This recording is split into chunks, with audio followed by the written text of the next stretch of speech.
Konnichiwa wa, Krosky-kuns, specifically John, and whoever else is here, considering it's a Thursday night and we're speed running this because I don't want to read Freud too long. I don't want this to be a four-part series. We're doing three, and then we're done. But I do want to start with GeoGuessr first. But I guess we should let people stream in a little bit more. How are you tonight, John? Oh yeah, and did I remember to announce it in the Discord this time?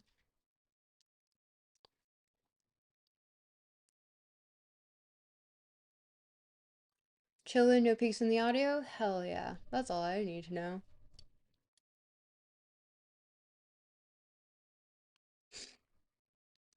Hmm. I've been listening to the band Say Anything for like all day actually. I haven't stopped. It's been kind of a problem. I really wish I could say that it hasn't been really refreshing. I haven't heard them since I was in well, I guess I listened to them like a little bit 2 years ago for like a month for like a week, honestly. But I listened to them all the time when I was in high school. So it's been nice revisiting that. But okay, chat, how are we tonight? And also, it's Thursday and it's early enough that people are probably studying and doing whatever. So this is probably gonna be a stream. It's pretty chill and like hopefully mostly reading. And I still can't see most of my screen. Haven't heard that name in a long time. I've been listening to Admit It like nonstop. Admit it. I used to know the entire like monologue by heart. Used to listen to Say Anything a lot. Yo, same! And like honestly, what an underrated band. And genuinely, I've been getting a lot of inspiration for lyrics from them. Not to say that like inspiration in the sense of like I like the way that it's just like very anti pop, but it's still hitting that pop punk niche that I just fuck with so heavy. Oh my god. They're apparently playing a show still, so they're still like active. But I haven't heard anything recently, so I don't know. Who knows what they might think when they know that people my age are listening to them. And we're listening to them in middle school. Especially what's that song? Like Wow, I Can Get Sexual Too is there? That's a classic. But I call and I call and I call. Called her on the phone and I censor myself. I censor my stream. I censor my stream. Called her on the phone and I censor my stream. I laugh myself to sleep. At this rate, I used to listen to them again. They do tread that line well. Yeah, they really do. They tread it quite close as well. So you were in middle school too, LMFAO. Remember that vaguely? God, I was like way too young to be listening to them, I'm sure. And Twitch chat. How are we doing? I see people there, but no one said anything. Hmm. I'm very ready for this to be like a stream where no one's here because it's the week and also the like kind of late. It's like the time of day where you don't want to be watching a stream, which is perfect because that means that I get to read very quickly. But okay. So let's allocate. I propose the following. Imagine. Wait, hold on. I can't see what that says. We think we're exposed young. Imagine what Gen Alpha is seeing being raised by ChatGPT. Cooked! Oh shit, you're kind of right though. Uh, should we put like restrictions on children being able to use AI? Like you must be this tall to ride? I don't know. I feel like that's a interesting ethical argument. Called her on the. Can I sing that song on stream? Am I allowed to do that, or am I gonna get like I'm gonna. Oh, this is my ukulele case. Haha. Sorry. Um. But yeah. God, what is? I will do the entire prologue to that song, but uh we can do singing in the meantime while we wait for people to show up. Oh, Wormy's here. Okay. Posture check, sorry. Tongue, Sahur, the Rizzler City Boys Golden Dandelion. What is that? Now we're speaking in tongues. Now we're speaking in tongues. I don't know what the fuck that means. Called her on the phone and she blah blah blah. She blah blah blah. She blah blah blah. Called her on the phone and she blah blah blah. I laughed myself to sleep. Oh. Um Yo, working on something right now, but I can put you in the background for the algo. Might pop in stream a little bit. Okay, cool. That would be awesome. Yeah, no. Today seems to be everyone's pretty busy. So I want to just like take a little bit of time, do some GeoGuessr, let people stream in, get my brain warmed up, and then we'll read Freud. And I want to speed run this. This is no, we're speaking no Japanese this time. I'm going to be speed reading, literally as much as I can for an hour, taking a break for 30 minutes, speed reading again. But I'm ignoring the fuck out of chat. You guys need to entertain yourselves when I'm doing that. But that won't happen for until after we do GeoGuessr. We're doing 3 rounds. 3 rounds. And I'm missing my uh no Japanese. We'll have Japanese after I finish. Well, sorry. We'll have Japanese. Okay, so schedule is GeoGuessr, 3 rounds. After that, we have an hour of reading, no Japanese. 30-minute break, Japanese. After that, reading until we finish. Until we finish. And then, after that, we have free association club. Sure, whatever, we do whatever. What comment did I miss? This is not free association hour. I mean, honestly, I'm not going to be checking chat, and I count on my mods to make sure that no one shows up and actually starts being like actually weird. But yeah, no, you guys can free associate and chat all you want. I will just not be interacting. But fucking go crazy, dude. I don't give a shit. Oh no, now I have that song stuck in my head. I call and I call and I call. Call her on the phone and she touched herself. She touched herself. She touched herself. Call her on the phone and she touched herself. I laughed myself to sleep. Yeah. Anyway, Say Anything is a good band. I don't give a shit. I really like them. I always have. I kill little. Sorry, the song is called Little Girls, but the lyrics go, "I kill little girls." Fire song. What else? Admit It is also just absolutely like probably one of my favorite songs of all time. Genuinely. You're diving face forward into an antiquated past. Go analog, baby. Like, fuck. It's disgusting. It's offensive. Don't stick your nose up at me. Like, it's so good. Also, fun fact, Friedrich Nietzsche died in 2024, so he technically could have met the Rizzler. What? Crazy. What a crazy crossover. What a point in time in which we would have inhabited Nietzsche meeting the Rizzler. Truly, that is a fact. Um, okay. Well, now that we've had however long we've had to yap a little bit to get the stream started, let us do some GeoGuessr, which means that I need to switch the just chatting on uh category on Twitch to GeoGuessr because that is what we're doing. Even though I can't pay for GeoGuessr when we're using OpenGuessr, but don't worry about it and don't think about it too hard. I kill little girls. You have way too much faith in your clippers. What are they gonna do? What are they gonna do? Also kill little girls? I kill little girls.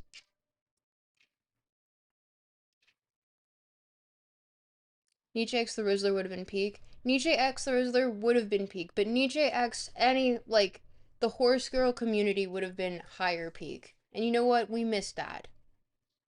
We never got to see true horse girl Nietzsche. And that makes me extremely depressed. I can't sleep at night because of it. Anyway, I'm done fucking lying to you guys, actually. I do actually kill little girls. So, GeoGuessr.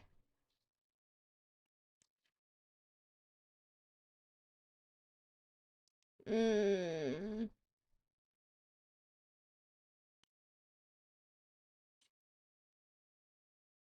there we go. Hello, where are we? Man here, and time to make myself small. Hello. I'm still inside, right? Okay. I will need chat's help to figure out where we are though. We all know that I'm not great at this without external help. Uh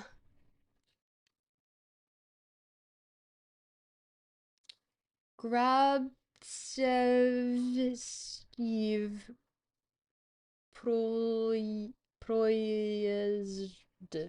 I don't know what that fucking says. Looks like Eastern Europe. Yeah, but where? Because I'm not seeing anything that would give me a straight indication of well, there we go. We got our Cyrillic. Cyrillic, mark that off your bingo cards. Um shitty cars? Ooh. Okay. Russia. The +8 is Russia. I'm pretty sure.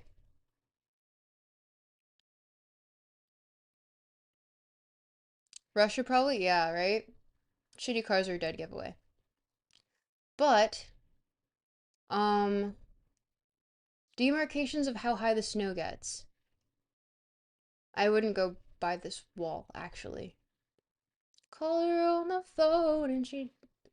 Ugh, fuck it, I'll just sing it. Call her on the phone and she touched herself. She touched herself. She touched herself. Call her on the phone. This is 2019, okay. Then she touched herself. I laughed myself to sleep. Whoa, whoa, whoa, whoa. I can't discern where in Russia we might be. Does anyone have any good guesses? So we can head down. No, we can't head down there actually. We we're not in the best area, it seems. Lumber, interesting. See, when it comes to Russia, we could be anywhere.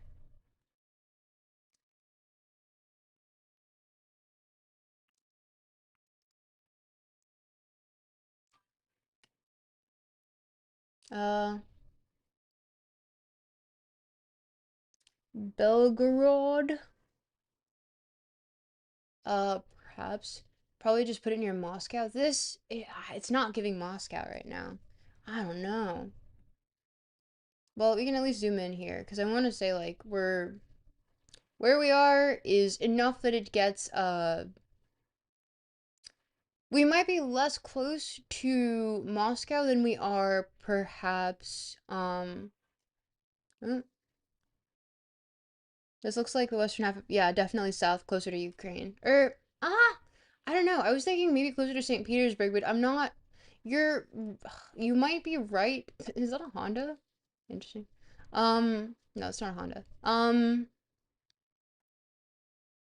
Because these roads don't look too well kept, but I'm not seeing any indicators of like very heavy snowfall.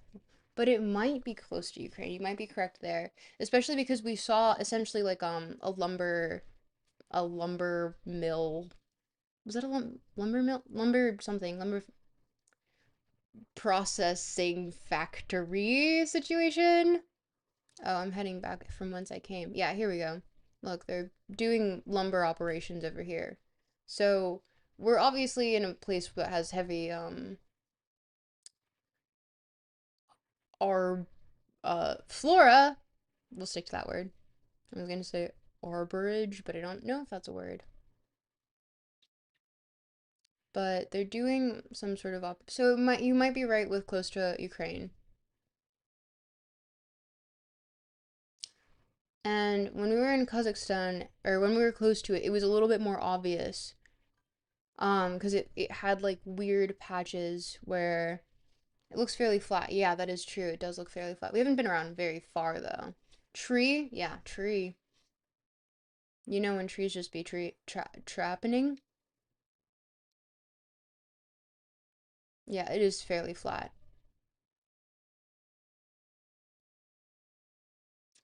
Ugh, why is Russia? Woo! Why is Russia so big? It's like it doesn't want you to guess where it is. You can't. You're not allowed to. Oh, this is pretty slummy, unless that is not where people live and hopefully just a storage of some sort. But why would they all be small houses? That's kind of confusing. But also, no, it might just be storage. Okay, hopefully it's just storage. Grass. Yeah, grass too. Okay, any other guesses? Because I'm a little stumped. Mm, it's giving Soviet architect. Ooh. Ah. Hint. You can tell by the fact that this is blurred. Stop. Hmm? What? Why do we have English here?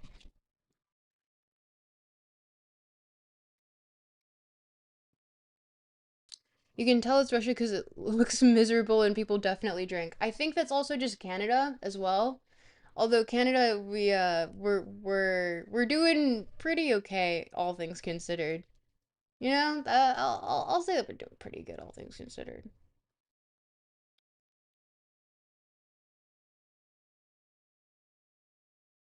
I'm surprised that no one bothered clipping when I said I kill little girls.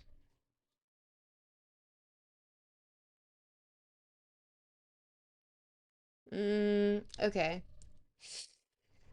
What facility is this? And can I get around this little... I'm sure that tells me something if I could read it.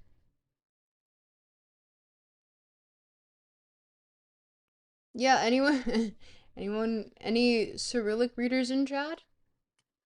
Any Russia people in Russia people? We're doing so great. Let me see the sign. Bone! Oh my god! Yes, here you go, Bone. Yes. Boo! I didn't do that. I didn't do that. I didn't do that.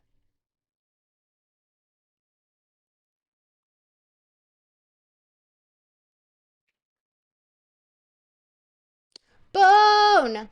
Thank you for joining! Oh my god! I want to say near Ukraine because it looks like the area gets a lot of rain too. That is true. Where me?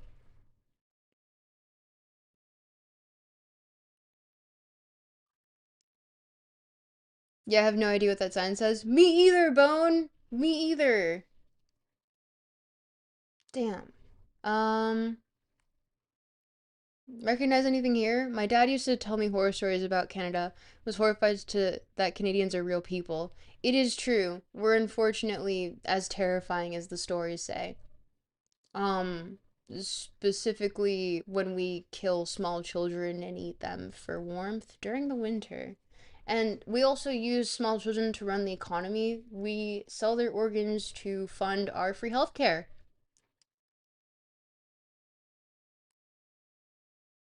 I will not be elaborating on said statement. Yeah, you're right. This is definitely, or not definitely, this is probably realistic. What the fuck is this?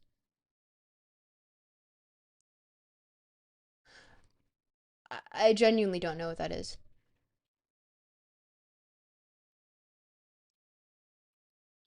Heavily industrial area, methinks.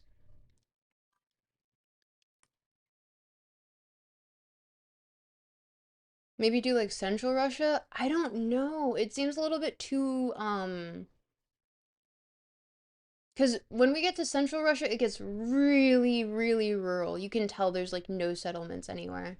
Man, I just blank out with Eastern Europe. I cannot tell the difference between different countries. Thing is that there's a meta for knowing where in Russia you are. It's just not something that I know. I'm not privy to that. I think it would just be area codes. And the only reason that I know that we're in Russia right now was because it was +8. Those weird, they burn natural gas. Maybe those towers burn off excess natural gas. Um, those weird metal tower pipes. Is that what they are, John? I genuinely don't know. You would know this more than I do. Like somewhere below Moscow, you think? Okay. For the sake of Russia just being kind of like never an easy one to guess, um, let's say, yeah, it might be closer to Ukraine. Because it is arborous. Maybe. John, or, yeah, actually, John, do you want to look up what those towers are? Because I have no clue. Genuine. What? Like, let's examine really quickly again. What are these? They're pulling LNG out of the ground. It's probably east of Moscow. Interesting. Wait, explain that logic to me, because I don't know. You're saying below Moscow, you're saying east of Moscow. So, also, what's LNG?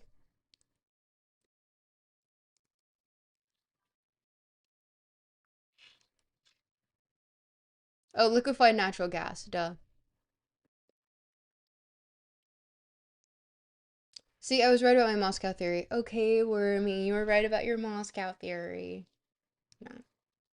Liquefied natural gas. Okay, thank you, John.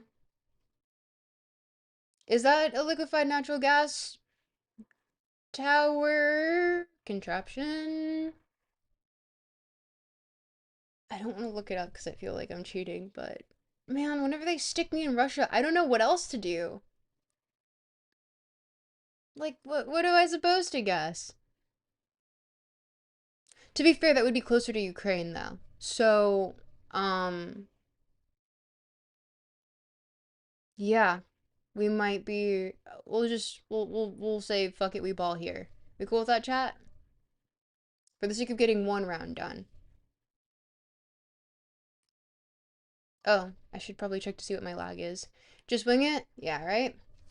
Okay, I'm gonna check my lag really quick though, just to see. So counting 1 Mississippi, 2 Mississippi, 3 Mississippi, 4 Mississippi, 5 Mississippi, 6 Mississippi, 7 Mississippi, 8 Mississippi. Ooh, 8 today. Okay. If any Russians in chat can help us before KGB track you down and grab you, the KGB can have me, man. I don't know what they're gonna do with me. I'm quite useless, but one interesting. Um, what did you mean by that?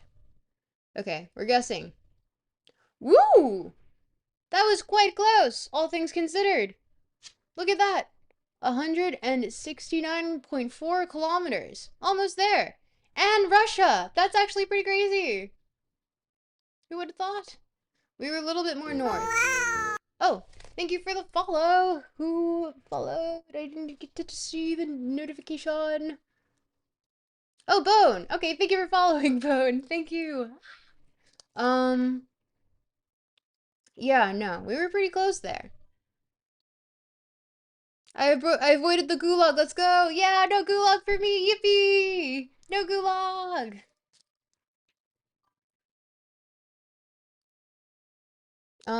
W, that was a good guess. Thank you, John. Thank you. Would not have done it without you and Bone and Wormy. Mostly you guys helped. I would have if I were to continue on this by myself, I would probably be absolutely shit. I did guess Russia immediately though, because I saw the phone number. Via appuyer. Is this um okay, I don't want to say anything stupid out loud because I know someone's gonna fucking mess with me. But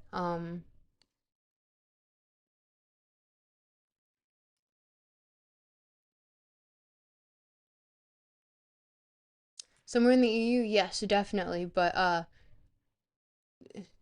where?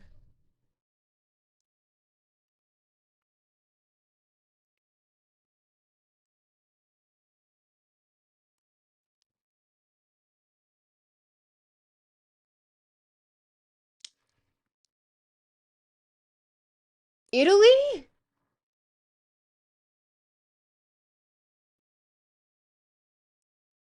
Eh, these trees must tell me something.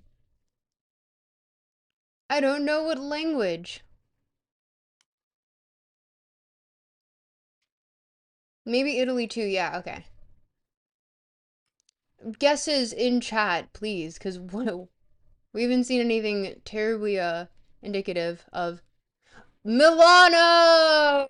Hey, I thought it was Italy as soon as we landed, but I was like, no, I don't want to be super wrong. This looks like northern Italy though. Well, I've never been, so I don't know. Wouldn't northern Italy be more mountainous too? Um, well, fuck, where's Milan? That's actually just the dumbest thing I've ever said, maybe.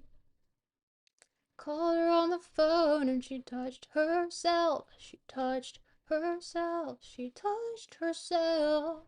Called her on the phone and she touched herself. I laughed myself to sleep.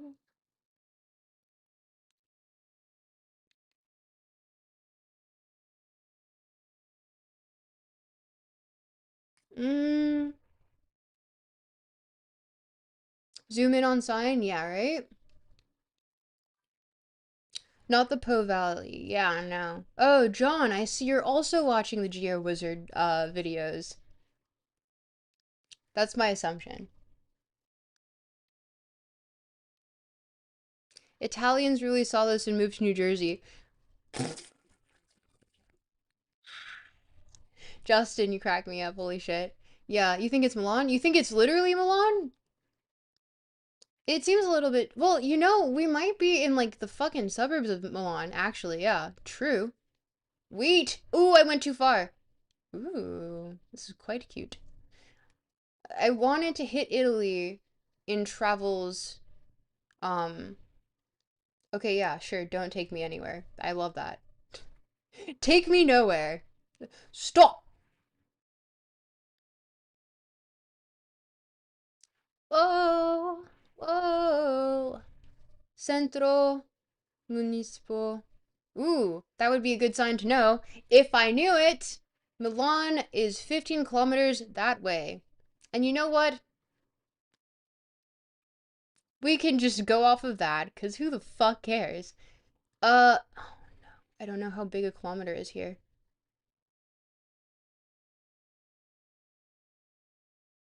Call her on the phone. Autostrade.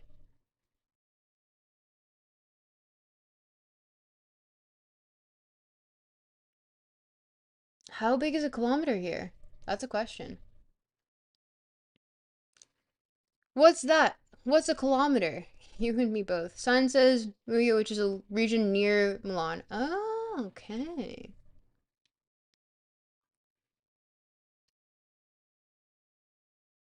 Oh, uh, okay, bad break, I guess. I'll wait until the ad break ends for everyone before I do my final guess. But, I will say that I think we are not too far off by assuming. So,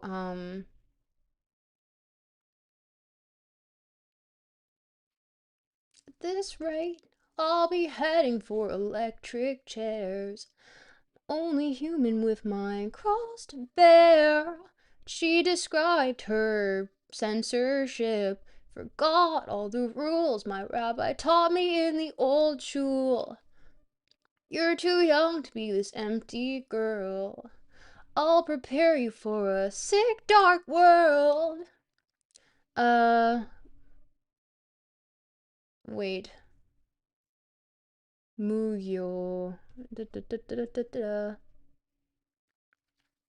But I call and I call and I call.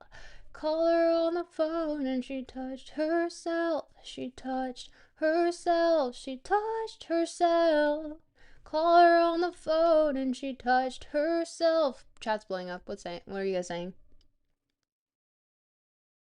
France or Spain maybe. Romance near the coast, but it seems not soon. Oh. Between Milan and Monza? Okay, okay. But it's saying Milan is 15 kilometers this way. This way. And then, yeah, Monza. Well, I'm not seeing Monza on the map because I'm stupid. Oh, there it is. The fuck? Huh.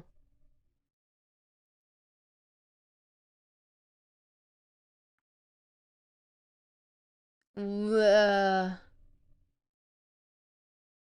do we see Mugio? I don't know how to pronounce that. Mugio. I don't know. No one taught me. I only learned how to pronounce um learned how to pronounce Italian because of opera training. So, that's kind of useless here. Let's say we're close to Mons is up, but Milan is to the to the to the right. We're probably around here, no?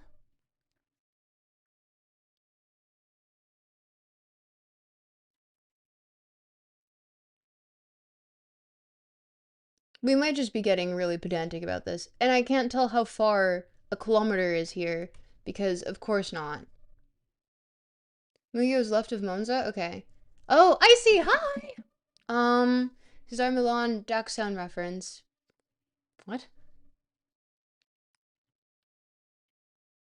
Okay.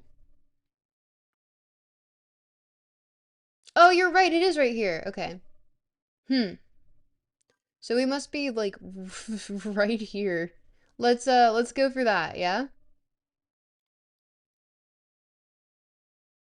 Well, no, that doesn't make me I don't care. I don't care anymore.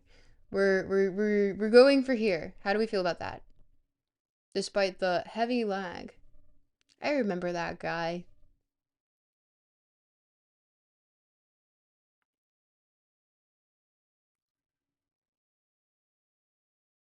John, are you still there? Do it. Okay. Heard.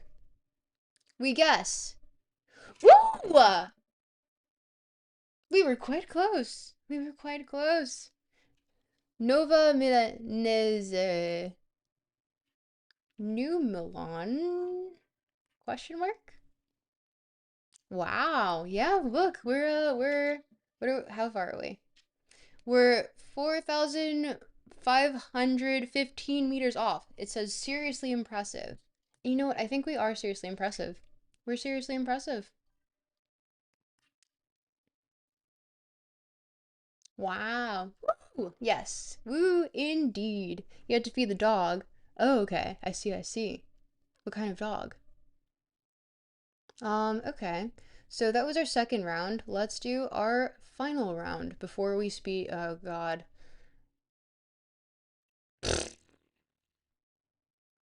Trans Canada Highway. Wonder where we could be. To be fair, Canada's.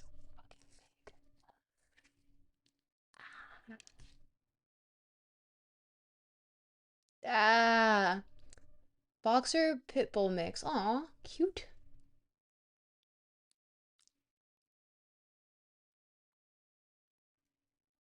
Bachi, bachi, bachi. Hate spots like these. We don't need to assume too much, cause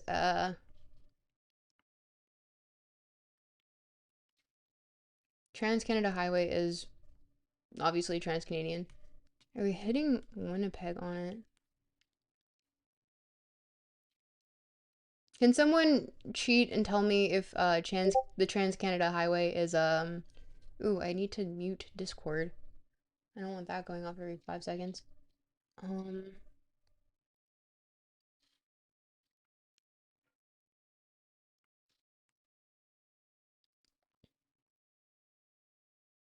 East to west, yes.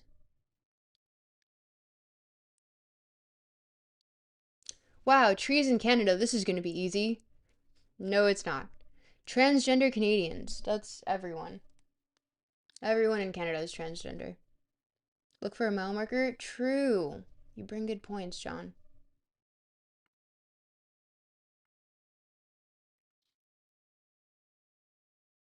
Hmm. Why is this all blurred out? Thanks for that, I guess.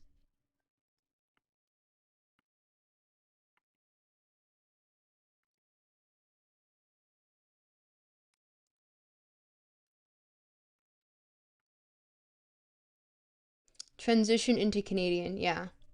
Trans Canada Highway goes all across the country, literally from one ocean to the other. Yeah, no, but is it like road? Is it state? Is it sorry? Is it um God national like federal road one? Like is it this the one with the Canadian flag here?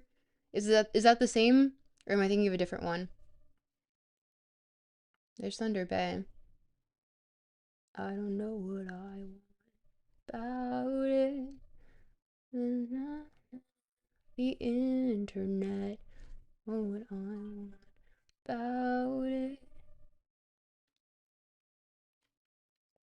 Yep, Trans Canada Highway. So we're looking for this maple leaf. Think so. Okay. So we're looking for a mile marker, even though it would be technically a kilometer marker, because Canada cannot decide whether it uses miles or kilometers. Well, actually, no. Canada uses kilometers, but everything else is just like, both, like when you're getting like a picture of something, you know both the ounces and the liters. Why? I don't know, but you do. Everyone does feet for height here. Now to just find out which province we're in, yeah. Well, I mean, had we seen any sort of like French, it would have been a very easy indicator to narrow things down. But alas. Wow, I love that car. Are we seeing any mile markers? No. FedEx. FedEx. Hmm.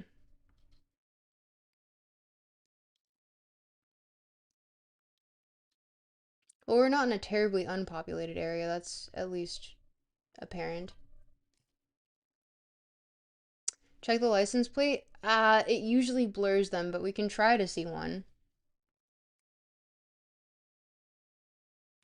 Yeah, this is blurred.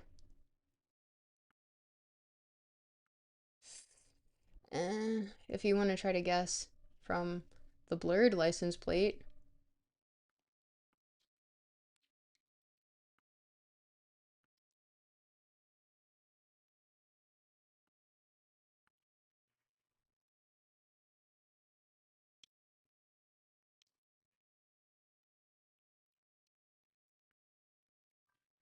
Oh man, they blur that so hard it looks like black. Man, North American woods are so beautiful. No wonder Ted went insane. Real and true. Yeah, I think we're better off just looking for a mile marker, or kilometer marker, I should say.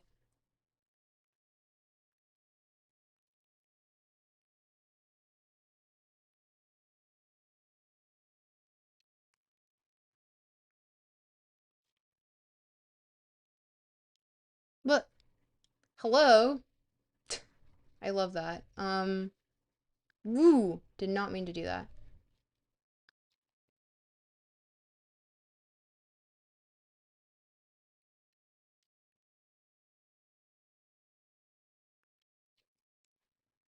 English River Drive? I think that's what it says. So we're definitely not in Quebec. Um,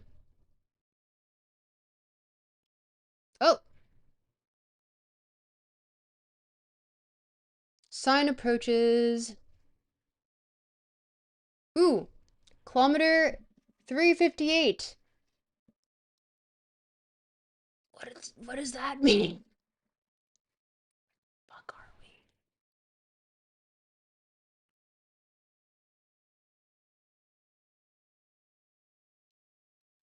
Mm.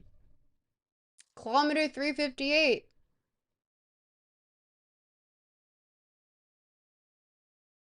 Does it tell us the markers here?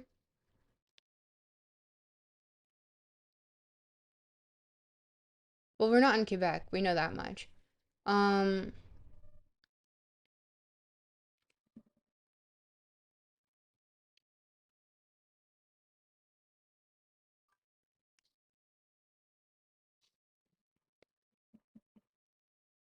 might be Ontario? Maybe. Maybe. I'm looking for some sort of like indicator of mile markers here, but it's not giving me any. Whoops.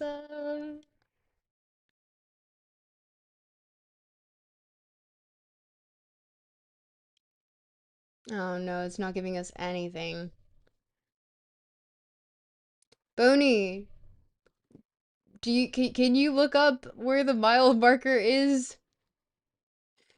Just out of curiosity. And maybe we can just guess off of the province.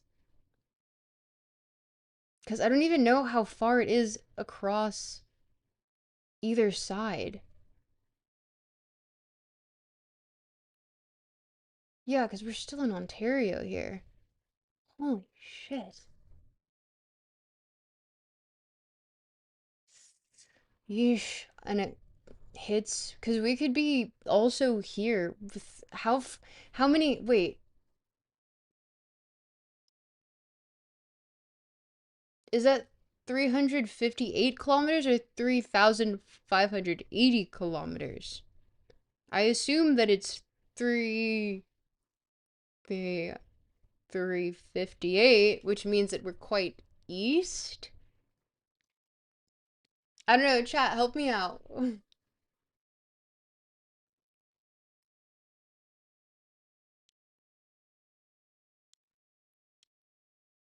Unless it's starting from west to east.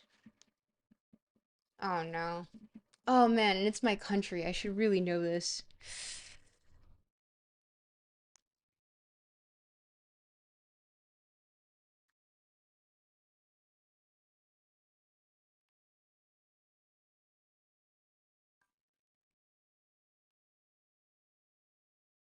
Hmm.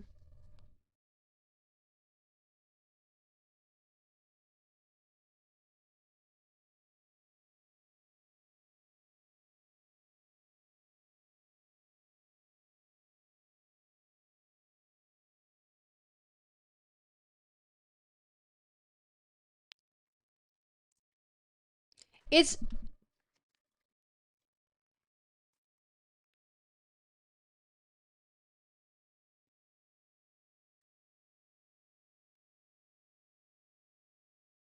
okay.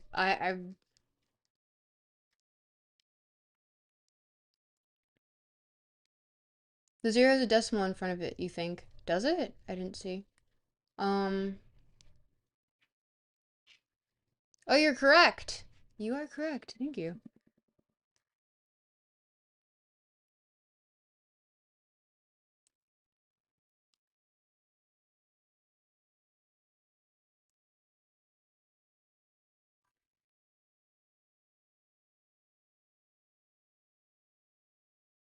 Mile zero is the westernmost point. So that's in Victoria, British Columbia.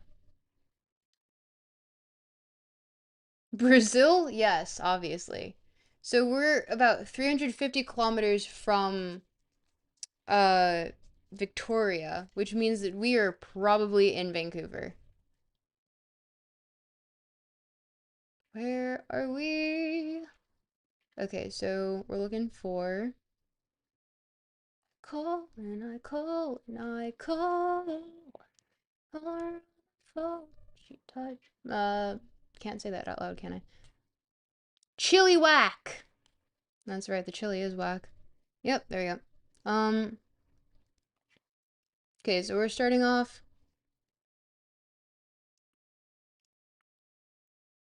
in. Sorry.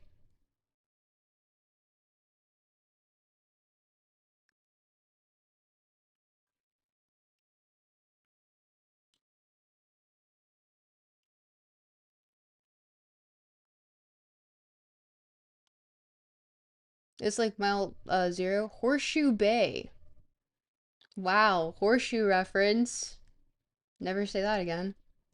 And okay, so if we're assuming that mile 0's there. Ooh.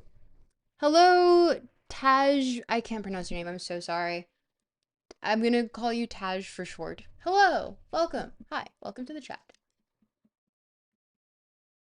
But we're gonna say that we're about 350 kilometers.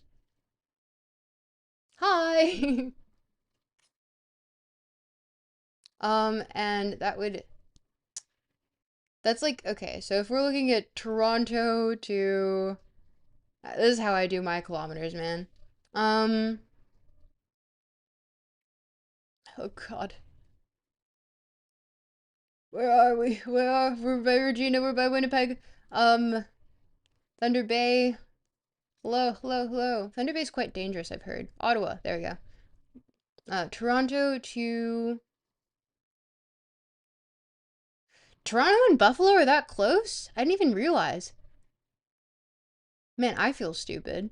It's not even a bad drive. You just have to go through Mississauga. Um, yeah, Sudbury. So, that's about how far we're looking at. So we're not, hello, ocean.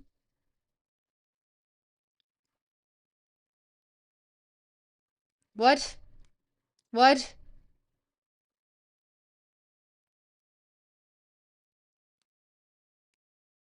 What?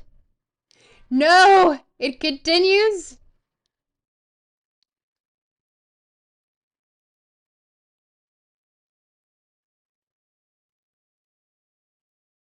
Oh, it does start in Victoria. Huh. So are we on Vancouver Island? Interesting. Toronto to Vancouver is vaguely 4,550 kilometers. Thank you, Kaz. Canada is so beautiful. Why did the French have to ruin it? Justin, fuck up, man. Je m'en calisse, okay? So we can assume that it starts in Victoria, and if it's from, if it's if it's mile 358, I'm going to say that we're not terribly far from Victoria. If Victoria's starting right here. Right? That's Douglas Street. Ooh, I didn't mean to click there. But we start the Trans-Canadian Highway here. Correct? Yes. Yes. Quite. So we're starting here in Victoria. 350 kilometers is about Sudbury to Toronto, which means that we're like around here, which is not very far.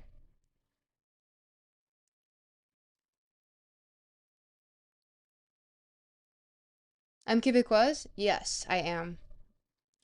I don't mean to be. Don't be mean to the Quebecois. My GF lives where? Oh, welcome to the club. Except I don't live in Quebec. I live in Ontario, but je parle français. Ma mère est québécoise, donc je parle français. C'est ma première langue, mais je peux parler plus en un accent plus standard. On principle, anyone who hates the Bruins is a friend in my book. The stream is tragically brought to you by the French. Listen, do not call someone who's Quebecois French. That's an insult.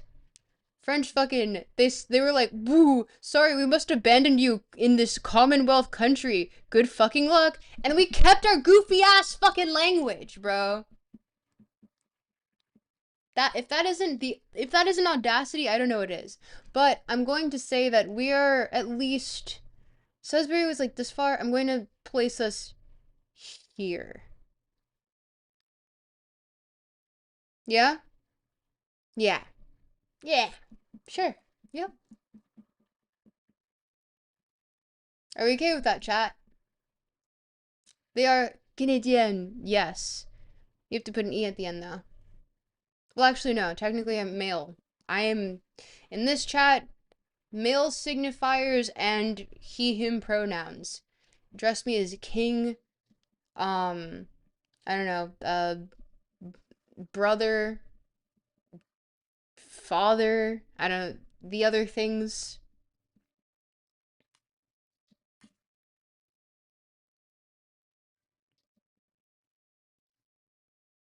3 out of 10 of getting it right. I guess so. I guess so.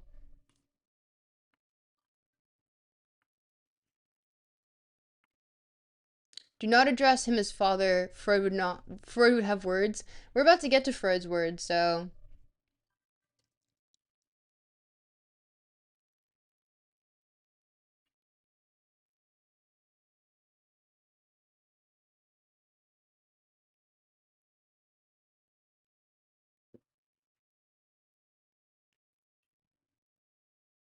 it was Ontario after all.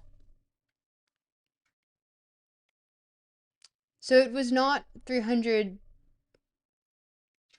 kilometers. It was actually 3,000. Fuck.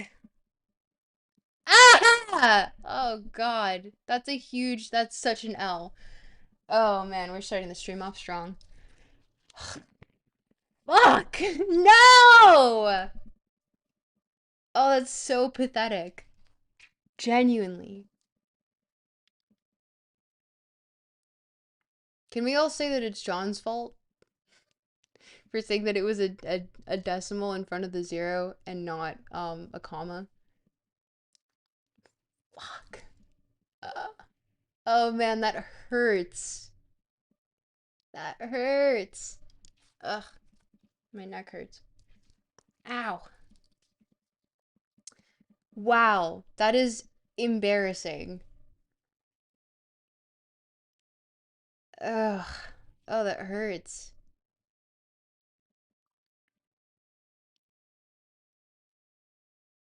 You would have gotten that, not gonna lie. Justin, shut up. I don't want to hear that right now.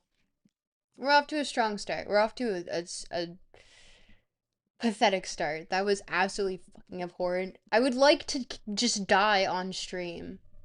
If I do performance art and kill myself on stream, will you guys send donations?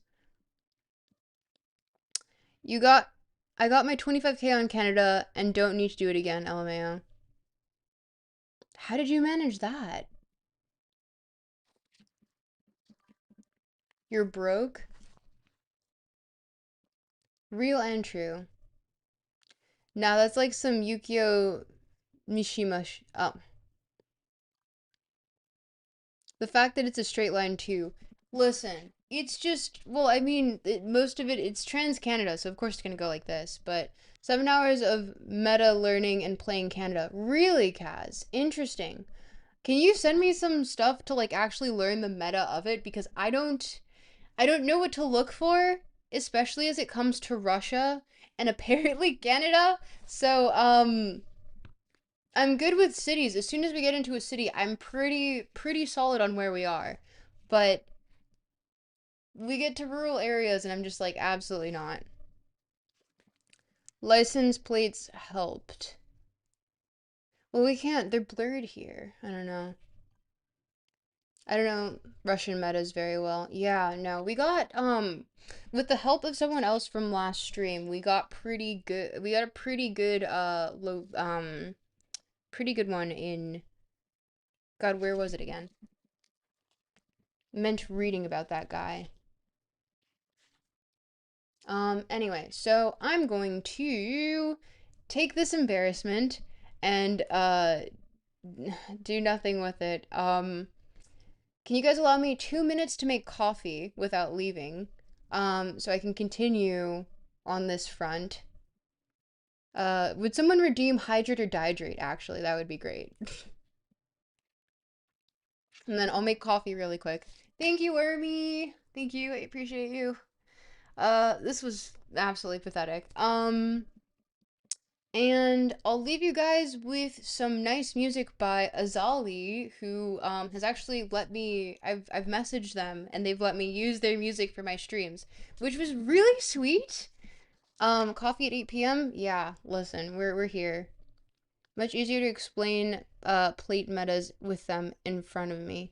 That's fair. Send resources in Discord, genuinely. I'll use this time to make myself food, LMAO. Oh, thank you for following, Kaz. Appreciate you. Thank you. Um, but yeah, no. We usually start off the stream with geoguessing to like get the brain warmed up. This was embarrassing. I don't, this never happened. I don't know what the fuck you're talking about. Did you take your schizophrenia medication today? Because this never happened. Um, and we start off with like 3 rounds of this before we get into reading to get the brain warmed up. This was just like absolutely pathetic. You'll be here? Okay, awesome, John. Um, so I'll use that time to let you guys listen to Azali, whose music I personally absolutely adore.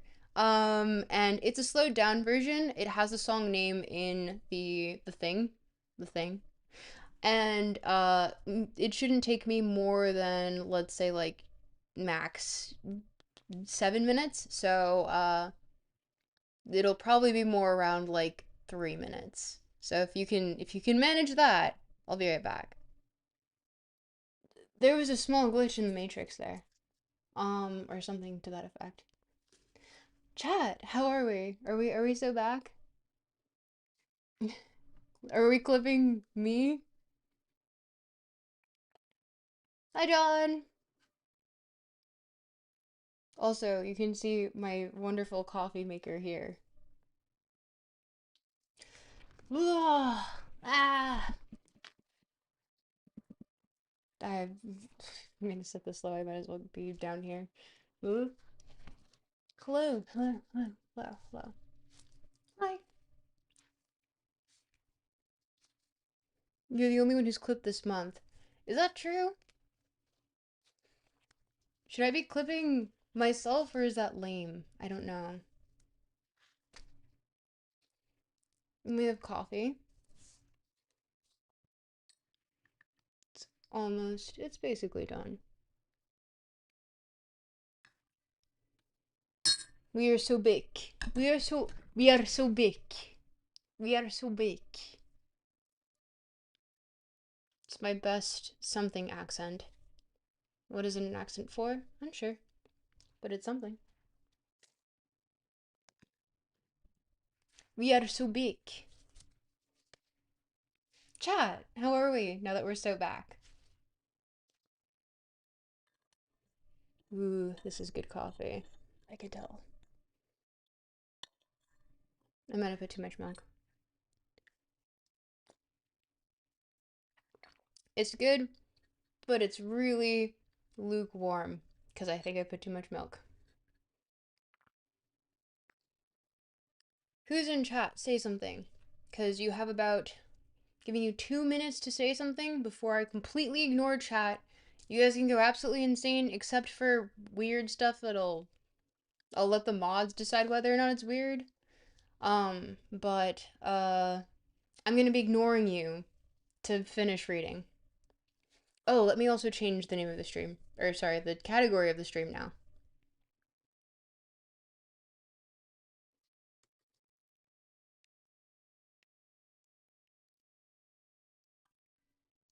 Hey guys!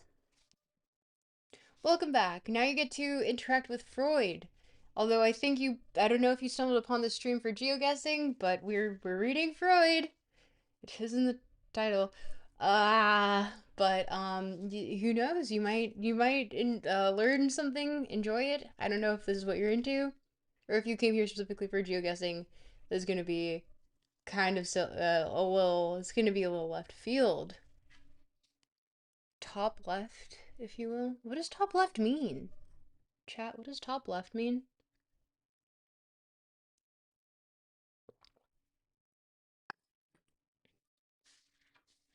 And I also brought graham crackers. Not a sponsor though, so you can't see this thing. Brother. Hello, brother. Hello, fellow brother. Brethren. These graham crackers got all messed up. Look at them. And all broken and sad. But brother, not brother. No, it's brother. No. Broth ah? Broth ah. Brethren. I'll take brethren.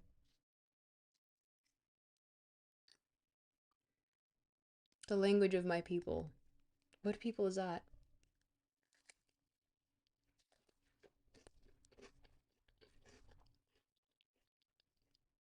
Honestly, I just imagine you as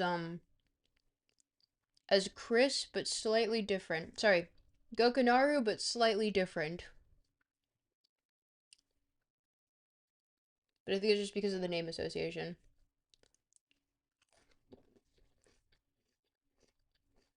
Okay. This is the part where I ignore chat. Among Us, Ohio, only in the Miller Grove. Grove? Top left is like, that's true or facts. Is it actually? Huh. Interesting. The more you know, I guess. I do have similar curly hair to him. Mine is just very curly. I see. Somebody needs to study up on the Torontonian. I know, I know. Listen, Krosky-kun. I'm, um, I'm doing my best, you Gerbert. Top left. I was in Toronto my entire life. I grew up here. Um, Kombam Wagwan, Mina Slimes. How's it going? Um, don't have the nose though. Chris does have a very Greek nose. I think it's Greek. Is that a Greek thing? This would be a question for Brogan or Art Chad.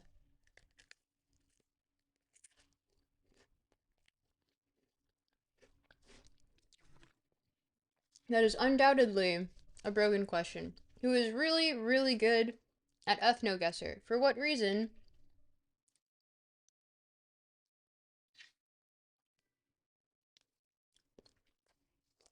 Yo, tutu's my word, Crody, or whatever they say.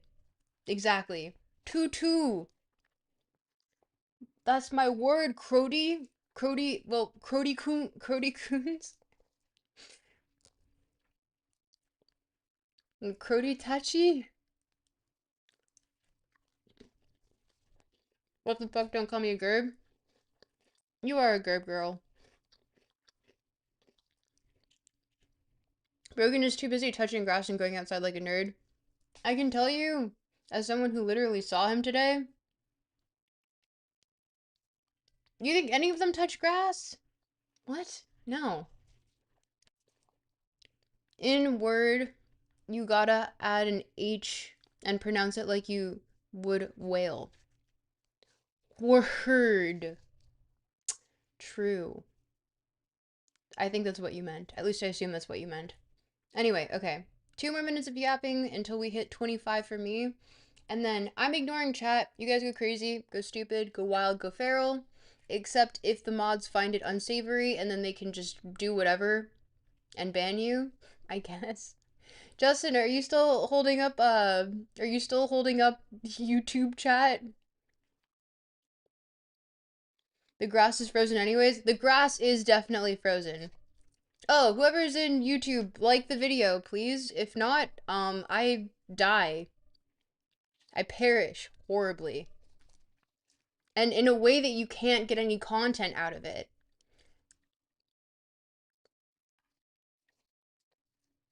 John is really just holding together YouTube chat in a way that we can't describe how much we appreciate.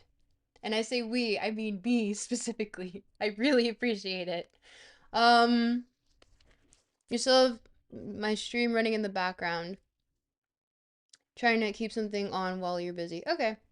That's fair. That's fair. We're reading, so I don't know. I do want chat to go stupid though. I would really appreciate it if I came back from reading Freud and being just absolutely fucked up about it because reading Freud and then coming back to just some wild shit happening in chat. That would be fun. You looked at my roles. Your political beliefs aren't even listed, but your high school philosophy class did not leave you with enough understanding of what's even listed. You had a high school philosophy class? Are you in Europe? John is taking my place. John is really holding the fort over on YouTube chat. I'm not gonna front. Being alone in chat is way too much pressure. I think I'm probably like background noise at this point. It's Thursday. I'm not holding myself to the standard of I need to be like perfect here.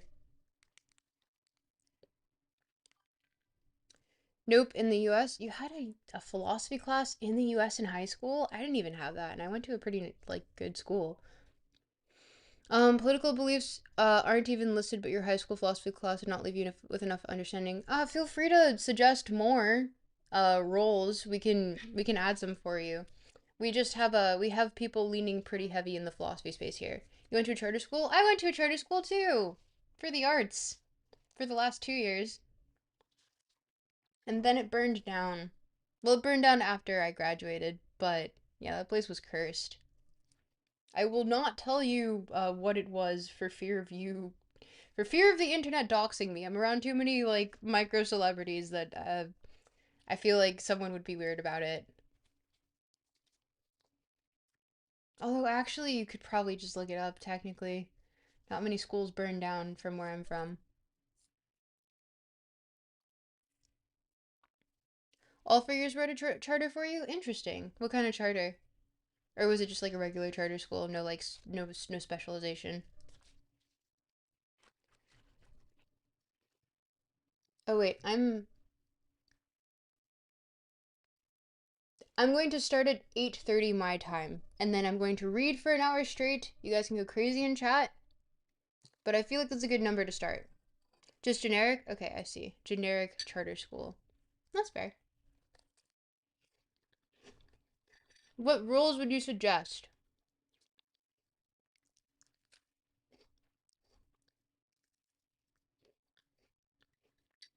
So that we can be more holistic in our approach. We should probably have like centrist there or something.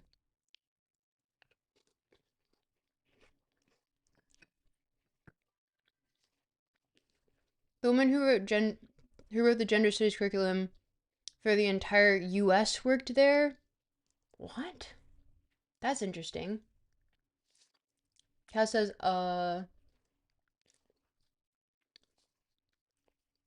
that's very specific. I guess you definitely knew a lot about gender studies then.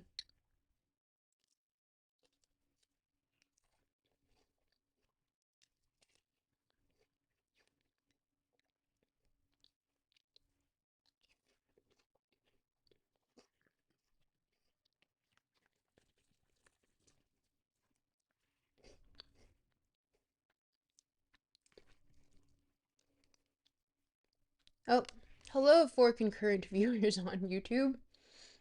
Uh, please say something so that chat does not die. And also like this video, because chat will die. And I will not get suggested, and I will die.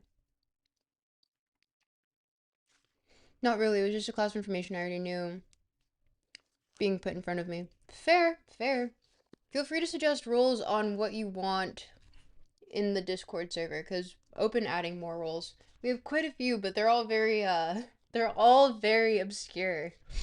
Unless you really like philosophy, in which the streams are meant to be a primer, the videos are meant to be more in depth, but also still a primer at the same time, if that makes any sense. The streams are also me just proving the fact that I have read this prior and I know what the fuck I'm talking about. But yeah, no. You have any specific political beliefs you want listed as a role, we can add them for you. You've been nothing but helpful this stream, so I feel like it's the least we can do.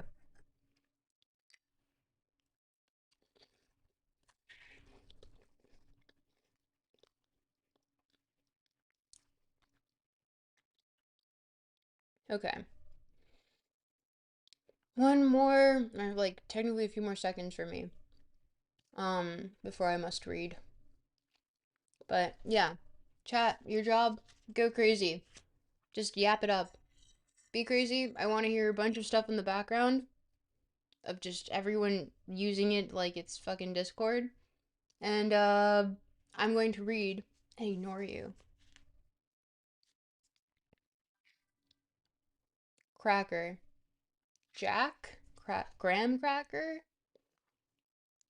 Rice cracker? No, that one kind of sounds more like a slur. Ooh.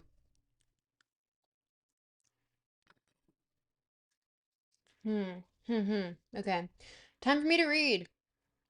Get those words flowing in chat, or I will perish. I will.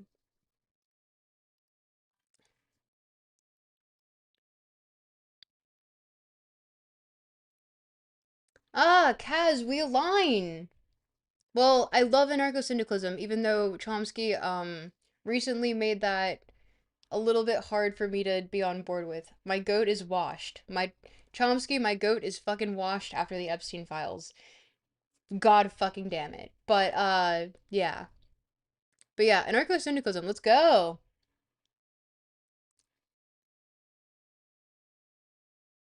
Not many out there too. Like that warms my heart. Oh. Okay. Get the yapping up. Here we fucking go. Starting on page 33. It would appear, therefore, that in both sexes, the relative strength of the masculine and feminine sexual dispositions is what determines whether the outcome of the Oedipus situation shall be an identification with the father or with the mother. This is one of the ways in which bisexuality takes a hand in the subsequent vicissitudes of the Oedipus complex. The other way is even more important. For one gets the impression that the simple Oedipus complex is by no means its most commonest form. Most common form? Is that what you meant? Um, but rather represents a simplification or a schematization, which, to be sure, is often enough justified for practical purposes. Closer study usually discloses the more complete Oedipus complex, which is twofold, positive and negative, and is due to the bisexuality originally present in children. That is to say, a boy is not merely an ambivalent attitude towards his father and an affectionate object choice towards his mother, but at the same time he also behaves like a girl and displays an affectionate feminine attitude towards his father and a corresponding jealousy and hostility towards his mother. It is this complicating element introduced by bisexuality that makes it so difficult to obtain a clear view of the facts in connection with the earliest object choices and identifications, and is still more difficult to describe them intelligibly. It may even um, be that the ambivalence displayed between the relations to the parent should be attributed entirely to bisexuality, and that it is not, as I have represented above, developed out of identification in consequence of rivalry. In my opinion, it is advisable in general, and quite especially where neurotics are concerned, to assume that the existence of the complete Oedipus complex. Analytic experience shows that in a number of cases, one or the other constituent appears, except for barely distinguishable traces, so that the result is a series with the normal positive Oedipus complex. Um, at one end and the inverted negative one at the other, while its intermediate members exhibit the complete form with one or the other of its two components preponderating. At the dissolution of the Oedipus complex, the four trends of which it consists will group themselves in such a way as to produce a father identification and a mother identification. The father identification will preserve the object relation to the mother, which belonged to the positive complex, and will at the same time replace the object relation to the father, which is belonged to the inverted complex. And the same will be true mutandis of the mother identification. The relative intensity of the two identifications in any individual will reflect the preponderance of him in one or the other of the two sexual dispositions. italicized. The broad general outcome of the sexual phase dominated by the Oedipus complex may, therefore, be taken. Just realized my light is all fricked up. Hello. Hi. You can see me better now. The broad general outcome of the sexual phase dominated by the Oedipus complex may, therefore, be taken to be the forming of a precipitate in the ego, consisting of these two identifications in some way united with each other. This modification of the ego retains its special position. It confronts the other contents of the ego as an ego ideal or superego. The superego is, however, not simply a residue of the earliest object choices of the id. It also represents an energetic reaction formation against those choices. Its relation to the ego is not exhausted by the precept, you ought to be like this, parentheses, like your father, end parentheses. It also compromises the prohibition, you may not be like this, parentheses, like your father. That is, you may not do all the things that he does, some things are his prerogative.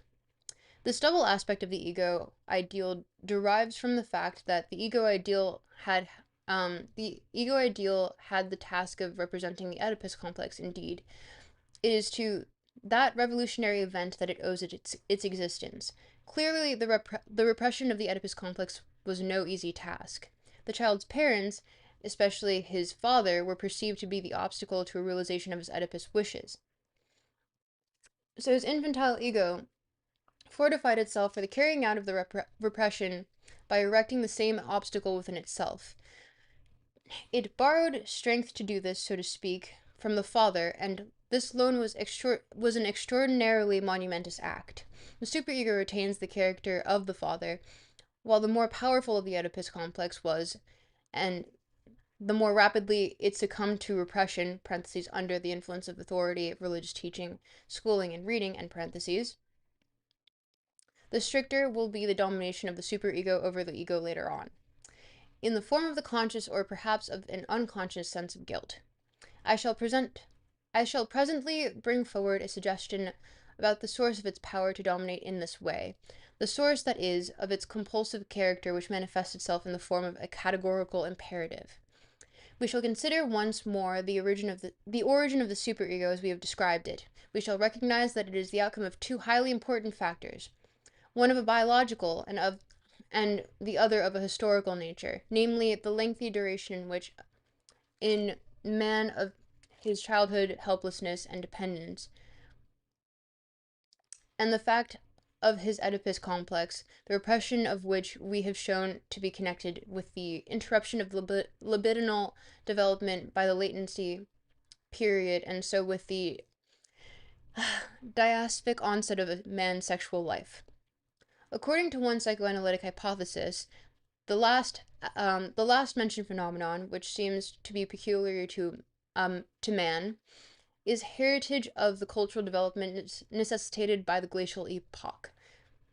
We see then that the differentiation of the superego from the ego is no matter of chance. It represents the most important characteristics of the development of both the individual and of the species. Indeed, by giving it permanent expression to the influence of the parents, it perpetuates the existence of the factors to which it owes its origin. Psychoanalysis has been reproached time after time with ignoring the higher moral suprapersonal side of human nature. The reproach is doubly unjust, both historically and methodologically. For, in the first place, we have from the very beginning attributed the function of instigating repression to the moral and aesthetic trends in the ego, and secondly, there has been a general refusal to recognize that psychoanalytic research could not, like a philosophical system, produce a complete and ready-made theoretical structure, but had to find its way step by step along the path towards understanding the intricacies of the mind by making an analytic dissection of both normal and abnormal phenomena. So long as we had to concern ourselves with the study of what is represented in mental life, there was no need for us to share any agitated apprehensions to the whereabouts of the higher side of man. But now that we have embarked upon the analysis of the ego, we can give an answer to all those whose moral sense has been shocked and who have complained that there must surely be a higher nature in man. Very true, we can say. And here we have that higher structure. In this ego ideal or superego, the representative of our relation to our parents. When we were little children, we knew these higher natures, we admired them and feared them, and later we took them into ourselves. The ego ideal is therefore the heir of the Oedipus complex, and thus it is also the expression of the most powerful impulses and most important libidinal vicissitudes of the id. By setting up this ego ideal, the ego has mastered the Oedipus complex and at the same time placed itself in the subjection of the id. Whereas the ego is essentially the representative of the external world, of reality, the superego stands in contrast to it as the representative of the internal world, of the id. Conflicts between the ego and the ideal will, as we are now prepared to find, ultimately reflect the contrast between what is real and what is psychical, between the external world and the internal world. Through the forming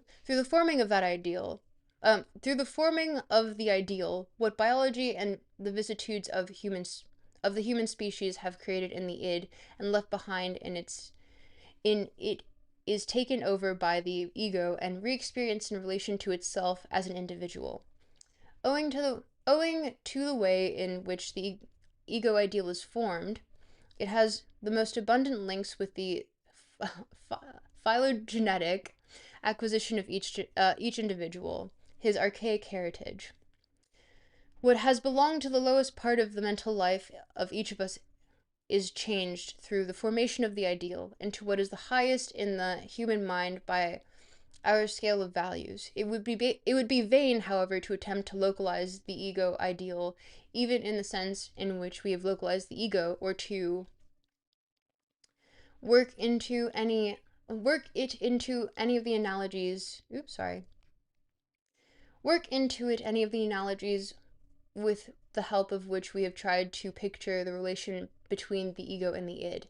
It is easier to show that the ego ideal answers to everything that is expected of the higher nature of man. Excuse me. Also, I'm not hearing chat. Chat, where are you? Chat, where are you? Hello? Yap yap. Yap yap yap. I want to hear it.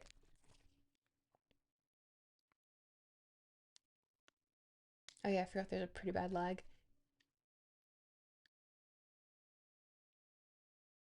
Oh, there was an ad break. Sorry.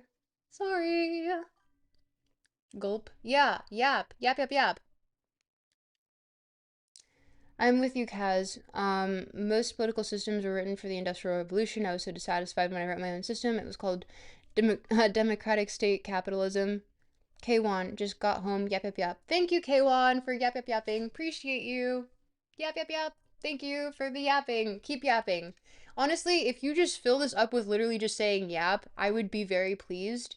I just want to hear the noise in the background so that I know people are still kind of like tuning in here as I yap, yap, yap myself to Freudian fucking Hades, honestly, because we're continuing his use of ancient Greek mythology and or tragedies. Yap number one. Keep him yapping. Keep him yapping. I want to hear it. Give me all the yaps. I want all the yaps. Oh, and YouTube people, like this video, or else it dies. It actually just gets lost in the fucking algorithm. It's really annoying. It is actually really helpful if you could. So yeah, if you do that, thank you. But with that, continue to yap, and I will continue to read. Where did I leave off? It is easy to show that the ego ideal answers to everything that is expected of the higher nature of man. As a substitute for a longing of the Father, it contains the germ from which all religions have evolved. The self-judgment which declares that the ego falls short of its ideal produces the religious sense of humility to which the believer appeals to his longing. Becker studied under Freud. you would have some words on this. Well, you did have some words on this. That's where terror management theory comes in. But we'll get to Becker another day. As a child grows up, the role of the father is carried on by teachers and by others in authority. Their injunctions and prohibitions remains powerful in the ego ideal and continue in the form of conscience, your conscience, to exercise the moral censorship. The tension between the demands of conscience and the actual performances of the ego is experienced as a sense of guilt. Social feelings rest on identifications with other people on the basis of having the same ego ideal. Religion, morality, and social sense, chief elements in the higher side of man, were originally one and the same thing. According to the hypothesis in which I put forward in Totem and Taboo, which realistically I think we might have needed, or we should have read first, but we'll get to that one next. They were acquired phylogenetically out of the father complex. Religion and moral restraint through the process of mastering the Oedipus complex itself, and social feeling through the necessity of overcoming the rivalry that then remained between the members of the younger generation. The male sex seems to have taken the lead in all the moral acquisitions, and they seem to have then been transmitted to women by cross inheritance. Even today, the social feelings arise in the individual as a superstructure built upon impulses of jealous rivalry against his brothers and sisters. Since hostility cannot be satisfied, an identification with the former rival develops. The study of mild cases of homosexuality confirms the suspicion that in this instance, too, the identification is a substitute for an affectionate object choice which has taken place over the aggressive hostile attitude. With the mention of phylogenesis, however, fresh problems arise, from which one is tempted to draw cautiously back, but there is no help for it. What page are we on? 37. We're doing pretty good. There is no help for it. The attempt must be made in spite of a fear that it will be too far up. But there is no help for it. The attempt must be made in spite of a fear that it will lay bare the inadequacy of our whole effort. The question is, which was it, the ego of the primitive man or his id, that acquired the religion and morality in those early days out of the father complex? If it was his ego, why do we not speak simply of these things being inherited by the ego? If it was the id, how does that agree with the character of the id? Or are we wrong in carrying the differentiation between ego, superego, and id back into such early times? Or should we not honestly confess that our whole conception of the processes of the ego is no help in understanding phylogenesis and cannot be applied to it? Let us answer first what is easiest to answer. The differentiation, taking a sip now because my mouth is getting dry. Yap, yap, yap. Let me hear the yaps. Yap, yap, yap, yap, yap. Yap, yap, yap. I need yapping. Let me hear the yaps.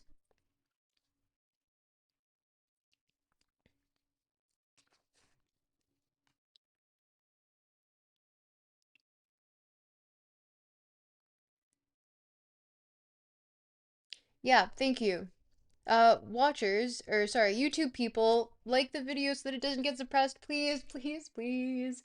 If it just like the algorithm does not like when things are not commented upon, and therefore I will be suppressed. So yeah, yap yap yap. Yap yap yap, like do both if you care. If you really care, that would be sick. I would love you forever. Oi. Thank you. Yap yap yap. Yap yap yap. Okay, we continue on our speed read.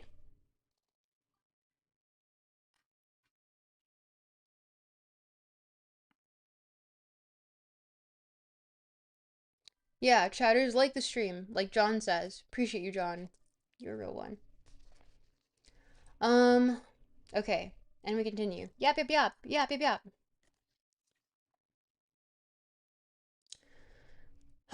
Let us answer first what is easiest to answer. The differentiation between ego and id must be attributed not only to primitive man, but to even much simpler organisms, for it is inevitable For it is the inevitable expression of the influence of the external world. The superego, according to our hypothesis, actually originated from the experience that led to totemism. The question whether it was the ego or the id that experienced acquired these things soon comes to nothing. Reflection at once shows us that no external vicissitudes can be experienced or undergone by the id, except by way of the ego, which is the representative of the external world to the id. Nevertheless, it is not impossible to speak of direct inheritance in the ego. It is here that the gulf between an actual individual and the concept of a species becomes evident. Moreover, one must not take the difference between ego and id too hard and fast in a sense, nor forget that the ego is a specially differentiated part of the id. The experiences of the ego seem at first to be lost for inheritance, but when they have been repeated often enough and with sufficient strength in many individuals in successive generations, they transform themselves, so to say, into experiences of the id, the impressions of which are preserved by heredity. Thus, in the id, yap yap yap yap yap yap yap yap yap yap yap yap yap yap yap yap. Keep yapping! Keep yapping, chat! I need it as like motivation so that I know you guys are still here. Thank you. Um, Thus in the id, which is capable of being inherited, are harbored residues of the existences of countless egos, and when the ego forms its superego out of the id, it may perhaps only be reviving shapes of former egos, and be bringing them to resurrection. The way in which the superego came into being explains how it is that the early conflicts of with the object, cathexes, sorry, plural, with the object cathexes of the id can be continued into conflicts with their heir, the superego. If the ego has not succeeded properly in mastering the Oedipus complex, the energetic cathexis of the latter, springing from the id, will come into operation once more in the reaction formation of the ego ideal. The abundant communication between the ideal and the unconscious, instinctual impulses solves the puzzle of how it is that the ideal itself can to a great extent remain unconscious and inaccessible to the ego. The struggle which once raged in the deepest strata of the mind, and was not brought to an end by rapid sublimation and identification, is now continued in a higher region, like the Battle of the Huns in Kaulbach's painting. I could bring that up for reference for everyone, or I could continue reading, and we're on page 39. So, I'll read the footnote actually. This was the battle, usually known as the Battle of Chalons,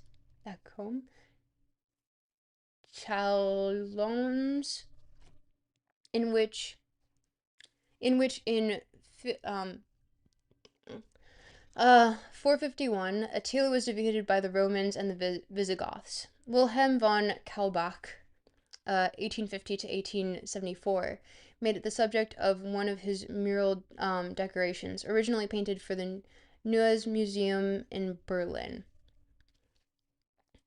In this, the dead warriors are represented as continuing their fight in the sky above the battlefield, in accordance with a legend that can be traced back to the 5th century Neoplatonist Damascus. So I read that wrong. And now, we're at part 4, the 2 classes of instincts. We did it! Yay! I hear the yapping and I appreciate it. Note. Okay. Yap, yap, yap. Chat, how are we doing? How are we yapping? How are we yapping? How are we liking? We're liking, we're yapping, we're doing so good. We're actually doing really good. Thank you guys. I appreciate everyone here a lot, so thank you. Thank you, thank you, thank you. All of my love goes out to you. You were the realest of the real. Despite this being in a hyperreal space, if we're gonna be honest. But we're not getting to Baudrillard yet. No, we're not. We're stuck in Freud territory first. Oh, and I wanted to go to ancient Greek philosophy. But alas, we do psychoanalysis first. For some fucking reason, I wanted to do Lacan after seeing a sad Garfield animation. But we continue. And we scroll down so you can see the title more easily. And we continue. We have already said that in the differentiation we have made of our mind into ego and id, an ego, we have made of the mind into an id, an ego, and a superego represents any advance in our knowledge. It ought to enable us to understand more thoroughly the dynamics between the dynamic relations within the mind and to describe them more clearly. We've also already concluded that the ego is especially under the influence of perception, and that, speaking broadly, perceptions may be said to have the same significance for the ego as instincts have for the id. At the same time, the ego is subject to the influence of instincts too, like the id, of which it is, as we know, only a specially modified part. I have lately developed a view of the instincts, which I shall here, oh, it's a reference to Beyond the Pleasure Principle, which I feel like this is all self-referential. We'll get to Totem and Taboo and Beyond the Pleasure Principle in other readings, in which I will speed read as well, but let's get through Ego and the id. I have lately keep yapping, yap yap yap yap yap yap yap yap yap yap yap yap yap yap yap yap yap. I would really appreciate it. Thank you, and I will continue. I have lately developed a view of the instincts, which I shall here hold and take as the basis of my further discussions. According to this view, we have to distinguish two classes of instincts, one of which, the sexual instincts or eros, is by far the more conspicuous, there we go. Why could I not pronounce that? Is by far the more conspicuous and accessible to the study. It compromises not nearly the uninhabited sexual instinct proper and the instinctual impulses of an aim inhibited or sublimated nature derived from it, but also the self-preservative instinct, which must be assigned to the ego, and which at the beginning of our analytic work we had good reason for contrasting with the sexual object instincts. The second class of instincts was not so easy to point to. In the end, we came to recognize sadism as its representative. On the basis of theoretical considerations supported by biology, we put forward the hypothesis of a death instinct. I'm going to check in my translation really quickly to make sure that we are getting the correct. Okay.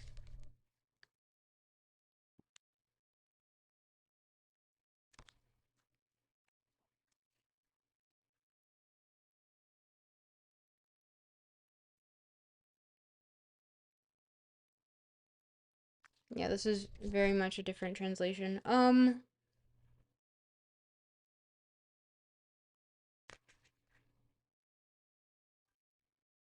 It's still referred to as death instinct here. Okay. Because now we're getting to Eros and Thanatos, which is kind of partially half of my band name, Thanatropic. You'll see why in a second. Anyway. Not that it's a Freudian name. No, it's not. But, it does have at least Greek roots. Thanatos and, Tropicos. No, Tropos. Sorry. Yes. No, it's Tropicos. God, my Greek is really bad. I'm sorry. Anyway, first one meaning death, second one meaning turning or tropics. So essentially death to the tropics, which is just you guys get a sneak peek. First album name is going to be I Would Like to Destroy Miami. Yap yap yap. Yap yap yap yap yap. Yap. Keep yapping. Keep liking. Keep yapping. Keep liking. Keep yapping and keep liking. Um, okay. The second class of instincts was not so easy to point to. In the end, we came to recognize sadism as its representative. On the basis of theoretical considerations supported by biology, we put forward the hypothesis of a death instinct. The task of which is to lead organic life back into the in inanimate state. On the other hand, we suppose that Eros, by bringing about a far more and more far-reaching combination of the particles to which living substances is dispersed, aims at complicating life and at the same time, of course, at preserving it. Acting in this way, both instincts would be conservative in the strictest sense of the word, since both would be endeavoring to reestablish a state of things that was disturbed by the emergence of life. The emergence of life would thus be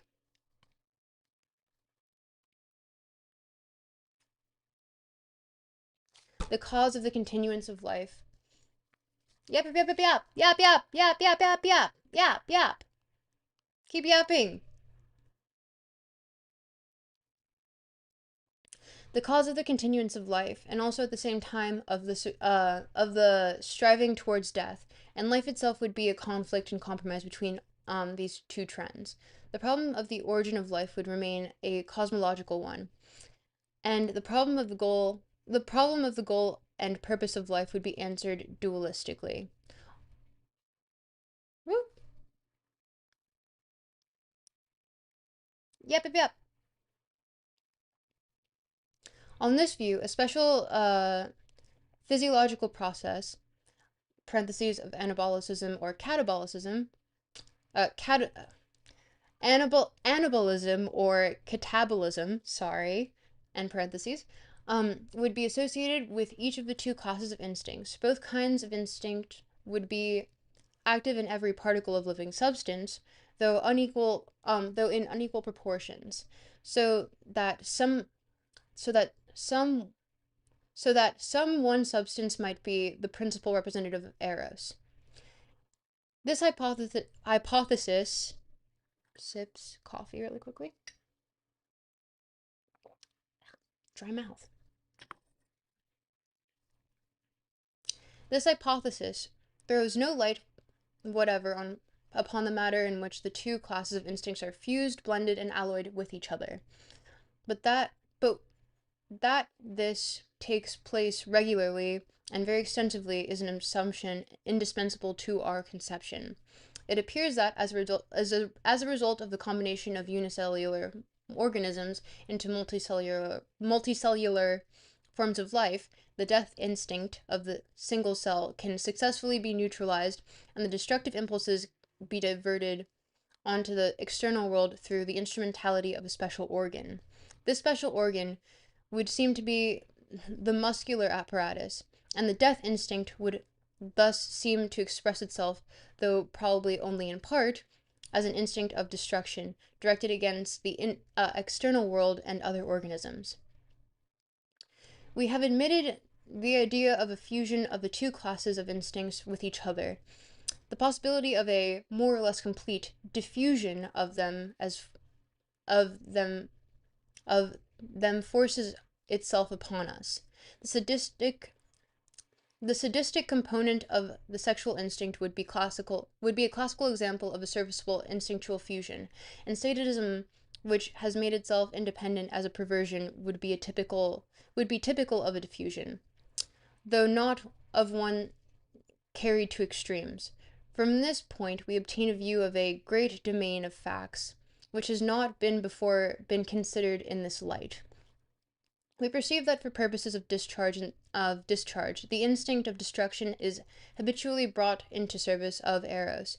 We suspect that the epileptic fit is a product and indication of an instinctual diffusion. And we come to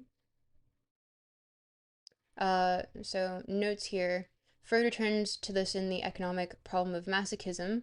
And then footnote 3, what follows in regard to sadism is hinted at in the Beyond In Beyond the Pleasure Principle, Standard Edition, Freud's later paper on Dostoevsky fits. It's just funny. We all love Dostoevsky, man. Fantastic writer. Really. Sorry, I'm not gonna glaze him too hard. Um, yap yap yap. Yap yap. Yap yap. Yap yap yap yap yap. Keep yapping. Chat, keep yapping. We're almost there. I need your encouragement to keep going.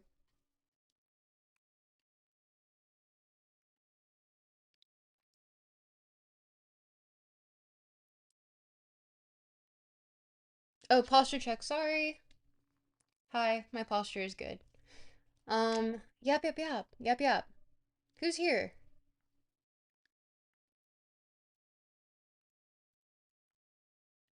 Ooh. For some reason, Twitch is doing bad all of a sudden, and YouTube is doing good. Let's go, I guess. Yap yap yap yap yap. Yap yap. Where are you guys? Unless I'm not streaming. No, I am.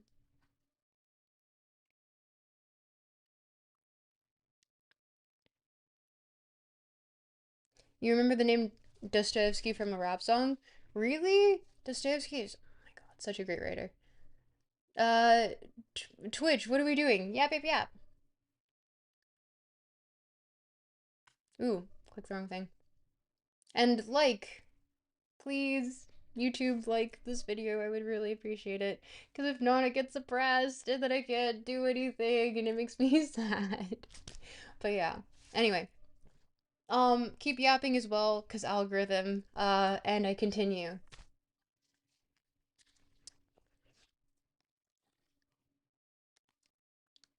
And we come to understand that the instinctual diffusion and the marked emergence of the death instinct call for a particular consideration among the effects of some severe neuroses, for instance, the obsessional neuroses.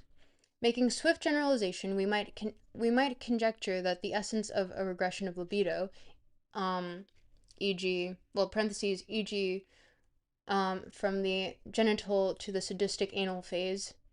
God, I fucking hate Freud sometimes. And parentheses, lies in a diffusion of instincts, just as, conversely, in the advance from the earlier phase to the definitive genital one, would be conditioned by an ascension of erotic components. I fucking hate Freud sometimes, dude. Oh my god, please get better. Like, just coin new terms.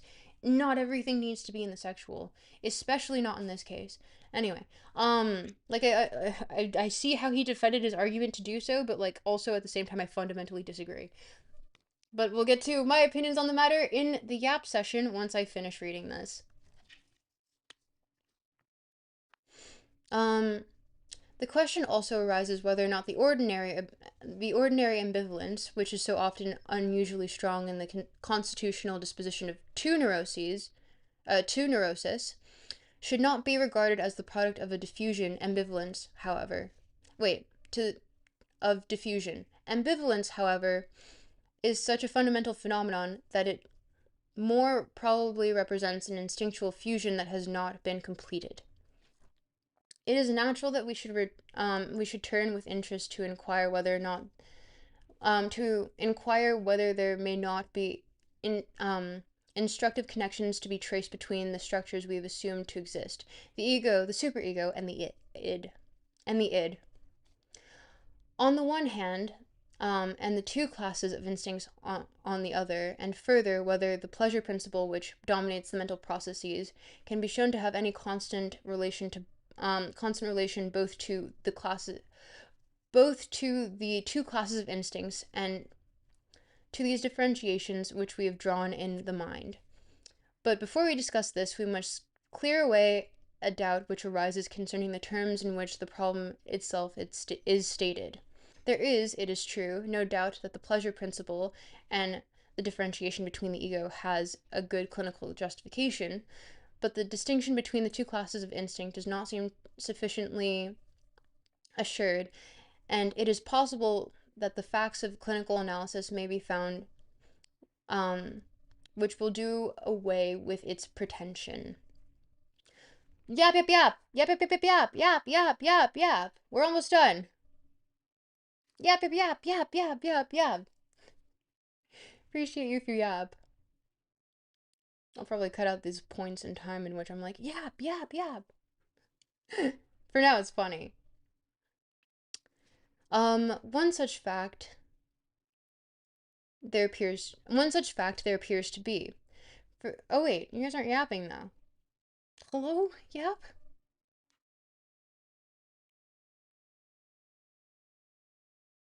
Yap? Yap? 88% fail? What? Don't rush my yapping? No, I need to rush your yapping. I don't know where you guys are. I'm lonely and scared.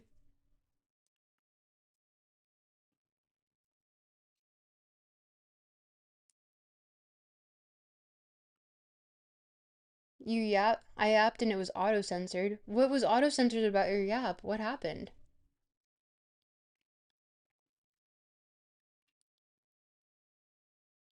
Well, are we at our... No, we have about 20 more minutes of just straight reading. And to be fair, we've made quite good progress. But keep yapping, or else I die. Or the chat dies, I guess. Or not the chat dies, the video dies. This just won't get to anyone, which is sad and makes me pretty sad. Um... Also, where's Stop? Where's Stoppy? My wonderful and most treasured Stop. She would hate me if I said that. The sadistic blank phase, but there were less than two asterisks. There's one there.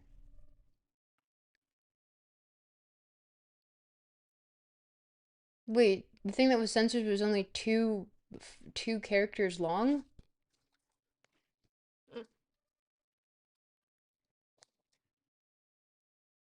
Hey, welcome back. Okay. Yeah, I need more yapping. If I don't get yapping, I perish. And if when I say perish, I mean the stream perishes because I get really sad and lonely. I'm also going to make myself bigger because I'm egotistical. Hello. Hi. How are you?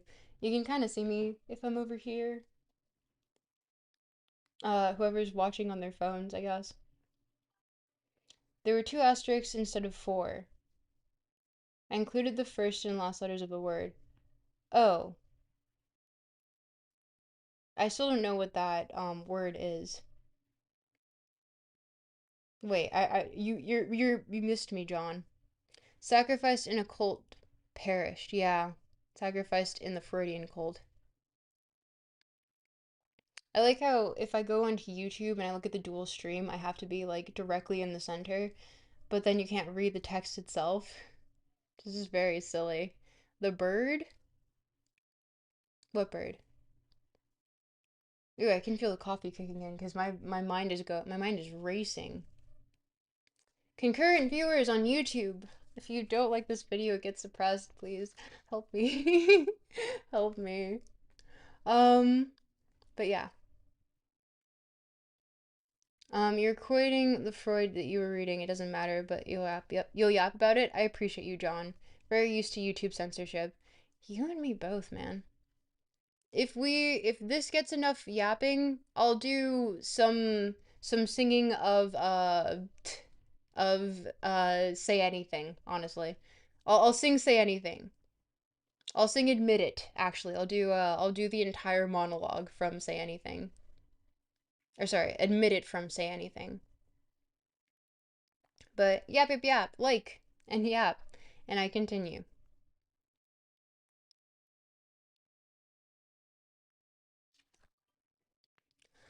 Um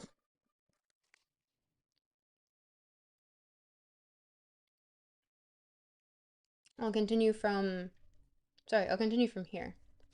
It is natural that we should turn with interest to inquire whether or not there may not be instructive connections to be traced between the structures we have assumed to exist. The ego, the superego, and the id. on the one hand and the two classes of instincts on the other, and further, whether the pleasure principle which dominates mental processes can be shown to have any constant relation both to the two classes of instinct and to these differentiations which we have drawn in the mind. But before we discuss this, we must clear away a doubt which arises concerning the terms in which the problem itself is stated. There is, it is true, no doubt that the pleasure principle and the differentiation within the ego has a good clinical justification, but the distinction between the two classes of instincts does not seem sufficiently assured, and it is possible that the facts of clinical analysis may be found which will do away with its pretension. One such fact there appears to be, for the opposition between the two classes of instincts, we may put forth the polarity of love and hate. There is no difficulty in finding a representative of Eros, but we must be grateful we can find a representative of the elusive death instinct in the instinct of destruction, to which hate points the way. Now, clinical observation shows not only that love is with unexpected regularity accompanied by hate, ambivalence, and not only that, oh my god, I forgot to post on Instagram. Oh, shucks. Well, fine, this is a whatever stream. And not only that in human relationships, hate is frequently a forerunner of love, but also in that a number of circumstances, hate changes into love and love into hate. If this change is more than a mere succession in time, if this change is more than a mere succession in time, if, that is, one of them actually turns into the other, then clearly the ground is cut away from under a distinction so fundamental as between the erotic instincts and the death instincts, one which presupposes physiological processes running in opposite directions. Now, the case in which someone first loves then hates the same person, or the reverse, or the reverse, end parentheses, because that person has given him cause for doing so, has obviously nothing to do with our problem. Nor has the other case, in which the feelings of love that have not yet become manifest express themselves to begin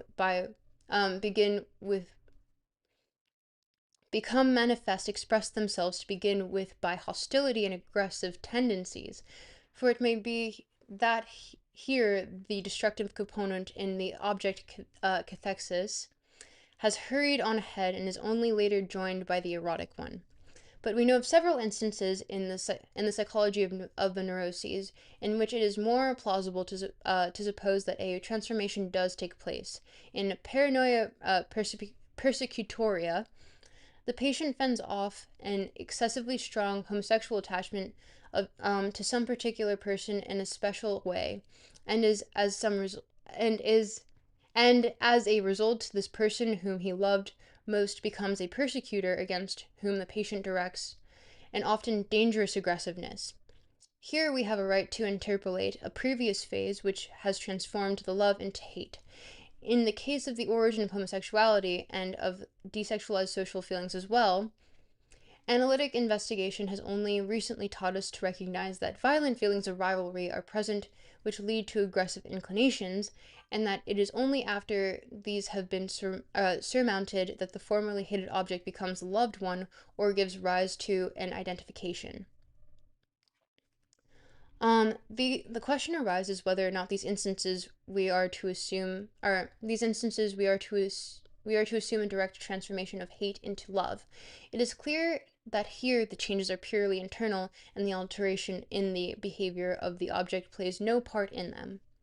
There is the possible mechanism, however, which we have come to know by analytic investigation of the processes concerned in the change in paranoia, an ambivalent attitude in the present form of the outset, and the transformation is effected by means of a reactive displacement of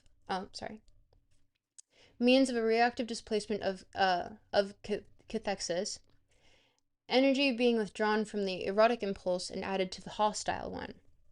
Not quite the same thing, but something like it happens when hostile rivalry leading to homosexuality is overcome. The hostile attitude has no prospect of satisfaction, consequently, for economic reasons, that is, it is replaced by a loving attitude for which there is more prospect of satisfaction, that is, possibility of discharge. So we see that we are not obliged in any of these cases to assume a direct transformation of hate into love, which would be incompatible with the qualitative distinction between the two classes of instincts. It will be noticed, however, that by introducing this other mechanism of changing love into hate, we have tacitly made another assumption which deserves to be stated explicitly. We have reckoned as though there existed in the mind, whether the ego or in the id, a displaceable energy which, indifferent in itself, can be added to the qualitatively differentiated erotic or destructive impulse, and augment its total cathexis. Without assuming the existence of a displaceable energy of this kind, we can make no headway. The only question is where it comes from, what it belongs to, and what it signifies. Oh, signifies. We're getting to Lacan's here, just like, yes, signifier. Yeah, I'm just imagining. I feel like if anyone is to have a sort of a homoerotic, rivalrous relationship with Freud, it would be Lacan. But that's me extrapolating quite a bit. Not really, but I think most people that studied under Freud probably have this sort of fixation on Freud. Therefore, they went to make on their own works exactly on these points. But what is one to do? Ooh, I see chat blowing up, and I appreciate you. I appreciate you. Thank you. Thank you. Thank you. Thank you. Thank you.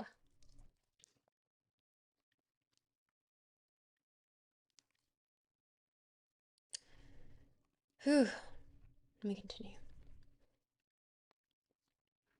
The problem of the quality of instinctual impulses and its persistence throughout their various vicissitudes is still very obscure and has hardly been attacked up to the present. The sexual component, in the sexual component instincts, which are especially accessible to observation, it is possible to perceive a few processes which are in the same category as what we are discussing. We see, for instance, that some degree of communication exists between the component instincts, that an instinct deriving from one particular erotogenic.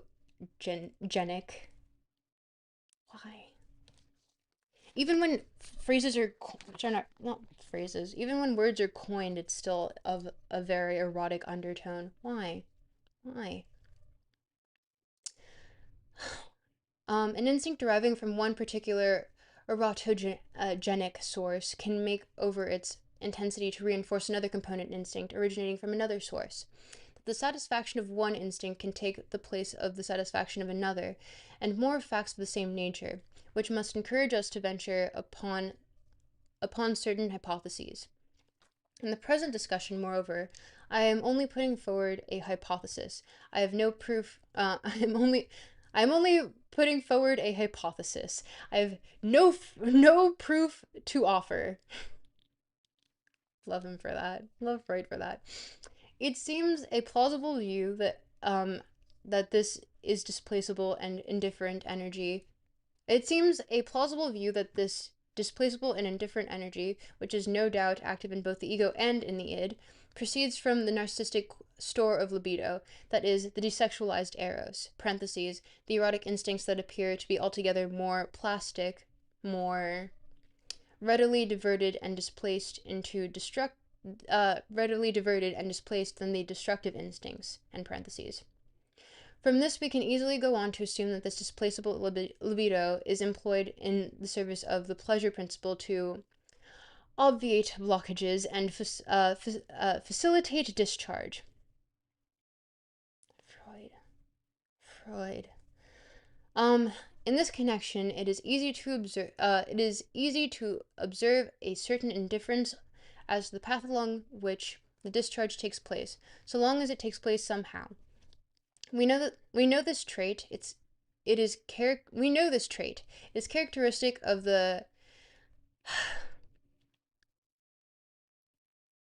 cathectic.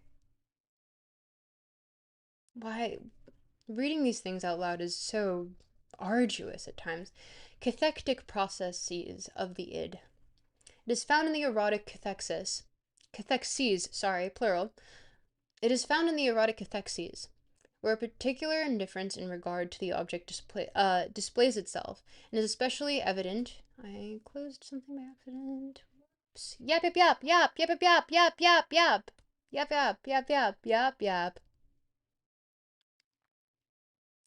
Yap, yap, yap, yap, yap, yap, yap, yap. Keep yapping. Yap in chat or I die.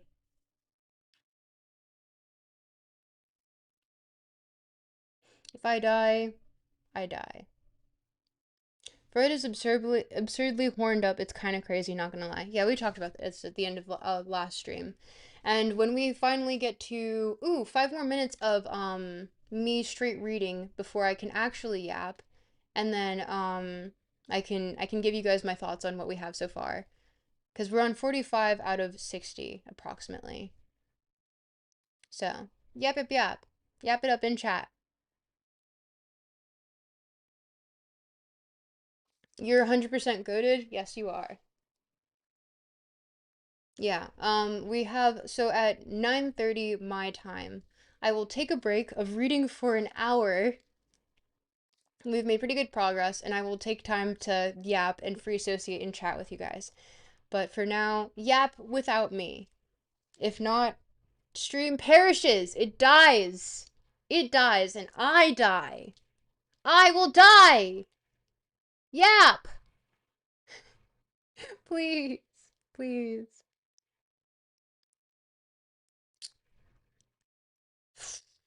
Okay.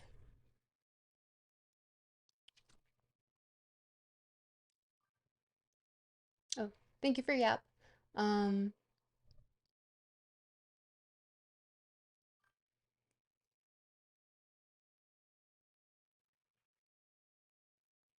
It is found in erotic cathexes, where a particular indifference in regard to the object displays itself, and it is especially evident in the transferences arising in analysis, which develop inevitably, irrespective of the persons who are their object. Not long ago, not long ago, rank published some good examples of the way in which neurotic acts of revenge can be directed against the wrong people. Such behavior on the part of the unconscious reminds one of the cosmic story of three village tailors, one of whom had to be hanged because the only village blacksmith had committed a capital offense. Punishment, let's read the footnote on that one really quick. The story was told by Freud in the last chapter in his book on jokes, which is what Icy wanted us to read. Oh no. We might have jumped ahead a few books, but what was it? The joke and his God, I'm not remembering the name of that one right now. I did read it back in high school, but we're revisiting it all. But 2 more minutes of straight me reading, and then I can yap with you guys in chat. Um, Punishment must be exacted even if it does not fall upon the guilty. It was in the study of the dream work that we first came upon this kind of looseness and the displacements brought about by the primary process. In that case, it was the objects that were thus relegated to a position of no more than secondary importance, just as in the case we are now discussing in its paths of discharge. It would be characteristic of the ego to be more particular about the choice of both an object and of a path of discharge. If this displaceable energy is desexualized libido, it may be described as sublimated energy, for it would still retain the main purpose of eros, that of uniting and binding, in so far as it helps towards establishing the unity or tendency to unity, which is particularly characteristic of the ego. If thought processes in the wider sense are to be included among these displacements, then the activity of thinking is also supplied from the sublimation of erotic motive forces. We here arrive again at the possibility which has already been discussed. That sublimation may take place regularly through the mediation of the ego. The other case will be recollected, in which the ego deals with the first object cathexis of the id, parentheses, and certainly with later ones too, and parentheses, by taking over the libido from them into itself and binding it to the alteration of the ego, binding it to the alteration of the ego produced by means of identification. The transformation bracket of erotic libido and end bracket into ego libido is of course involves an abandonment of sexual aims, a desexualization. In any case, oh, and we've hit 30. Yippee! I will continue. I'll highlight this right here for myself as where we restart, but we get a little bit of yap time. Gloop. Thank you for gloop. Ooh, okay. What have I missed in chat? My leg is falling asleep. Ah, I missed a lot in chat, I assume. I'm going to put myself front and center. Hello. Hi, how are you? Hi, it's Freud. I'm Freud. Okay, what have I missed in chat? Whoa, I've missed a lot. Whoa. And, wow, I've missed a lot in chat. You're just yapping about anything? Go off. Thank you, Justin, for switching to YouTube chat. I appreciate you for that. And we're keep liking the video, whoever's here. I appreciate you. Okay. So, where did I last get to? Just got home, yap yap yap, yap yap, yip yip, yip yip appa. That's funny. Whole worm said popcorn. I wish philosophers used common English instead of using all these rare words. The point should be to communicate with the maximum number of people as possible. John, you and I can agree so completely on that matter. I have a Substack article on it actually, which if you check the links down below, you can see my Substack is linked there. It's the article is called "If You Think This Article Is About You, It Probably Is." Which you might despite Chomsky being in there, fuck, my goat was washed. Chomsky, my goat is washed. Chomsky, why? Epstein files, why? I'm so fucked. Anyway, you would really like that article, I think. I assume people are just hiding basic ideas behind big words, just filling chat. Yap. I liked the stream hours ago. Chatters like the stream. John is such a real one. Thank you, John. Wormy said, #1 goal. John said, what's up, chat? Gotta love all the Greek and Latin. Hula said, wave. Hi. How long can Freud go without including a reference to Rome? This long. For real, though. Although, Instinct, let's fucking go. K1 said, Awooga. Instinct mentioned, Easy W. Lol, got you. Death Instinct directed inwards or outwards? Band linkers. Are you asking for links to the band? It's a secret for right now. That'd be pretty cool. TBH, Miami's full of the worst rich people. Yes, John. Yes. Are we the same person? There's this guy building a $1 billion house in Miami. Yeah, there is. There's several. Don't worry. There's only one house known that's worth as much. Surprisingly, it's in India. Are you counting the fucking bunkers, like the doomsday bunkers that people are building? I remember the name Dostoevsky from a rap song. Really? I yapped and it was auto-censored. The sadistic blank phrase, but there were 2 less asterisks. No, there were 2 asterisks instead of 4. I included the first and last letters of the word. I was quoting the Freud you were reading, and it doesn't matter, I'll yap about it. Very used to YouTube censorship. For a couple of weeks, then Trump was first elected, and you couldn't say positive things about socialism in comments. Really? Huh, I did not know that. I always thought you had to have love before you could hate. Hate comes from betrayal, defensiveness, etc. It's reactionary, unlike love, which it just happens. Woo. Worm said #1. Hate comes from betrayal, defensiveness, etc. Hate can also come from. I would say that it doesn't need to.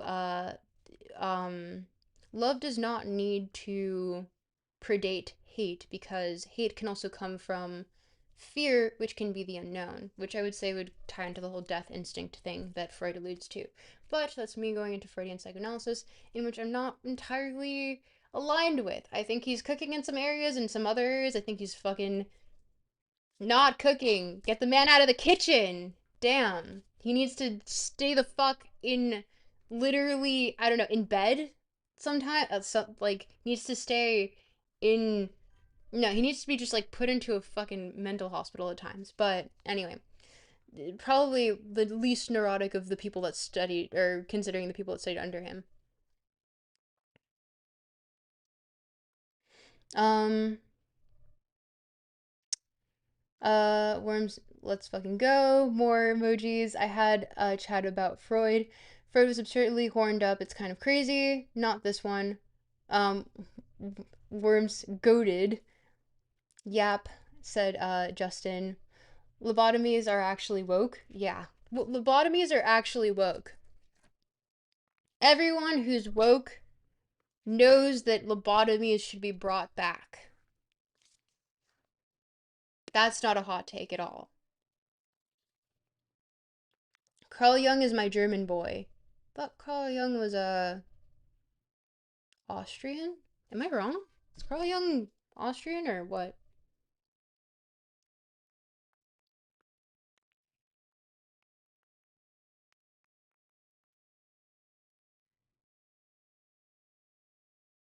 Swiss! I don't know why I didn't know that. I knew that. I knew it. I just forgot. That was really dumb. The French abandoned its people in Canadian average absent French father. Oh my god. I would definitely be a cannibal during an apocalypse. If drinking is bad, then why do I feel better after drinking? Take that, moralist. Take that, woke moralists! Wait, no. How did you say it? If drinking is bad, then why do I feel better after drinking? Take that, woke moralists!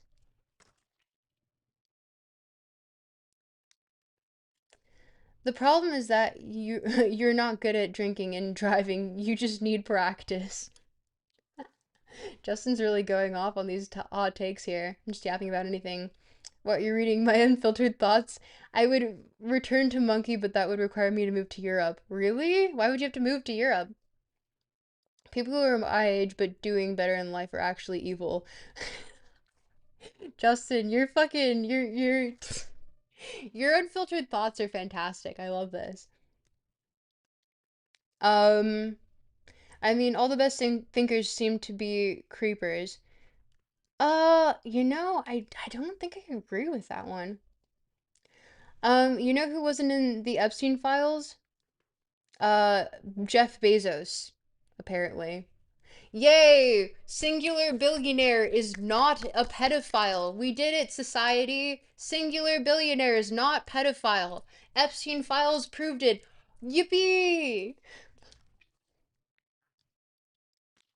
Miami people are literally fish people, scales and everything. I can, as a literal mermaid, I can attest to that, actually. I'm not hateful, I'm just passionately bitter. No truer words have been said. I'm gonna tweet that and not credit you. Sorry. um, it's just me, Phil Stein for all his flaws. Mr. I can't read. Well, true, it is just a skill issue. And what's Twitch chat saying? Young, woke, and gifted. So true. Yeah, we're surprisingly quiet on the Twitch front. What's going on, Twitch chat? Sorry, I just caught up with all of these beautiful comments that I got, which were genuinely really fun to read. I should do that more often. Wasn't in the Epstein files doesn't mean he wasn't buying kids from someone else. No good centibillionaires. I mean, you got me there. I just like, what are the chances that there is a singular billionaire that does not want to like fuck a child? Is that too hot of a take? Is there not one billionaire in existence that does not want to fuck a child? Not one. Tropical is my brother, not brother. Brother. Okay. I am your you we are brethren, yes. But okay. Yeah, that is we've come so far. We've done so much. Let me sorry about that. I'm moving the coffee. Um CoffeeZilla? Uh People who seek power want to use their position of power to abuse others, so billionaires have to be PDF files because it is the ultimate have to be PDF files because it is the ultimate abuse of power. There might be something with that theory. I don't know if I fully agree with it. I think abuses of power can take many forms, and it doesn't always need to be directed towards sexual abuse towards children. I think it might be too simplistic to have it like that. And feel free to fight me on that one.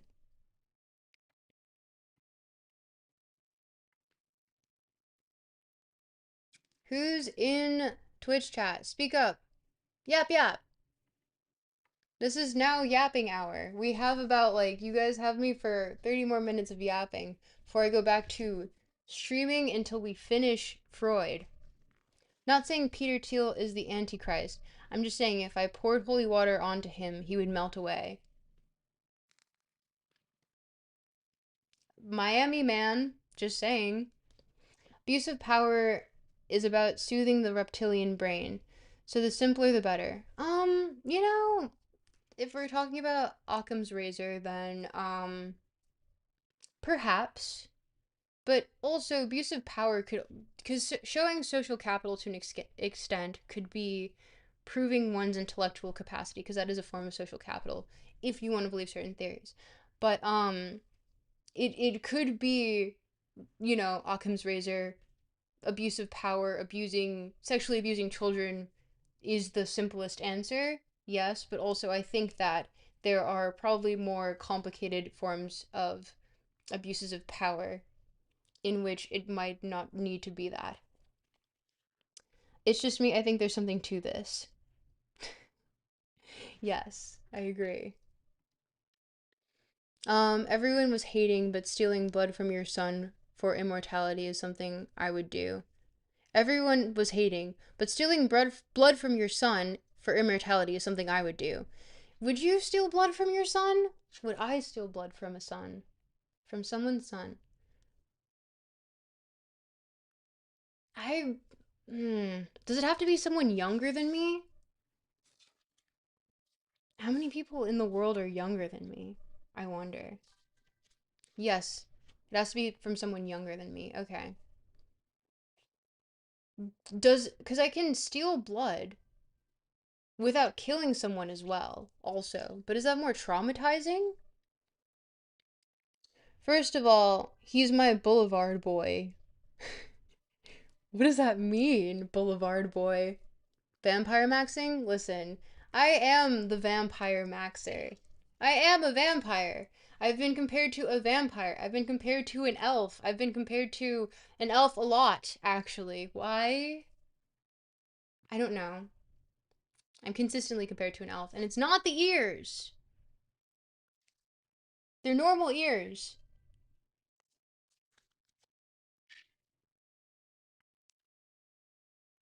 Blood boy, sorry. Instead of V, it's a U. Oh! Excuse me. Um, Listen. I am a vampiric, cyber gothic mermaid. When I say vampiric, I mean not parasitic, I mean vampiric. Specifically thriving off of the iron within someone else's blood because I am horribly anemic. It's kind of a problem. Genuinely. I need to sometimes have it's not liver. Is it liver? I don't know. Someone just orders it for me on Uber Eats and I need to eat it because if not, I start like getting really dizzy and passing out. I literally have to keep iron pills on me. Like I keep them in a little Altoids case. I'm a human supremacist. That's called a humanist, which is quite based of you, Justin. Go off. Oh, it's probably liver. That's what I was thinking. There was like Egyptian. There was an Egyptian restaurant um, on Uber Eats that has really good. Was it liver?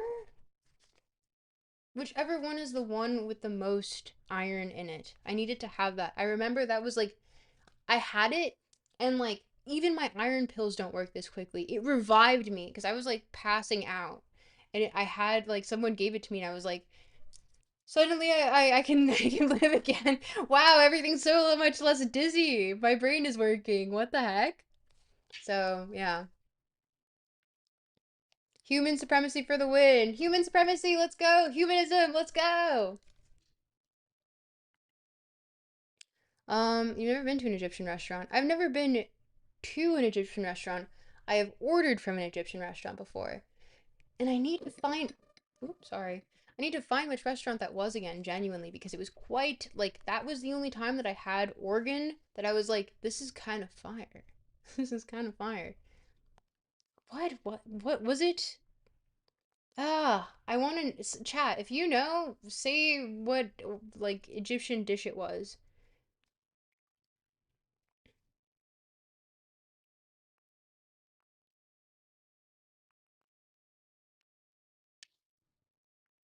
We're the only things that can create meaning, like God. We can create something, parentheses meaning, and parentheses out of nothing. Humans are inherently demigods. So true and so real. I do like that take. Um,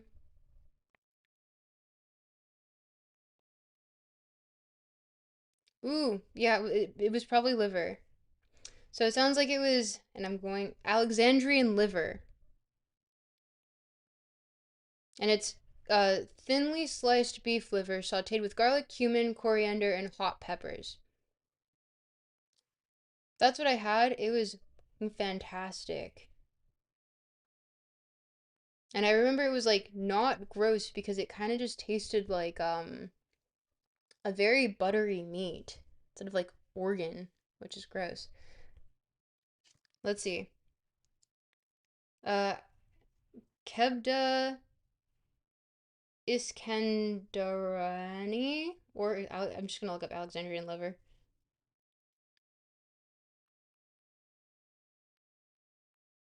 Sounds like the name of a really good song too. I would name a song that. Alexandrian liver.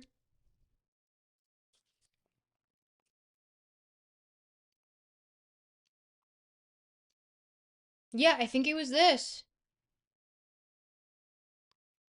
And however you pronounce it in Egypt.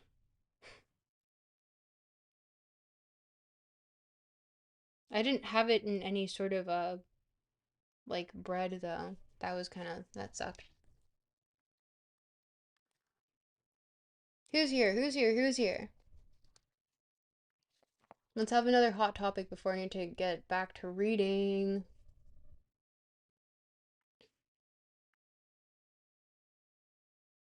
Hmm.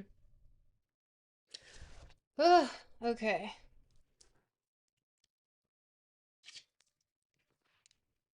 Mm,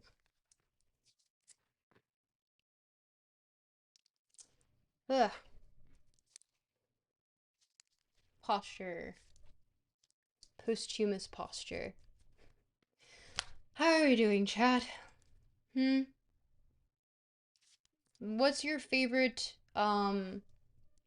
what's your favorite dish from a country that you've not been to? That's a good question. Hmm. What's my favorite dish from a country I haven't been to? There's a lot of really good Ethiopian food. Mmm. But is it my favorite? Hmm.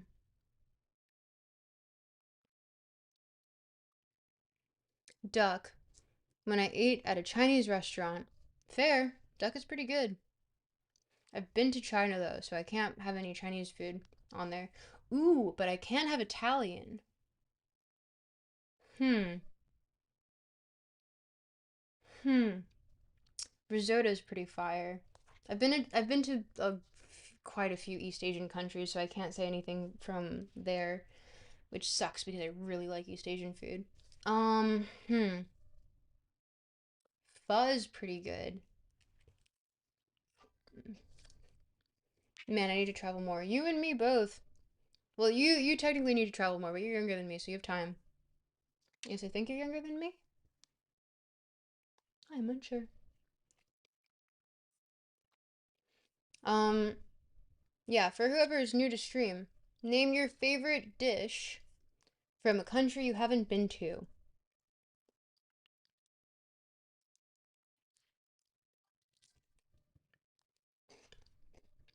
You're 23, it's technically over. You're younger than me. You have time. Just turned 23. Oh, yeah. I think you mentioned your birthday was recently. You're fine. You have time. You have more than enough time. I don't know. I feel like I need to put Subway Surfers on the background so I can get some people in chat here. But, ugh. Where are my Discord goobies? If it, where's Stop, actually? The one who would be the most interested. Probably Persian food? Never been to Iran, but the food is. That is true. That is true, actually. Persian food is fire. Oh, hmm. There's a lot of Russian food that I really like as well. Or Georgian food. Oh my god. Georgian food fucks. Georgian food fucks. You can feel yourself becoming unk. You're not unk. Trusting Gerberts to make it on stream. Listen, uh, Gerberts are they're entirely neutral. I don't know what to say about that. So I was gonna say like, yeah, they're great, and then I was like, that is a weird connotation to it, doesn't it?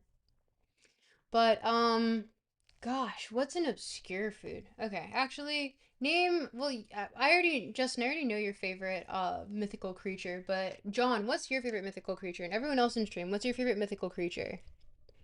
Give me that.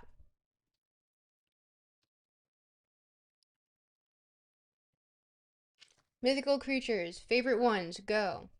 Mine's gotta be. Hmm. Was talking about this recently. Deep sea mermaids. Those seem really cool. I'm pretty sure they would require goblin shark DNA to be somewhat feasible. Somewhat feasible. Oh, are we taking an ad break? What? Oh no, I'm misreading. Oops.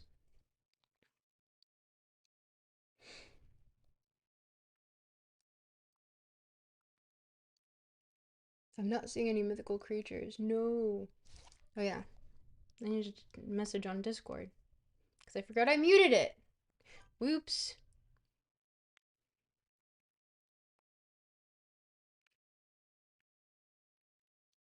What about cryptids?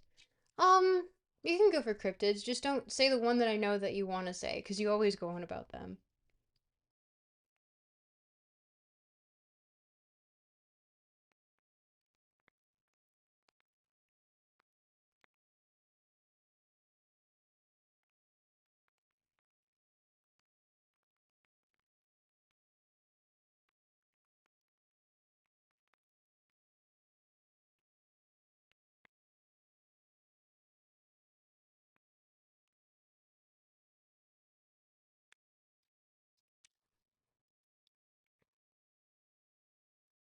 Hmm.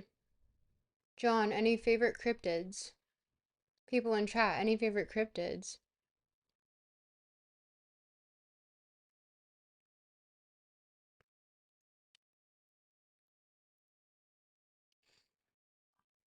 Hmm. Dragons and phantoms were fascinating as a kid. Haven't thought about this stuff in like a decade though. I'm 30. Fair. Honestly, I think I like thinking about fiction, but only in the sense of like how it relates to philosophy. Man, you're the only one here. No, you're not. You're just the only one yapping. There are a few lurkers that I peeped. But I think I'm like I'm on as background noise for the moment until will definitely be background noise when I'm reading again. Ow. Sorry.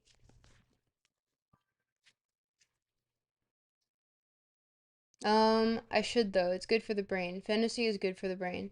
It is. Honestly, I've been considering whether or not I want to have moments in which I like either okay, you guys can give me a good read on this. I've been considering doing either a video or a live stream where I read oh, did I get a notification? No. Wendigo because I'm fascinated by the woods. Interesting. You know, go on that because I don't know much about them. Feel free to go on that. But wait, I was thinking either of reading because I really like ancient Greek tragedies, like Oedipus Rex, despite it being bastardized in the modern context by a certain Freud that we're reading currently. Uh, but genuinely, Oedipus Rex is like a tragedy. Like it's very very good. Like the actual play itself is just the tragedy is everyone knows the twist now. It's like knowing Jekyll and Hyde. But back then, if you didn't know it, it was like just like it was just heart wrenching. But also the Oresteia I would be really into reading. And like I can just get into character for it and like act it out because like there are just some parts, especially in the Oresteia, where God, not like just where certain characters get really into the moment. Not Iphigenia, Iphigenia's mother, Electra's mother. Um, why am I forgetting her name? Clytemnestra. There we go. Clytemnestra goes like she has certain parts where she monologues and it's just fucking like and it's good. I like it. The chorus would be kind of hard to do as a singular person, but you know, we can make it work. I guess like it would require some post production, so maybe a video would be better, but is that an interesting thought?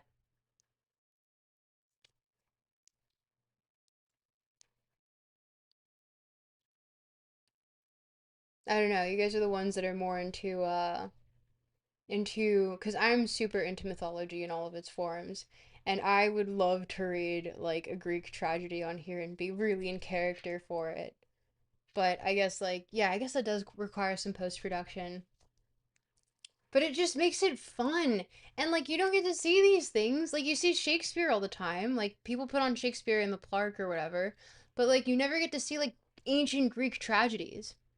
Basically a creature from Native Americans. I forget what specific tribe. It's a creature defined by insertional hunger. Oh, defined. Defined by insertional hunger? Do you mean insatiable hunger? Interesting. Huh. Maybe I'll ask my cousins about it. Um, well, not that they would know. Specifically, resides in North American woods. If it's a creature that touches the mythos of the Wendat, then I can ask my cousins about it. But if not, then I'm fucking stuck in the unknowing oblivion because we barely talk about that shit unless I'm literally going with them to like an event. Uh, Insatiable. I hate autocorrect. Real and true. Wah! I accidentally closed my computer. IDK plays, but I'm enjoying hanging out with you. I'd probably watch. Okay, I would do it. I think honestly, with something like the Oresteia or Oedipus Rex, it would require a bit of post production, in which I'd probably need to like dress up and like memorize the lines because you can't just read that on the fly. Unlike Shakespeare, let's be real. To be fair, if you just read Shakespeare on the fly, like it works, but it's not as good. But it's a creature connected with cannibal, hence the hunger. Interesting. Interesting. Huh. The more you know. I don't know too much about North American mythology, I'll be honest. Mine relies almost entirely in Eastern, or, well, sorry, like very Eastern or very Western mythology, but not never Nordic. I know I know more than average, but I do not like, especially as it relates to like Sumerian, I want to know more. Mesopotamian, I want to know more. Phoenician, I have a pretty good working knowledge of. Um, Minoan, I'm very curious about, but of course, all of that. Minoan, I probably have the best knowledge of, but it's like fucking like what happened there? What happened? We don't know. Like fuck. It seems so cool of a culture too. Like Minoan culture seems sick as fuck because they supposedly just according to the records that we have so far, it's not very well known, but it is highly speculated that there were a lot of female essentially like priestesses, but they were in positions of power, and also it was a highly trade was highly central to their economy, so they were constantly doing seafaring trade, and they had not a lot of like defenses on their in their domains in their palaces, but they had like sort of city centers that multiple people lived in, and it functioned off of that. So it was incredibly interesting, and textiles were like the main one of the main exports, I believe. But also, there's interpretations in which the iconography that they use for women as priestesses could be interpreted as a singular snake goddess person. So, take that with a grain of salt. Um, I don't know, but antlers freak me out. When they on things besides stags or something humanoid. Ooh. To be fair, I do think fawns are quite cool. I do like them. Like fawns as the oh, hurricane. Hi. Minoans were cool as fuck. Yes, they were. Hot and cold running water, crazy advanced. Yeah, exactly. I think it might have been a sort of matriarchy. Yes, exactly. That's what I just said. I'm so glad that, John, you and I, great minds think alike. Minoans, like, just fucking, they were so cool, and we just don't know what happened. And we still can't fucking, we can't translate fucking linear A. Was it linear B? I don't know, but it upsets me. Like, I'm just like, we just have no access to this knowledge even though we have the writing. Like, that's crazy. Ugh. It makes me sad. But yeah. Fauns as like mythical creatures are definitely really cool. They rank high up on the mythical creature list for me. Gotta say, mermaids are still. I used to go to the beach like almost every weekend growing up as a kid, and I would, to make myself have more fun because it was never my choice to be at the beach. I would tell myself I was a mermaid, and I'd like swim out, and I'd like, it was Florida, so I could like do it was wild, there was wildlife out there. I could pet stingrays and shit, and you could see a bunch of fish or like catch crabs or things like that. But the Anatolian cultural complex is crazy. It includes Minoans and Greeks. Yes, Greeks and Anatolian. Yes, I know, I know. I mean, the thing is that like we I am so, because everyone wants to be like, oh, but fucking Rome had all these fucking aqueducts, and they had like running toilets and things like that. So did Minoans.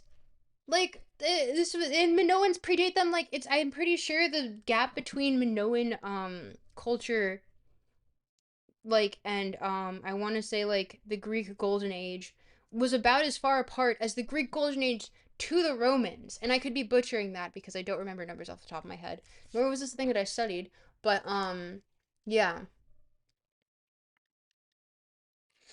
I don't know. I think like ancient cultures are so fucking interesting. Ugh, and I could go into like because I was really into like ancient Japanese culture, and like all the myths around the mythos surrounding that as well. But I will say that I've since gotten off that and gone more onto like my Greek my little Greek Minoan Phoenician routes, and I've been very curious about all of that. But yeah, and also one that's been striking me as very interesting recently has been like like pre-Christian Irish mythology, which I know is just like we have a general illusion to because a lot of it was like either syncretized or just like kind of made a little bit like a little bit more Christian and palatable by uh everything thereafter, but I find it so curious. So curious. And yeah, I have such a fixation on that. That's like my little fixation. Ireland is weird, bruh. Ireland is super weird. Ireland is super weird. And they're so cool for it. Ugh. I don't know. Irish culture as it relates to like even like post-Christian Irish culture, cuz once again they had to take all of this like this folklore, mythos, and like their general understanding of the world, and they had to make it fit within the Christian context. And also because of the geography of Ireland itself, it is essentially stayed as a fucking island of like essentially kind of like priests making beautiful art, but the art was like mind you Christian art, and the art was like inspired by that like heavily heavily censored, we'll call it use of Christian iconography, but it makes for such an interesting like after effect of just seeing like because Irish Christian iconography is so beautiful in a way that I think is so like abstracted from like what you see in like the Byzantine Empire and things of that nature. So I don't know. Yeah, it was just me on my little history rant there. Paganism tropical. Nah, it's not. This is technically not paganism. But I don't know. That shit is so interesting to me. So interesting. And like just like the weird things that we have. Druids Ireland was part of the Druid cultural conflicts. Yes, exactly. Exactly. Druids were part of the Oh no, I'm 6 minutes over of when I was supposed to be. Okay, sorry. I got into my little mythos rant and now you know that I like I like mythology a little bit too much. But I think it's so interesting and I think it's so fun and so ignored because it genuinely affects culture. Like how fucking like the Phoenician goddess might have been Aphrodite, but like also the Minoan the Minoan goddesses or the Eleusinian ones, if you want to refer to them as that, like Despoina and forgetting the other one's name, but that technically still probably offshoots of the same god if you want to like really squint. Um, were like probably what ended up becoming Persephone and Demeter, and they had their own like cult about them. It's just so interesting, and we don't know because we don't fucking know Linear B. Why? We have the writing, we just can't decipher it. It's so aggravating. Um, which sort of defined the Gaelic people IMO. I knew some weird Irish people when I was sketchier. What does that mean? When you were sketchier? And also, yeah, no, I think all of this mythology is so cool because it helps you understand, like, historically where these people's brains were at. And I think that's so interesting. Like, Hestia, we barely have any knowledge on, but, like, we know that it's so central that she was, like, part of the pantheon. So it's just like, but it was so common knowledge at this point, no one thought to really write it down. So I don't know. And then what are we historically right now not writing down that we take for granted as common knowledge, but we're going to forget in like what a couple centuries? So I think that's so and like archiving work is so interesting. I don't know. Blah, blah. But that's me on my little rant before we get back into Freud, I guess, who alludes to this because obviously he has Thanatos and Eros in his works, but or sorry, Death and Eros, but yeah. There we go. That's my little rant. And maybe I will make videos of me acting out the entirety of I don't know if I want to do Oedipus Rex, but or if I do Oedipus Rex, it won't be my first one. Probably would do the Oresteia. Cuz I really like Clytemnestra's little rants in there. I think they're so funny. But cuz she like snaps at the chorus sometimes and it's just like, "Okay, let's go." It's so funny. or not funny. It's a Greek tragedy, but like it's just good. Like good art stays in like the cultural conscious because it is good. So I don't know. Is that a hot take? But yeah, moving myself to the side, quite literally. Evil Deed said hearts. Hearts to you too, Evil Deeds. Hope you're not doing any evil deeds, though that would be bad. And we're reading Freud again, in which for the people that weren't here while I was reading Freud originally, yap in chat so I can hear the little notifications and I know that people are still here and still care. And also it helps me not get lost in the YouTube slash Twitch algorithm and people actually can watch this and I like get to see like it gets seen and like the video and all that. You almost turned a biker gang around COVID. What? Knew a bunch of hippies and some gangsters and some bigger associations. No way, that's pretty crazy. Tropical has yapped more about mythology than she has yapped about anything she's read on stream. That is so not true. That is so not true. Listen, I like my mythology, perhaps a little too much. And also I really like philosophy. I just don't because we haven't gone to the philosophers that I actually like. I've been reading almost entire exclusively philosophers slash psychoanalysts that I just really fucking hate. But well, to be fair, I don't hate Freud. I think saying I hate Freud is like saying that I don't know, I hate like a foundational aspect of a certain like branch of philosophy, even though this isn't philosophy. It's like philosophy adjacent. I don't know. But yeah, I don't I've been reading exclusively things that I predominantly disagree with. That's the general gist.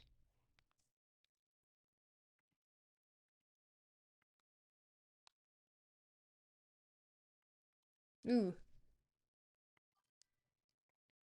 Freud is sort of a basic bitch though. Freud is a basic bitch the same way that like people that start a genre of a book come out as basic.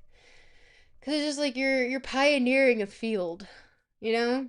Of course, like once that becomes like common knowledge, you're just like, oh, well, that's just the most basic of it, and then everyone gets spicier on top of it. But I don't know. We're getting to Lacan, and then afterwards we're getting to well, no, we're getting to Lacan, and then afterwards, I don't know. Maybe I get to do my little fucking um Greek philosophy moment, and I actually get to have a little. I get to read from philosophers that I actually like, instead of having to deal with fucking Lacan and his stupid little diagrams.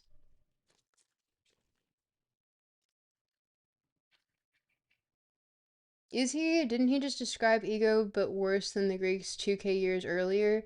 I mean, no, because he goes into the conscious and subconscious and he brings it more into the biology, which I think, and maybe you can correct me if I'm wrong here, John, but I'm pretty sure the Greeks did not go so much as because they had no, they didn't have they didn't have the technology.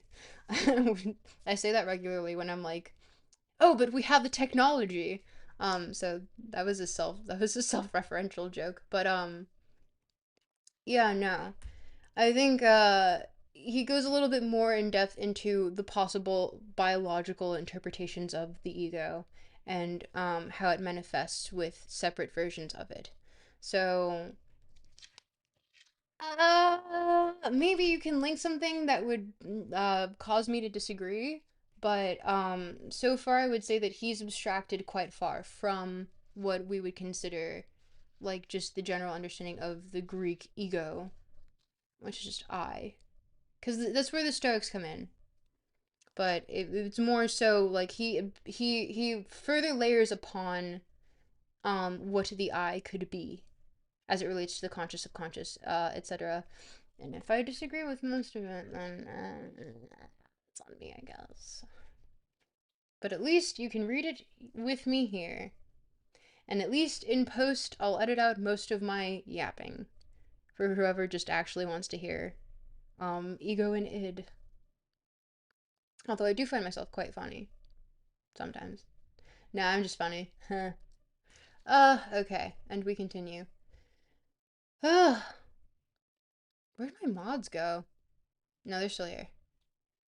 Yeah, they're still here. Thank God.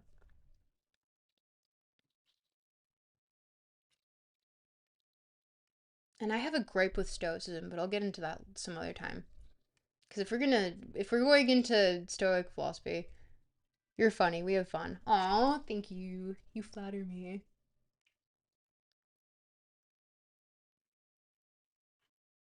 Damn, Twitch chat died. What happened? Yap, yap, yap. Oh yeah, I forgot. Yap, yap, yap, yap, yap, yap, yap. Keep me going. Keep me going. Okay, and I'm glad I highlighted this or I would have forgotten. The transformation bracket of erotic libido and bracket into ego libido is of course involves an abandonment of sexual aims, a desexualization. In any case, this throws light upon an important function of the ego in its relation to eros. By thus getting hold of the libido from the object cathexes, setting itself up as a as a soul love object and desexualizing or sublimating the libido of the id, the ego is working in opposition to the purposes of eros and placing itself at the service of the opposing instinctual impulses.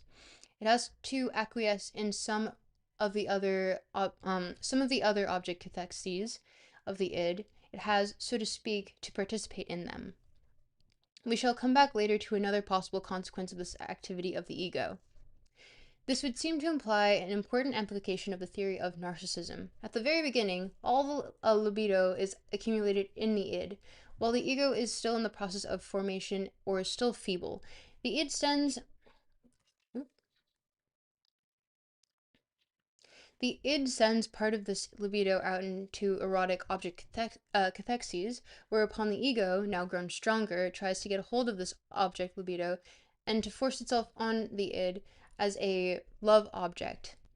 The narcissism of the ego is thus a secondary one which has been withdrawn from objects. Over and over again, we find, when we are able to trace instinctual impulses back, that they reveal themselves as derivatives of eros. If it were not for the considerations put forth in Beyond the Pleasure Principle, which we should have read first, fuck, and ultimately for the sadistic constituents which have attached themselves to eros, we should have difficulty in holding our fundamental dualistic point of view. But since we cannot escape that view, we are driven to conclude that the death instincts are by their nature mute, and that the clamor of life proceeds for the most part from eros. And the pleasure principle against eros. And from the pleasure principle against eros. It can hardly be doubted that the pleasure principle serves the id as a compass in its struggle against libido, the force that introduces disturbances. Any footnotes here that I should read? So footnote 2 says the consistency with which Freud has held to a dualistic classification of the instincts will be seen from his long footnote at the end of chapter 6 of Beyond the Pleasure Principle, Standard Edition, and from the historical sketch in the editor's note to Instincts and Their Vicissitudes. And footnote 3 says, in fact, on our view, it is through the agency of eros that the destructive instincts that are directed towards the external world have been diverted from the self. So continuing the last sentence. And from the struggle against eros, it can hardly be doubted that the pleasure principle serves the id as a compass in its struggle against libido, the force that introduces disturbances into the process of life. My mouth isn't dry, your mouth is dry. Am I dehydrated?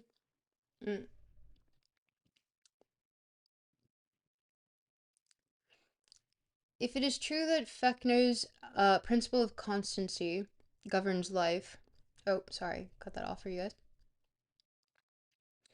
which thus consists of a continuous descent towards death, it is the claims of eros, of the sexual instincts, which, in the form of instinctual needs, holding up the falling level hold up the following level and introduce fresh tensions. The id, guided by the pleasure principle, that is, by the perception of unpleasure, fends off these tensions in various ways. It does so in yap yap yap yap yap yap yap yap yap yap yap yap yap yap yap yap yap yap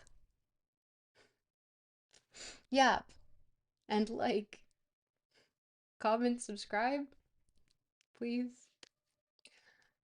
Man, I'm doing this in my free time. To be fair, I do like it.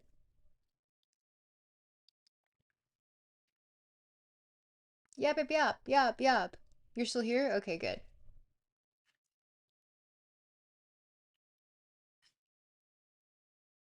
Um,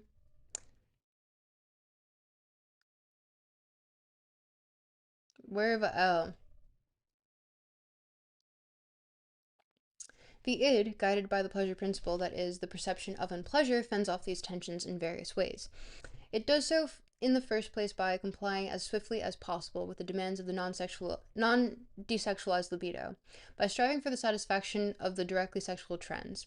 But it does so in a far more comprehensive fashion in relation to one particular form of satisfaction which all component demands converge by discharge of sexual substances. God, Freud, what the fuck? Anyway, which are saturated vehicles, so to speak, of the erotic tensions. Freud, what the fuck? Just any other language, bro. Like, we get it. You're fucking horny.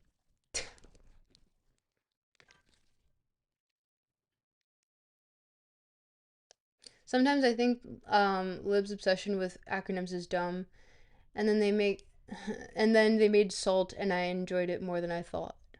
Salt? What does salt refer to? Yep, yep, yep, yep, yep. I'm not in the common knowledge. Just a horned up philo in his office. He doesn't self-describe as a philosopher. He self-describes as a psychoanalyst. In response to ice. Oh, that is funny. That is actually kind of funny. Salt cube. Salt lick. I often watch deer instead of like watching YouTube videos.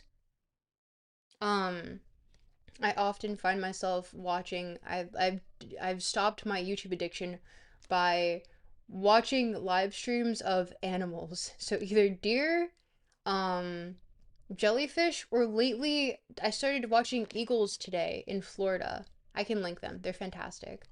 Just Canadian things. Actually, the eagles are in one, it was a Brit that showed me this, and two, um the eagles are actually in Florida. Of all places, and one of them has my name, which is crazy. It was so, and they have like two fledglings. They're so cute. Baby eagles are called fledglings, right? Anyway, we continue. We continue now until we reach the end, and we're at 47, so we're doing pretty good. Lol, not Miami? No, they're in North Florida, ironically. But yeah, the deer, the Brownsville Pantry for Deer has a salt lick, and also they have an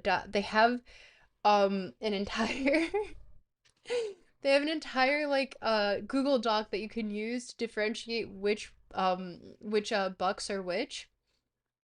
And so all of them have, well, most of them have names, and it's just really funny. And like you can see chat kind of popping off. So, like pythons. I've been seeing, oh, hi, Goop. Oh my God, Wormy. Hi. I've been seeing videos pop up on my algo about crocodiles and other creatures invading Florida, like pythons. Fuck pythons. Fuck any fucking python that is not indigenous to Florida. Oh my God, I hate them so much. For them, I am not pro animal violence, but for them it's on spot. They fuck up the entire ecosystem, and they're an invasive species. And they, like, Florida's the only place in the world where you can have both alligators and crocodiles naturally occurring. And like, they kill them both. They kill key deer, which are endangered. They kill most of the animals there, and just like what? And it was because people wanted exotic pets. So yeah, you're literally allowed to kill them without a license. For pythons in the fucking Everglades, on spot. Invasive species in Florida are horrific. Yes, they are, and they destroy the fucking environment, and it's because everyone wants these stupid fucking exotic pets. No, idiot, you just destroyed the environment. What's wrong with you? For them, it's on spot. For them, it is on spot. Iguanas, pythons, this giant rodent, which one? Because iguanas, and also there's like the fucking curly tails too. It's what we called them growing up, but like I forgot their actual name. But they're the lizards that eat the other smaller lizards that are actually indigenous. And it's just like, why? And the chameleons as well, but I don't think they're as harmful to the environment. But still, it's just like, ugh, fucking everything up, dude. Like, why is there a fucking huge ass python in the Everglades fucking it up so hard that it's ruining the ecosystem? And they're like what, 6 feet? And they lay like 400 eggs on average. Like it's absurd. It's insane. All three are invasive iguanas, pythons, and these giant rodents from South America. What's the name of the giant rodent? It makes me so upset because I might be tropical stuck and I might get seasonal depression in summer because it gets too hot in Florida, and growing up that gave me this association that heat is bad and I like cold, which is true. I'm like a husky. um but one, Toronto's made me question that lately, and two, um to be fair, when I was in Montreal, there was so much underground stuff and so much going on all the time, even despite it being winter, and it was technically colder in Montreal, that I still really liked winter. But yeah, what fucks me, like what I hate most about Florida right now is the fact that it's become some sort of fucking like tax haven. And it like there are certain just things, like there was this fucking thing that they wanted to put through where they wanted to turn parts of the Everglades into like tennis courts and golf courses and like fucking pickleball courts, which was absurd. Like it's and like the natural ecosystem there is so beautiful. I might convince a friend. The rodents are called nutria. Huh.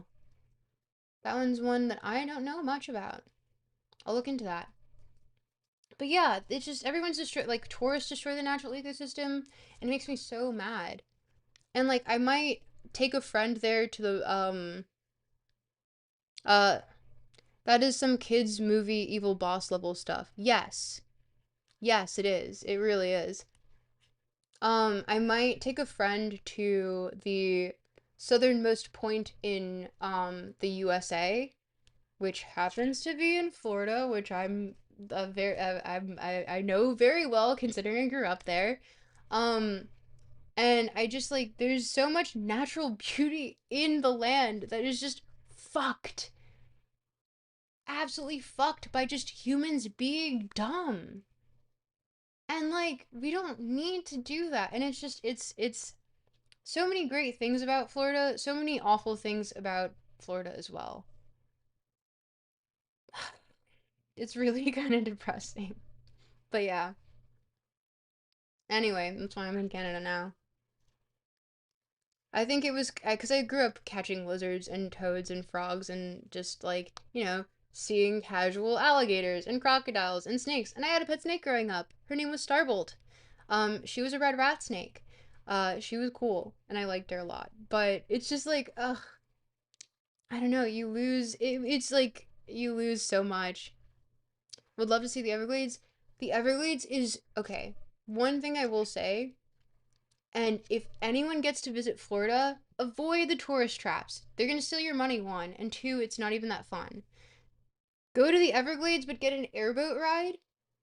And I have a business card for someone who has an airboat, and he takes you on private tours. It's not even that expensive. But like, if you go there during certain parts of the year, like you go out into like this open like it because it's very shallow, and there's grass underneath because it's water over grass. But like in the middle of the day, it just looks like you are on a boat and there's like a sky above you and a sky below you because it's so reflective. And it's gorgeous and it's beautiful and it's quiet. And it's just like things that you can never experience anywhere else. It's just so beautiful. And like I don't it's just like imagine just like fucking taking a boat through two skies. It's so I don't know, it's fantastic. But you would never know because everyone just wants you to go to Miami and party. Like it's depressing, but it's so and like going to certain areas in the Keys are just absolutely gorgeous. I went to this place called Sea Camp growing up, and you learn about like marine biology and stuff, and it's just like there's sharks, and you have to there's like this rite of passage where you have to swim through a pool full of sharks, but it's like nurse sharks, so they're not going to do anything, but everyone freaks out anyway. I was the only one that was having a good time. But like they make you like dissect squid, and like they have all these sharks that wash up on the shore once they like die or something. And so there were all these hammerhead sharks that they would keep in the freezer for us to like examine as kids. So I get to feel them, and like you can feel them, and it's like they're essentially their skin is made of like small keratin scales. So when you take your hand over, it feels soft, and then when you take it the other way, it feels like there's a bunch of little nails rubbing against you. I don't know, it's so interesting. Swimming through the sharks, yeah. No, it was just like, oh man, I really love nature in Florida. Like it is so underrated. And you would never know because so many people don't want to go there to just party and they don't give a fuck about the environment. And they litter and they get shit everywhere and they like have all these cars that fuck it up. And like it's just depressing. And boats too, and which hurt manatees, and also dolphins are like like I grew up around dolphins. And like once again, all these animals get injured by these big ass boats because no one knows how to follow fucking proper wildlife laws, and it's just depressing. Ugh, it makes me so sad. It makes me so sad. Anyway, that's why I identify as a mermaid. Alligator gar was some of the biggest freshwater fish in the world. They're native to Florida, I believe. I believe so. I never was a huge fishing person. Miami is a lot. Yeah, it is. It really is. And it's just I can complain about it all day and all night. But hopefully I get to do this video with a friend where I get to show someone around Florida and be like, "Yes, and don't disturb the ecosystem because it deserves to just be left the fuck alone. Let it live. Let it survive, please. Don't destroy it any further." But yeah, that's my little rant. Ugh. You guys heard me rant about two things that I'm very passionate about today, which is mythology and tropical, specifically South Floridian, because that's the only place in Florida that is tropical. Um, Everything else is subtropical, don't get it twisted. Um, I've been learning a lot about all these invasive species coming to Florida. Yes, and it's really, really bad. But it's just Florida, like going kayaking, paddleboarding in the mangroves in Miami, that's a core memory for me. Um, like just all these things that are getting absolutely destroyed now because no one gives a fuck, and it's not like things if it were things that we could just regrow, whatever, because then that we can like that things like that heal. But you can't heal history or the American crocodile is goaded, yes. Yes, high key. High key agree. But wait, I'm supposed to be reading Freud. Buh! We got super off topic there. I'm sorry, I'm really passionate about this if you can't tell. Um yeah, like tropical slash specifically Floridian ecology matters a lot to me, if you can't tell. You're terrified of crocs? They're honestly pretty chill. Like that you need to eat like what, once or twice a year? I'm probably butchering that. I don't remember anymore. But cell degradation makes it takes years to recover from for centuries more like, well, we can't even get back reefs or anything of that nature. And we're losing a lot of the like the native species. So it's just like, ugh, it's just depressing, and it's more and more depressing as it becomes more and more of a cultural capital on the map, but no one actually takes into account. Um, we lack the preservation of anything to do with the ecological. Crocodiles have the coolest eyes on the planet. I would disagree only because hammerhead sharks exist. And also, it is the year of the hammerhead shark, which means it is the year of being the silly little guy in the face of the unknown, dark scariness that is the deep abyss of the ocean or the future. But continuing on with absurd whimsy and silliness. Yeah, I really like. I have hammerhead sharks as my background right now. You can see. But yeah, I don't know if you saw that. Can you see that? Hammerhead.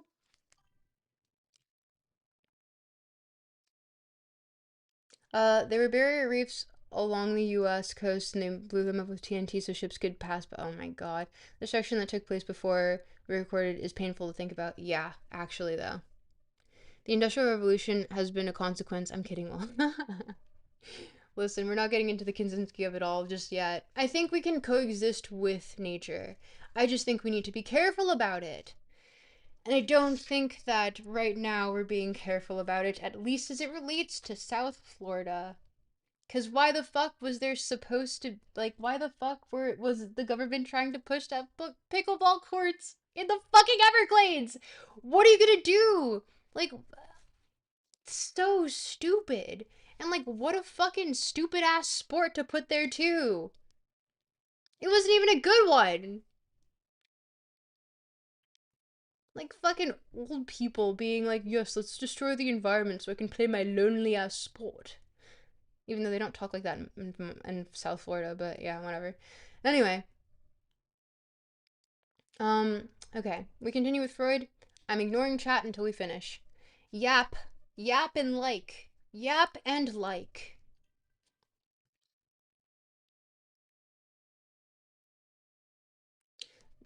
Olga still want to conquer nature. Nature is not a thing to be conquered. Maybe other people are, or civilizations, or what have you. Nature, it would require. I don't. I can go into the semantics of that, but I want to finish this because Freud. We're getting through Freud today, bitch.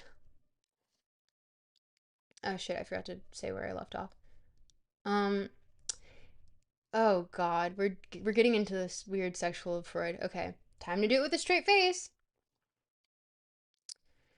But it does so in a far more comprehensive fashion in relation to one particular form of satisfaction, which all components demand dem- all component demands converge by discharge of sexual substances, which are saturated vehicles, so to speak, of the erotic tensions.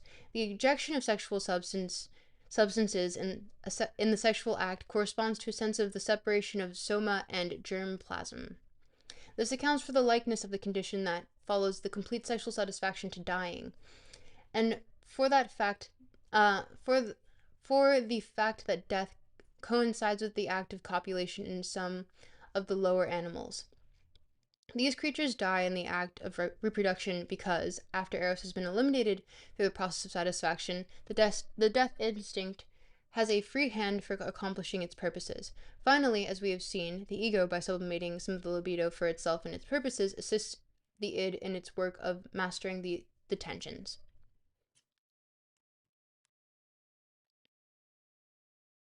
Freud's footnote 2 says Freud's view on that part played by the sexual substances will be found in section 2 of the third of his 3 essays.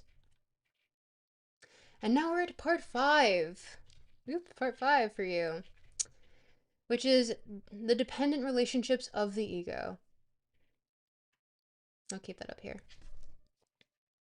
The complexity of our subject matter must be an excuse for the fact that none of the chapter headings of this book quite correspond to their contents, really, and that in turning to new aspects of the topic, we are constantly harking back to matters that have already been dealt with.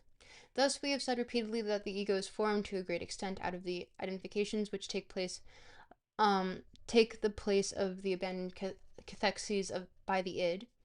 that the first of these identifications always behave as a special agency in the excuse me while I yap yap yap yap yap yap yap yap yap yap yap yap. Keep yapping. Give me courage. Give me courage. Keep yapping in chat. I don't care if you just say yap.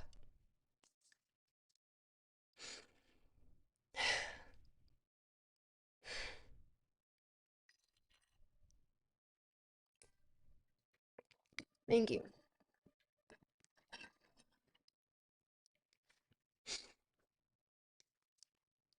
That the first of these identifications always behave as a special agency in the ego and stand apart from the ego in the form of a superego, while later on, as it grows stronger, the ego may become more resistant to the influences of such identifications. The superego owes its special position in the ego, or in relation to the ego, to a factor which must be considered from two sides. On one hand, it was the first identification, and one which took place while the ego was still feeble, and on the other hand, it is the heir to the Oedipus complex, and has thus introduced the most momentous objects into the ego. The superego's relation to the later alterations of the ego is roughly similar to that of the primary sexual phase of childhood to later sexual life after puberty. Although it is accessible to all later influences, it nevertheless preserves throughout life the character given to it by its derivation from the father complex, namely the capacity to stand apart from the ego and to master it. It is a memorial of the former weakness and dependence of the ego, and the mature ego remains the subject to its domination. As the child was once under a compulsion to obey its parents, so the ego submits to the categorical imperative of its superego. So that's another metaphor that we have there. Child obeying parents, ego submits to superego. We had the horse one from before, which was ego is essentially the person riding the horse, which is the id. So there, we have our relationships. But the derivation of the superego from its first object cathexes of the id, from the Oedipus complex, signifies even more for it. This derivation, as we have already shown, brings it into relation with the phylogenetic acquisitions of the id, and makes it a reincarnation of former ego structures which have left their precipitates behind in the id. Would it be precipitates or precipitates? Precipitates? Residues. Thus the superego is always close to the id and can act as its representative vis-a-vis the ego. It reaches deep down into the id, and for that reason it is farther from the consciousness than the ego is. We shall best appreciate these relations by turning to certain clinical facts, which have long since lost their novelty, but which still await theoretical discussion. There are certain people who behave in a quite peculiar fashion during the work of analysis. When one speaks hopefully to them, or expresses their satisfaction with the progress of the treatment, they show signs of discontent, and their condition invariably becomes worse. One begins by regarding this as defiance. One begins by regarding this as defiance and as an attempt to prove their superiority to the physician, but later one comes to take a deeper and juster view. When one becomes convinced not only that such people cannot endure any praise or appreciation, but that they react inversely to the progress of treatment. Every partial solution.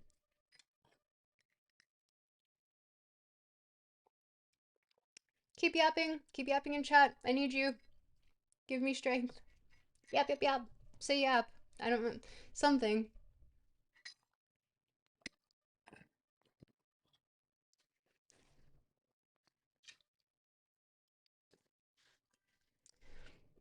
Every partial solution that ought to result and in that ought to result and in other people does result in an improvement or a temporary suspension of symptoms produces in them, for a time being, an exacerbation of their illness. They get worse during treatment instead of getting better. They exhibit what is known as a negative therapeutic reaction. There is no doubt that uh, there is something in these people that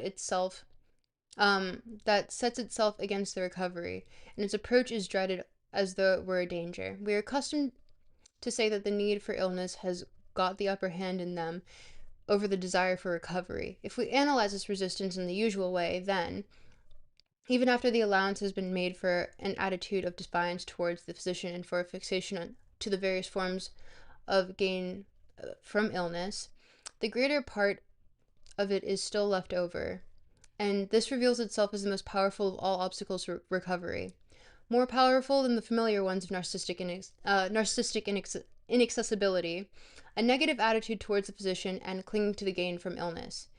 In the end, we come to see that we are dealing with what may be called a moral factor, a sense of guilt, which is finding its satisfaction in the illness and refuses to give up on the punishment of suffering. Ooh, that just made me think of a friend. Freud occasionally cooks, and to an uncomfortable degree. Yeesh. But I don't know if you guys picked up on that.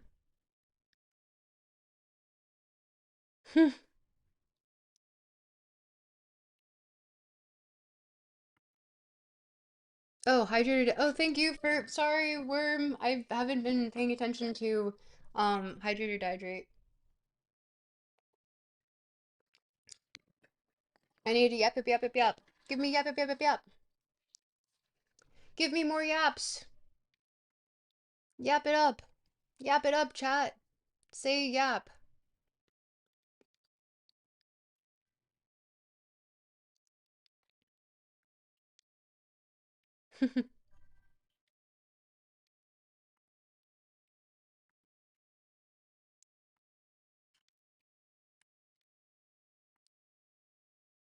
Wait, what did I miss? Yap. Thank you. Okay. We're on page 49. We're so close. And we're finishing this tonight. I said finale. It's finale. Well, I said final instead of finale, but yeah, you know what I mean. This one, we all have that one friend that prefers suffering as to ever acknowledging that they're getting better. And Freud might have cooked a little too hard here cuz perhaps it is a sense of guilt which finds its satisfaction in the illness and refuses to give the punishment of suffering. Perhaps that is the case. We shall be right in regarding this disheartening explanation as final. But as far as the patient is concerned, this sense of guilt is dumb. It does not tell him he is guilty. He does not feel guilty. He feels ill. This sense of guilt expresses itself only as a resistance to recovery, which is extremely difficult to overcome. It is also particularly difficult to convince the patient that this motive lies behind his continuing to be ill. He holds fast to the more obvious explanation that treatment by analysis is not the right remedy for his case. Yikes. If you can't tell, I have someone very specific in mind.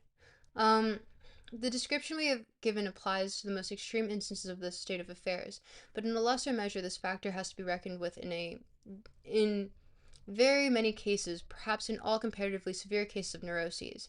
In fact, it may be precisely this element in the situation, the attitude of the ego ideal, that determines the severity of a neurotic illness. We shall not hesitate, therefore, to discuss rather more fully the way in which this sense of guilt expresses itself under different conditions.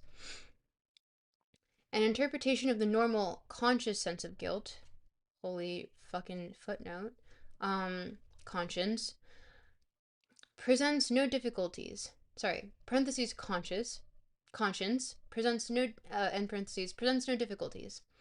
It is based on the tension between the ego and the ego ideal, and is the expression of a condemnation of the ego by its critical agency. The feelings of inferiority so well known to neurotics are presumably not far removed from it.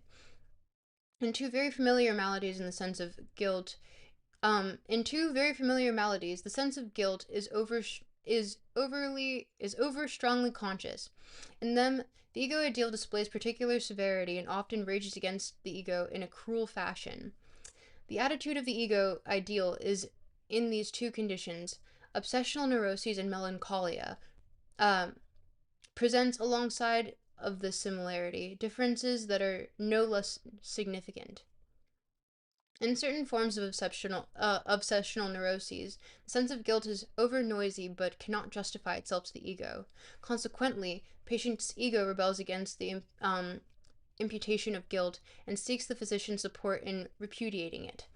It would be folly to acquiesce in this, for to do so would have no effect. Analysis eventually shows that the superego is being influenced by processes that have remained unknown to the ego.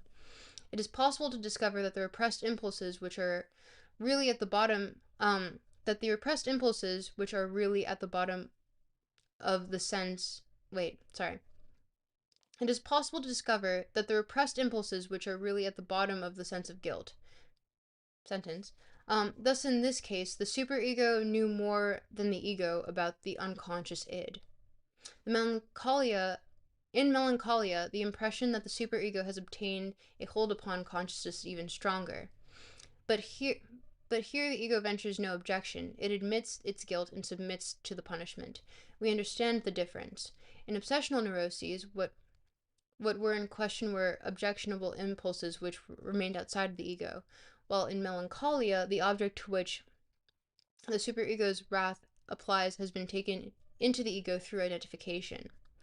It is certainly not clear why the sense of guilt reaches such extraordinary strength in these two neurotic disorders, but the main problem presented in this state of affairs lies in another direction. We shall postpone discussion of it until we have dealt with the other cases in which a sense of guilt remains unconscious. See page 53. It is essentially in hysteria and in states of in states of a hysterical type that this is found. Here, the mechanism by which the sense of guilt remains unconscious is easy to discover. The hysterical ego fends off a distressing perception with which the criticisms of the superego threaten it, in the same way in which it is in the habit of fending off an unendurable object cathexis by an active repression. It is ego, therefore, that is responsible for the sense of guilt remaining unconscious. We know that scrolled too far up. We know that as a rule, the ego carries out repressions in the service and at the behest of its superego, but in this case, in which it has turned the same weapon against its harsh But this is a case in which it has turned the same weapon against its harsh taskmaster.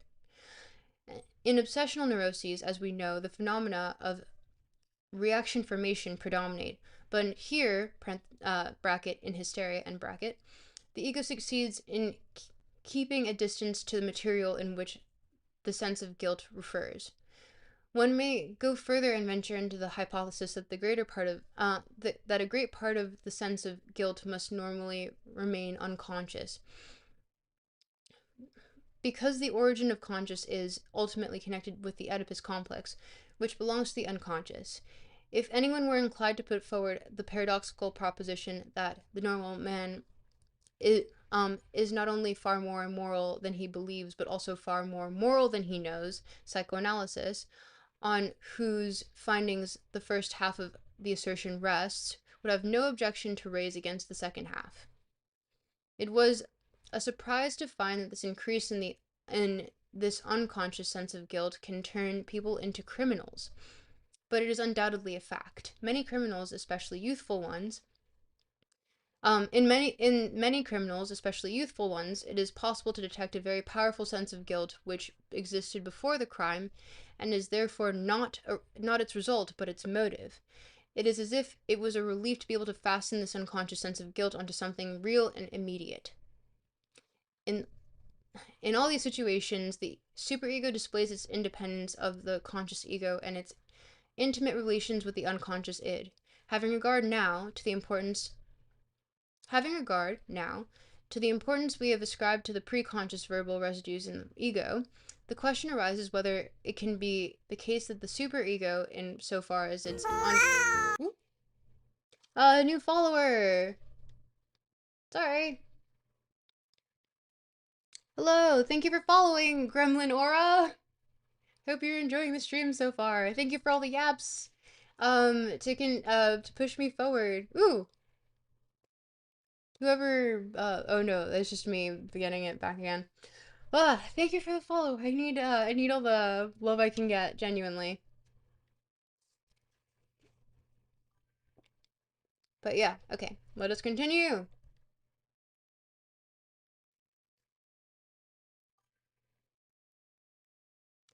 Um, In all these situations, the superego displays its independence of the conscious ego and its intimate relations with the unconscious id. Having regard, now, to the importance we have ascribed to the preconscious verbal residues in the ego, the question arises whether it can be the case that the superego, insofar as it's unconscious, consists in such word presentations, and if it does not, what else it contains it consists in. Our tentative answer will be that it is as impossible for the superego as for the ego to disclaim its origin from things heard, for it is a part of the ego and remains accessible to the conscious by way of the word presentations (parentheses, concepts, commas, abstractions, and parentheses), but by cathetic energy. There we go. By the cathetic energy But the kinetic energy does not reach these contents of the superego from auditory perception (parentheses, instruction or reading, and parentheses), but from the sources in the id. The question which we put off answering runs as follows: how is it that the superego manifests itself essentially as a sense of guilt (parentheses, or rather as criticism, for a sense of guilt is the perception in the ego answering to this criticism, end parentheses), and moreover develops such extraordinary harshness and severity towards the ego? If we turn to melancholia first, we find that the excessively strong superego, which has obtained a hold upon a consciousness, rages against the ego with merciless violence, as if it had taken possession of the whole of the as if it had taken possession of the whole of the sadism available in the person concerned. Following our view of sadism, we should say that the destructive component had entrenched itself in the superego and turned against the ego. What is now holding sway in the superego is, as it were, a pure culture of the death instinct, and in fact it often succeeds in driving ego into death, that if the latter does not fend off its tyrant in time by the change round into mania. The reproaches of conscience in certain forms of obsessional neuroses are as distressing and tormenting, but here the situation is less perspicuous. It is noteworthy that the obsessional neurotic, in contrast with the melancholic, never in fact takes the step of self-destruction. It is as though he were immune against the danger of suicide, and he is by far better protected from it than the hysteric. We can see what guarantees the safety of the ego is the fact that the object has been retained. In obsessional neurosis, it has become possible, through regression into pregenital organization, for the love impulses to transform themselves into impulses of aggression against the object. Here again, the instinct of destruction has been set free and seeks to destroy the object, or at least it appears to have that intention. These purposes have not been adopted by the ego, and it struggles against them with reaction formations and precautionary measures. They remain in the id. The superego, however, behaves as if the ego were responsible for them, and shows at the same time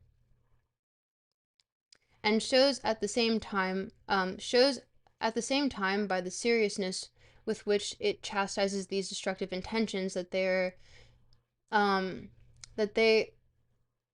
contacts. Hello.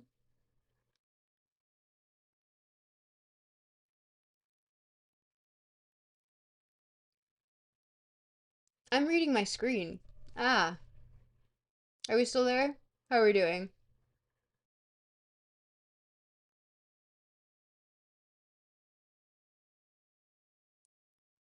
Woof, what is chat doing right now? Or what is chat not doing?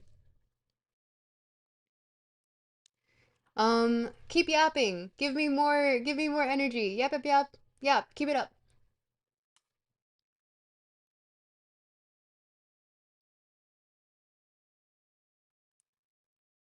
Doing good? Okay, awesome. Give more, just keep yapping in chat, cause I need to hear the stuff in the background. Gonna do the dishes for a bit? Okay, John. I need to hear the little notifications in the background or else I go crazy. Well, not really, but listening though. Okay. Ooh, and we've hit 11 p.m. I'm not going to have my display in dark mode though because I'll get sleepy. Thank you, Wormy. Appreciate you. Um, okay.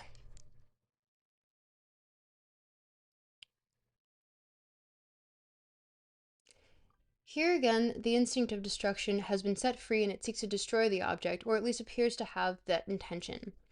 These purposes have not been adopted by the ego, and it struggles against them with reaction formations and precautionary measures. They remain in the id. The superego, however, behaves as if the ego were responsible for them, and shows at the same time by the seriousness um, with which it chastises these destructive intentions that they were no mere semblance evoked by regression, but an actual substitution of hate for love. Helplessness in both directions, the ego defends itself vainly, alike against the instigations of the murderous id and against the reproaches of the punishing conscience. It succeeds in holding it succeeds in holding in check at least the most brutal actions of both sides. The first outcome is interminable self-torment, and eventually there follows a systematic torturing of the object in so far as it is within reach. The dangerous death instincts are dealt with. I need to change my display really quick because it's got night shift on. Ooh, that is very blue. Okay.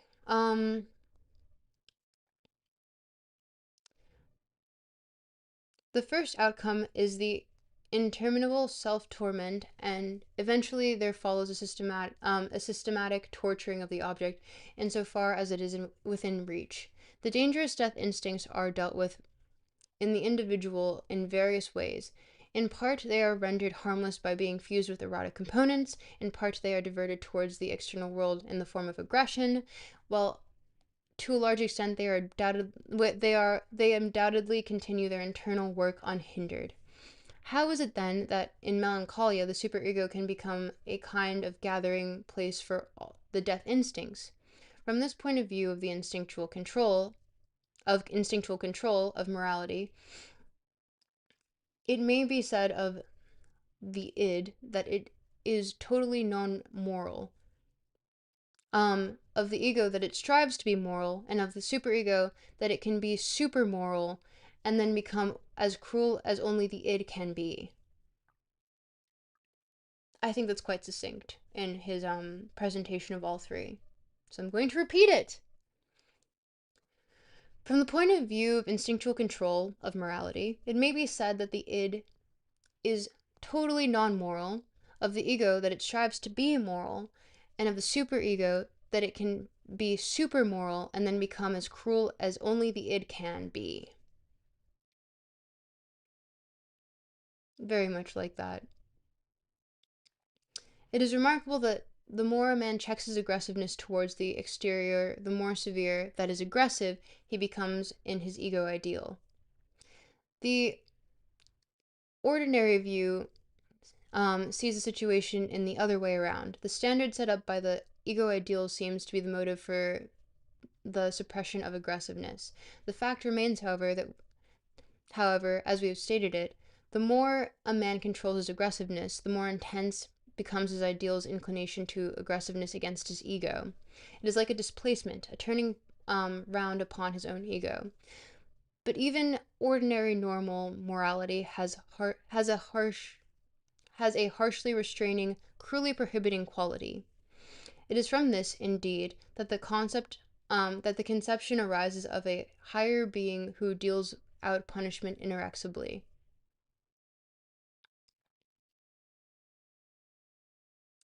I cannot go further in my considerations of these questions without introducing a fresh hypothesis. Here we go again. Um, the superego arises, as we know, from an identification with the father taken as a model. Every such identification is in the nature of a desexualization or even sublimation. No, it seems as though when a transformation of this kind takes place, an instinctual diffusion occurs at the same time. After sublimation of after sublimation, the erotic component no longer has the power to bind the whole of the destructiveness that was combined with it, and this is released in the form of an inclination to anger and destruction.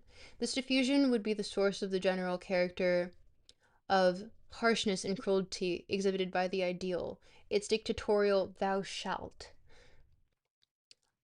Let us again consider the obsessional neurosis for a moment. The state of affairs is different here. The diffusion of love into aggressiveness has not been effected by the work of the ego, but as a result of a regression which has come about in the id. But this process has extended beyond the id to the superego, which now increases its severity towards the innocent ego. It would seem, however, that in this case, no less than in that of melancholia, the ego, having gained control over the libido by means of identification, is punished for doing so by the superego through the instrumentality of the aggressiveness which was mixed with the libido. Way to really abstract there, man. You didn't need to do that. Anyway, our ideas about the ego are beginning to be clear, and its various relationships are gaining distinctness. We now see the ego in its strength and in its weakness. It is entrusted with important functions. By virtue of its relation to the perceptual system, it gives mental processes an order and time and submits them to reality testing. By interposing the processes of thinking, it secures a postponement of motor discharges and controls the access to motility. This last power is, to be sure, a question more of form than of fact. And in the matter of action, the ego's position is like that of a constitutional monarch, without whose sanction no law can be passed, but who hesitates long before imposing his veto on any measure put forth by Parliament. All experiences of life that originate from without enriching the ego, the id. Okay, wait one.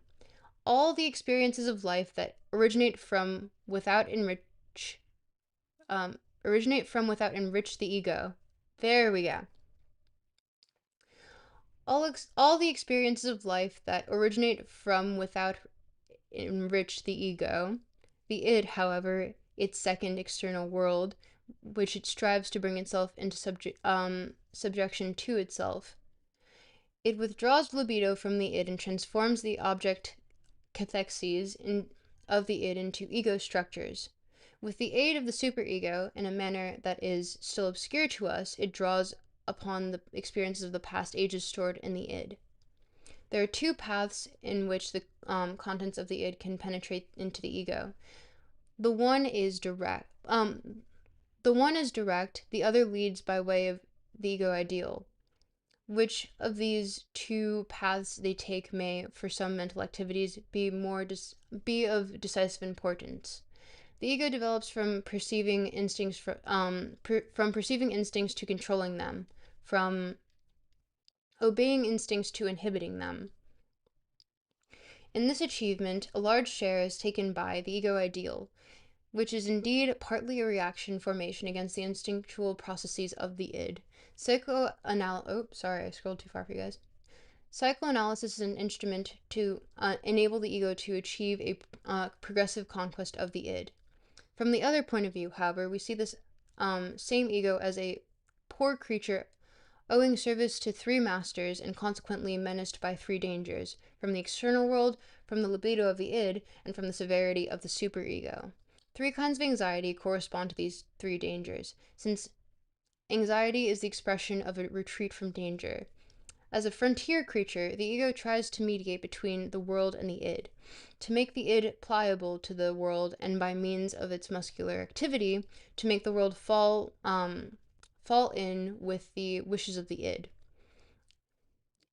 In point of fact, it behaves like the physician during an analytic treatment. It offers itself with the attention it pays to the real world as a libidinal object to the id, and aims at attaching the id's libido to itself. It is not only a helper to the id, it is also a submissive slave who courts his master's love. Fucking why, man? Whenever possible, it tries to remain on good terms with the id. It clothes the id's unconscious commands with its preconscious rationalizations. It pretends that the id is showing obedience to the admonitions of reality, even when, in fact, it is retaining obstinate. It is remaining obstinate and unyielding. It disguises the id's conflicts with reality, and, if possible, its conflicts with the superego too. In its position midway between the id and reality, it only too often yields to the temptation to become sycophantic, opportunistic, and lying, like a politician who sees the truth but wants to keep his place in popular favor. Towards the two classes of instincts, the ego's attitude is not impartial. Through this work of identification and sublimation, it gives the death instincts in the id assistance to gaining control over the libido, but in doing so runs the risk of becoming the object of the death instincts and of itself perishing. In order to be able to help in the way it had this sentence, in order to be able to help in the way it has had itself to become filled with libido, it thus itself becomes the representative of Eros, and thenceforth desires to live and be loved. But since the ego's work of sublimation results in a diffusion of the instincts and a liberation of the aggressive instincts in the superego, its struggle against libido exposes it to danger of maltreatment and death. In suffering under the attacks of the superego, or perhaps even succumbing to them, the ego is meeting with a fate like that of the protista, which are destroyed by the products of decomposition that they themselves have created. From the economic point of view, the morality that functions in the superego seems to be a similar product of decomposition. Among the dependent relationships in which the ego stands, that to the superego is perhaps the most interesting. The ego is the actual seat of anxiety. Threatened by the dangers from three directions, it develops the flight reflex by withdrawing its own cathexis from the menacing perception or from the similarly regarded process in the id, and emitting its I'm going to retry that sentence. Threatened by the dangers from three directions, it develops the flight reflex by withdrawing its own cathexis from the menacing perception or from the similarly regarded process in the id, and emitting it as anxiety. This primitive reaction is later replaced by the carrying out of protective cathexes, parentheses, the mechanism of phobias, end parentheses. What it is that the ego fears from the external and from the libidinal danger cannot be specified. We know that the fear of being overwhelmed or annihilated. We know that the fear is of being overwhelmed or annihilated, but cannot be grasped analytically. The ego is simply obeying the warning of the pleasure principle. On the other hand, we can tell what is hidden behind the ego's dread of the superego, the fear of conscience. The superior being, which turned into the ego ideal, once threatened castration, and in this dread of castration is probably the nucleus round which the subsequent fear of conscience has gathered. It is this dread that persists as the fear of conscience. This The high sounding phrase, every fear is ultimately the fear of death, has hardly any meaning. Tell that to Ernst Becker.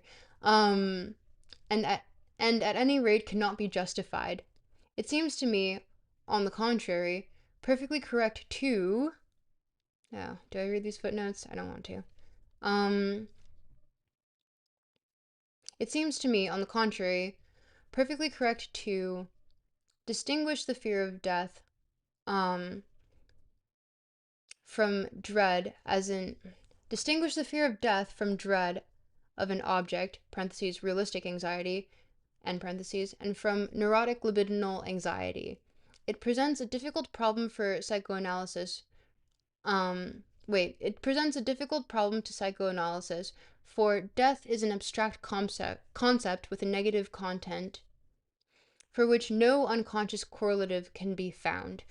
It would seem that the mechanism of the fear of death can only be. We're really getting into where Becker really digs in his fucking heels here. Who's still here? It's tropical. Hey, Rob.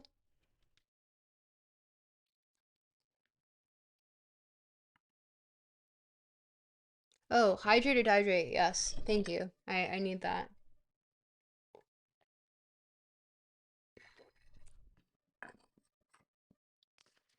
Um, Justin says, we seek to destroy love because it is such a foreign concept to us. We resort to something familiar like destruction. Perhaps. Oh, posture check. Yes, sorry. I've been leaning in trying to read. Ah, what are we thinking so far, chat?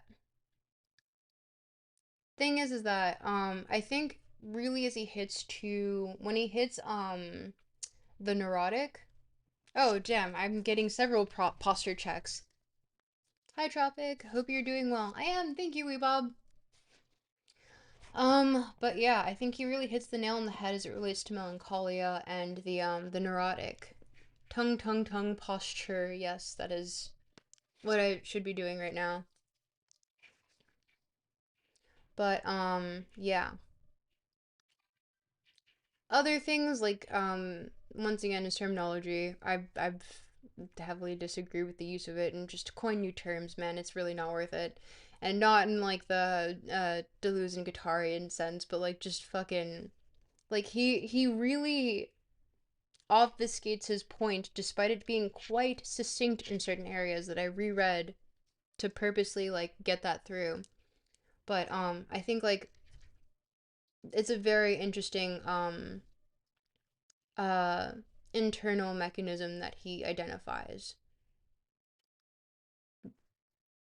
Why did I read this in high school? I should have read this as an adult. Anyway, we continue.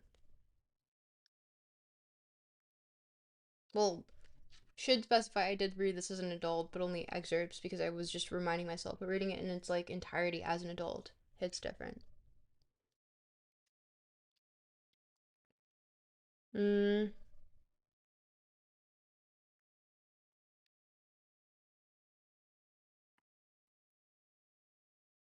yeah. Well, it's right there.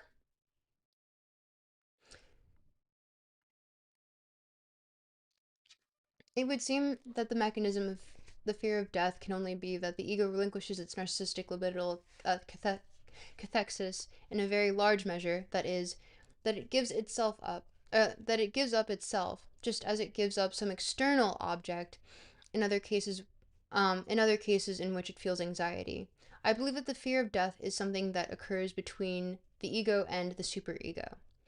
We know that the fear of death makes its appearance under two conditions, parentheses, which moreover are entirely analogous to situations in which other kinds of anxieties develop, and parentheses, and are entirely analogous to situations in which other kinds of namely as a reaction to an external danger and as an internal process as for the instance in melancholia. Once again, a neurotic manifestation may help us understand a normal one. The fear of death in melancholia, which we'll just call, I don't know, dysthymia, clinical depression, however you want to call it, um, only admits one explanation, that the ego gives itself up because it feels itself hated and persecuted by the superego instead of loved. To the ego, therefore, living means the same thing as being loved by the superego, which here again lies as a representative of the id. The superego fulfills the same function of protecting and saving that was fulfilled in the earlier days by the father and later by providence or destiny.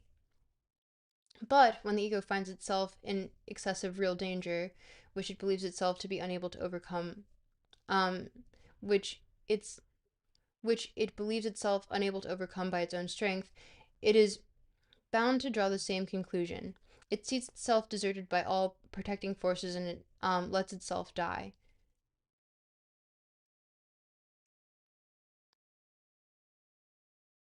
Yikes. Oh, that one hits a little too close. It's a shame everything isn't as succinct as those erupts you repeated. Which erupts did I repeat? Yeah. Yep, yep, yep. Keep it up. Yeah, this one hits a little too close. Those experiencing melancholia, have you I'm doing great. Thanks, Rob. Appreciate it. Keep yapping in chat, cuz if not, I lose faith in my ability to keep going. Genuinely. And also like the video so that it doesn't get suppressed by stupid techno capital algorithm bullshit.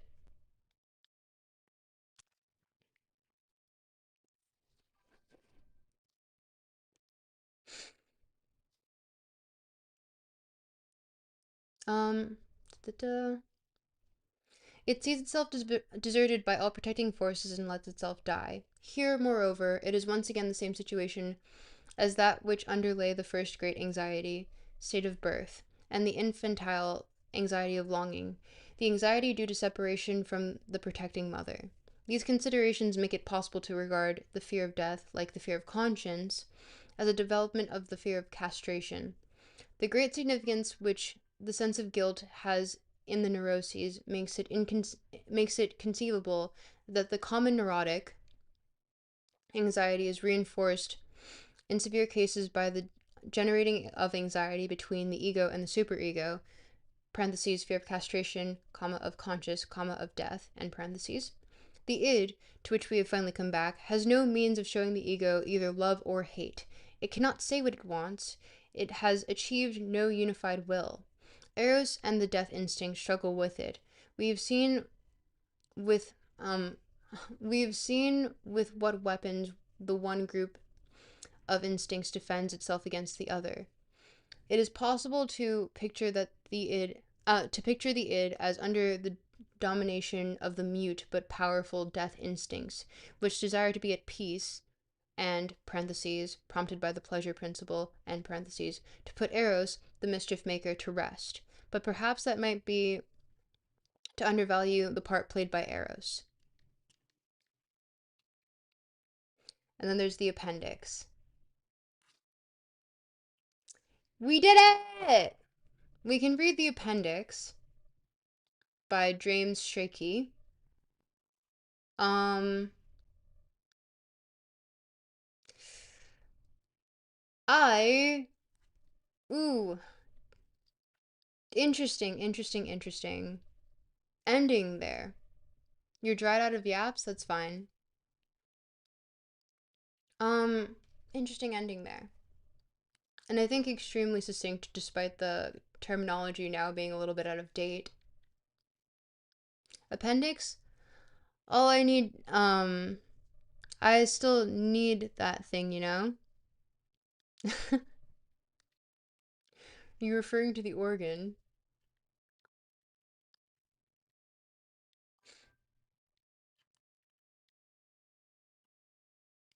I just went off the last 20 minutes, just random thoughts, lol. That's fair. Yeah, no. It was interesting to see how cuz he calls the neurotic, which is essentially what we would call W's in chat. Freud, we finished. Yes, we did it. We finished the ego and the id, just like I said we would. 30 minutes over what I expected, but you know what? We took too long last time because we yapped too much. Pervious psychoanalyst in the biz. Ugh. Honestly, yeah. Yeah, actually. Um, truly though, a point in time. Yeah, W's in chat, everyone. W's in chat. We finished. I don't feel like reading the appendix by James Strachey. Sorry, Strachey. Um, you gave your last yap. That's fine. It's funny because I know a few friends who are definitely in the category of the neurotic, we'll say, and it hits a nail on the head a little too hard, you know? Like I don't mean to be perhaps mean, but I think that Freud definitely might have said something a little interesting there that perhaps we don't acknowledge so much anymore. Perhaps because of the outdated language, perhaps because he's aged poorly, perhaps we have more interesting things to think about now in pop psychology. But alas, what are we to do with this knowledge now? What are we to do?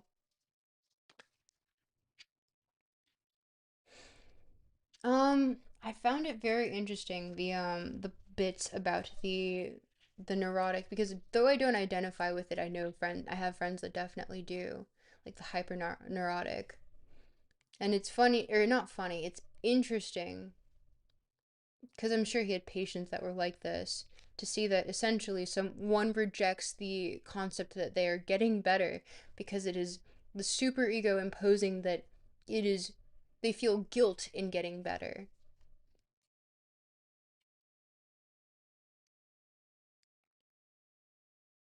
Obsessional neurosis. Yeah, there we go. So the obsessional neurotic.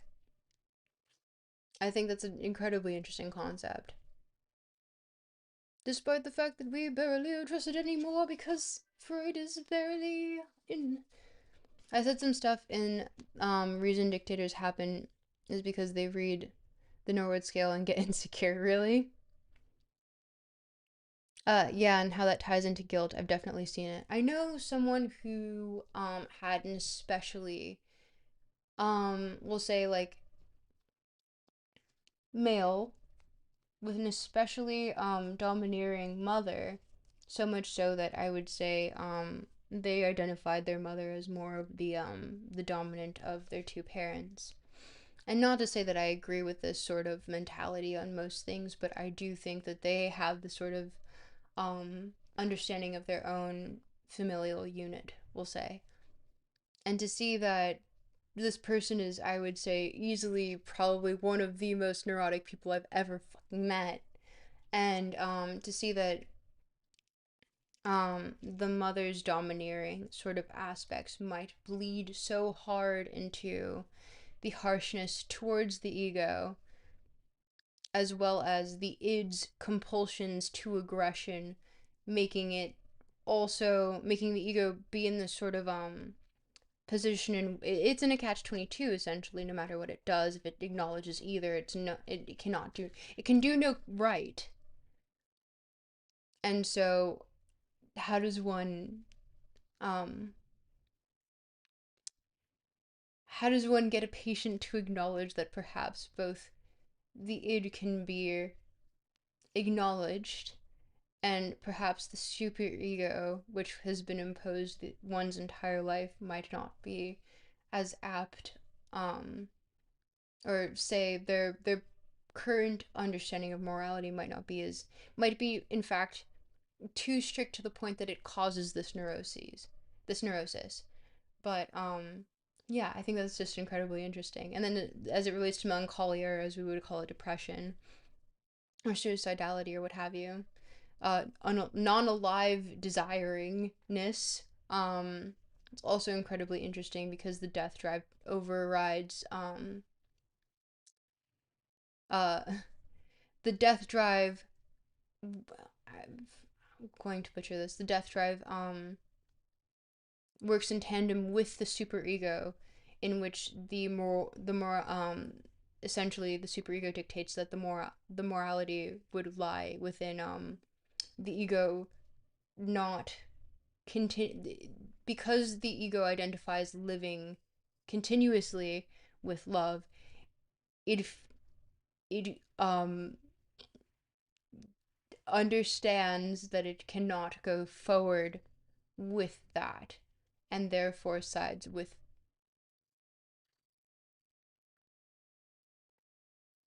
death. That's incredibly interesting. I don't know. We don't. It's not often, at least not in the modern sense or in the pop psychology sense, at least.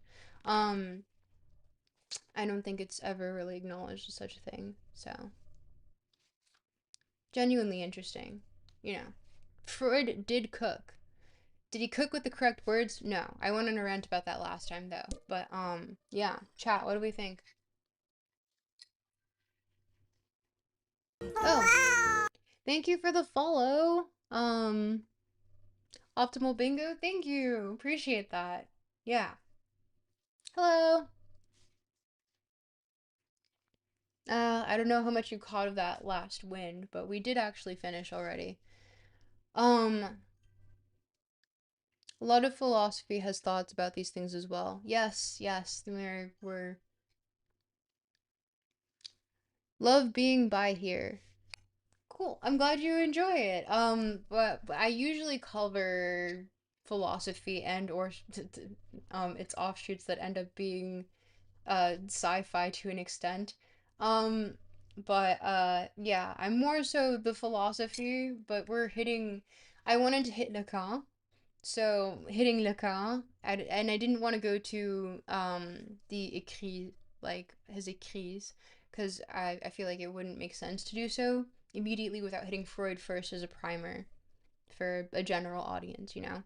So we can't do that without understanding the ego and the id and the signifier and everything else that is in the fucking like Lacanian diagrams. So we're here.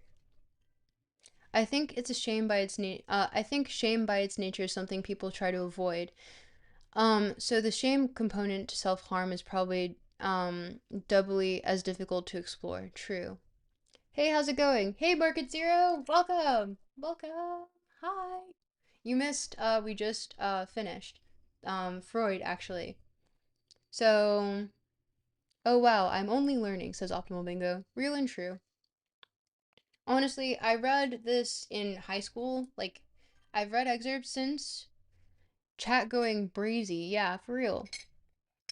But I think, yippee yappy, yeah, truly. I think genuinely this has been probably the most, and we had to get to the end to actually get to it. Because you always read, like, excerpts from Freud and you're like, what is, like it's kind of he obfuscates himself due to his overly sexual language. Oh, Twitch people, subscribe if you want to not get ads. I'm sorry. But yeah, I think he obfuscates his own work by using heavily. You're a philosophy major. Biggest takeaway is that I know a lot less than what I thought I knew. You and me both, man. You and me both. I mean, I really like philosophy, genuinely, and I've been reading almost exclusively lately. Your focus was epistemology. Really? Go on that. I'm Socratic. Real. How'd you guys find this place? I'm definitely more in the Epicurean camp, but it's not as popular anymore now. We have like the fucking pleasure principle and the however the translation described it just now. Essentially Eros and Thanatos, but yeah. God forbid we just refer to Epicurean isn't in just any sort of fucking context, you know. Let's just lose it to time, I guess, even though it's archived really well. But whatever, whatever. Anyway. um, but yeah, no, I think the overall concept of the id, the superego, and or sorry, the id, the ego, and the superego kind and their interactions amongst themselves, and the unconscious, well, sorry, the unconscious, the preconscious, and the conscious, is really interesting as he runs the model, or as Freud runs the model. Philosophers from antiquity, like Socrates, served more as a basis for historical knowledge of philosophy. I mean, I do agree. I think it is genuinely foundational to understanding philosophy in the modern day, especially even if we reach like psychoanalysis as like if we want to count that as philosophy, but I don't really do you like Socratic method though. Of course, it's fun. Duh. Give me Socratic method all day. I would love that. Even though it's just essentially knowing optics, but whatever.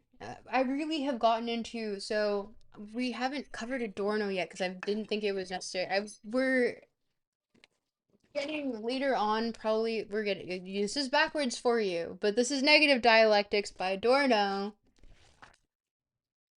Um, and I really want to get into the Frankfurt School, but of course I wanted to cover this more so because I essentially wanted to break down the Lacanian diagrams for like the layman, but in a way that's like I really wanted to be like because I find there's this sort of obfuscation and like academic gatekeeping with modern philosophy that I think is so fucking annoying and pretentious and it just and it should be for the layman, you know, for like as a different framework to understand, right?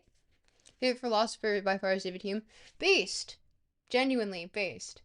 Kant is up there for me. God. I don't want to say that I have a favorite because I think that I don't know. Maybe like Descartes. Like I really like Cartesian philosophy because I think it was so fundamental to so many different things, but Kant also built off a lot of things. So, uh, uh hard to pick a favorite.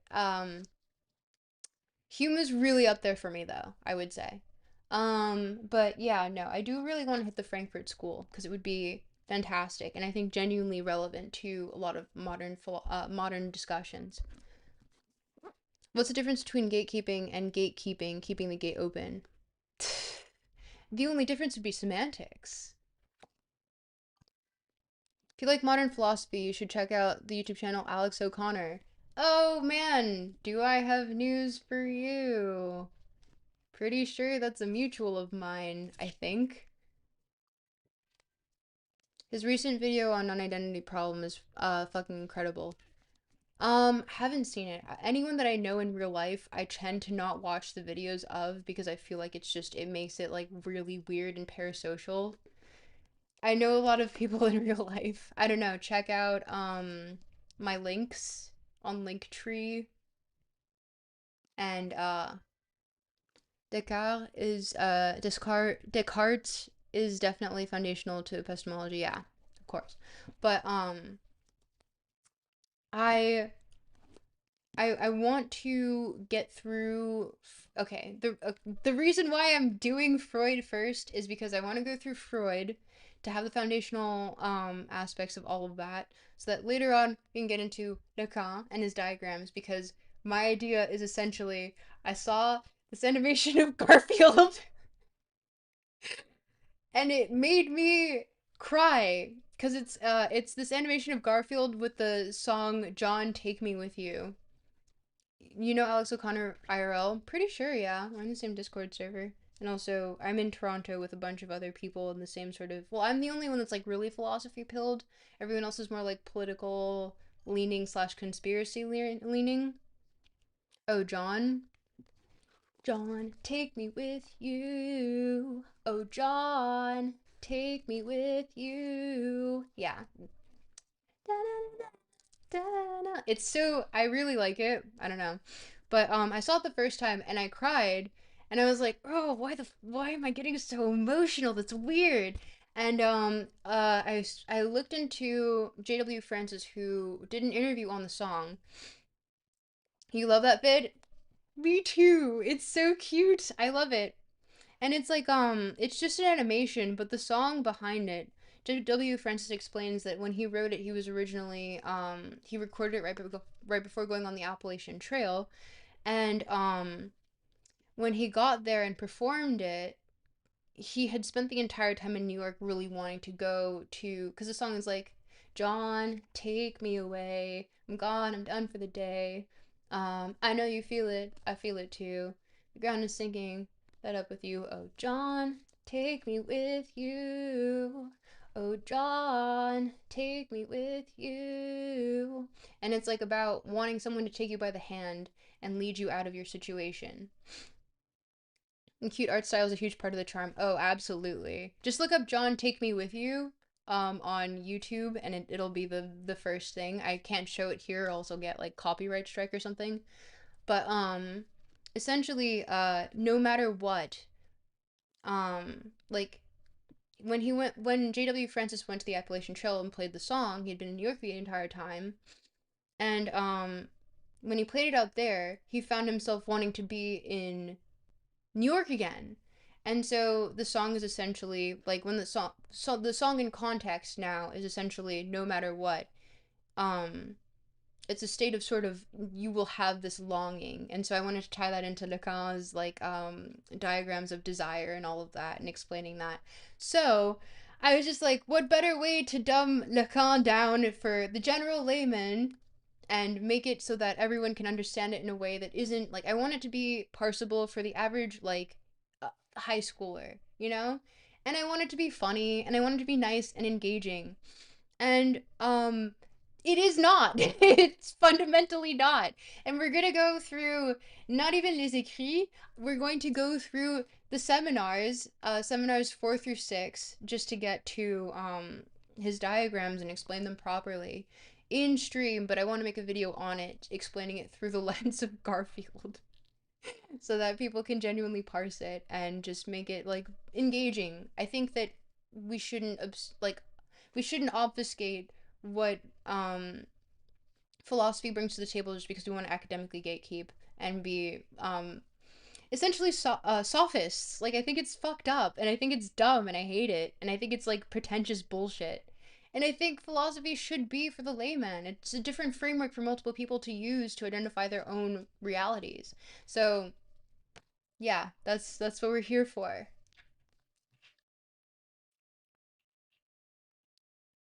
I hope that made sense. Oh, John, take me with you.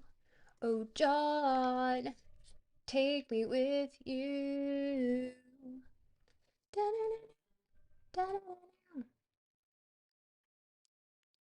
Oh, thank you for the heart. But yeah, if you feel like super sense, hell yeah. But yeah, I have hotter takes on things, and sometimes I just say stuff that's like, once we get really late at night, I'll start saying out of pocket shit. But for the most part, that's why we read through Freud just now. Thank you for making sense. Thank you for saying that I make sense. I hope that I am making sense.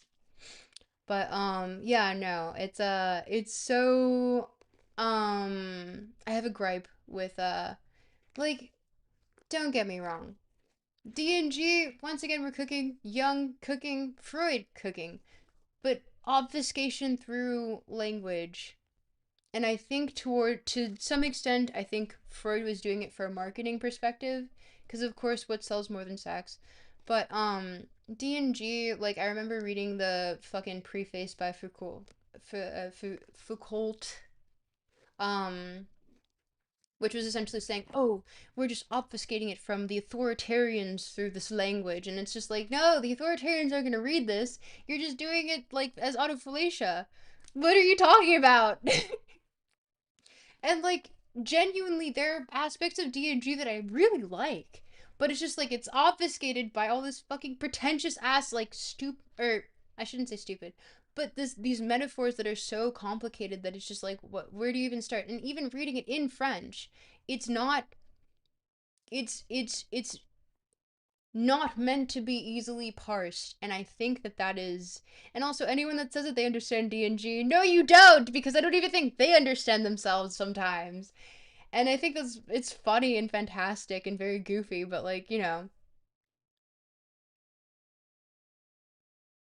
right? So I aim to make things parsable.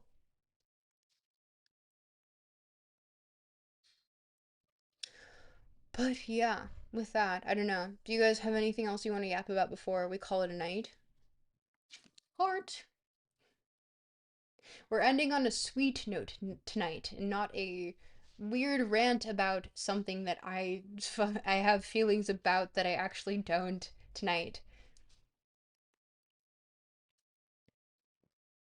Yeah, we had Alex O'Connor over by the studio, didn't we?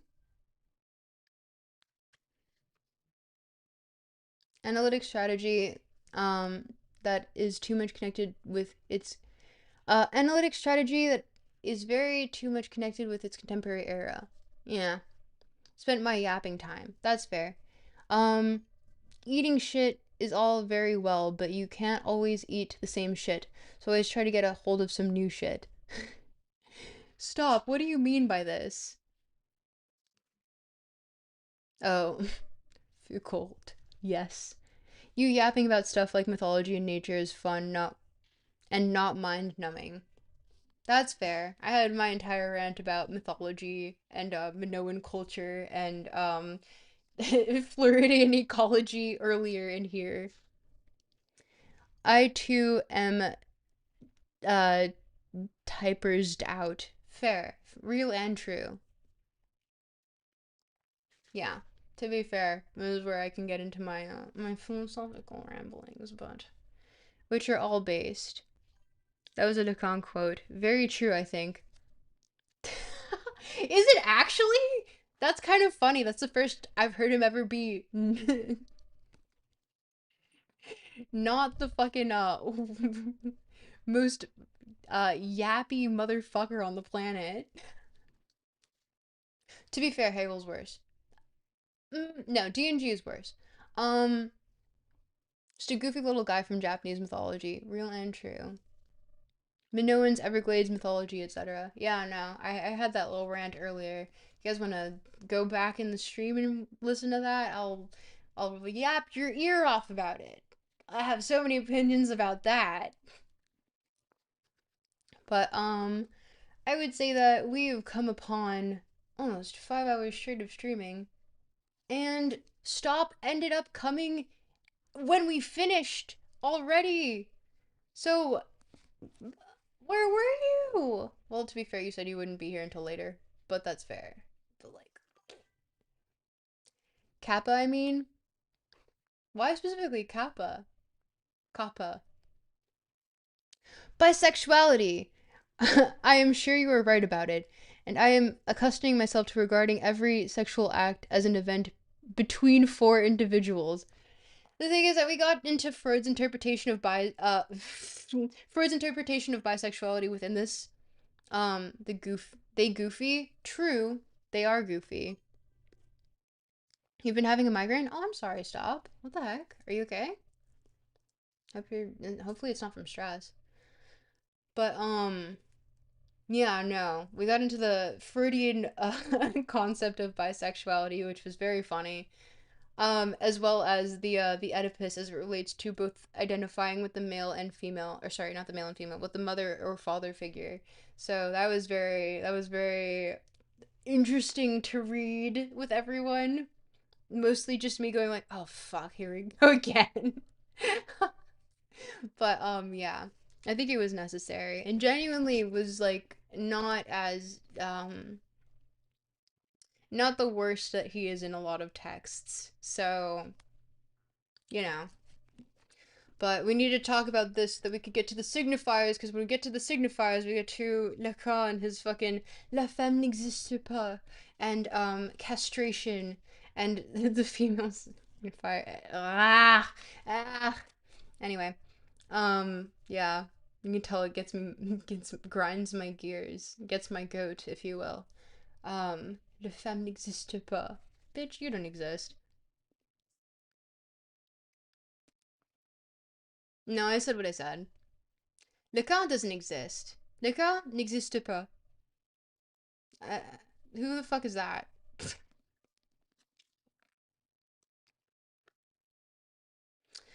But yeah, that has been my take. The females, whoa, yeah, they don't exist.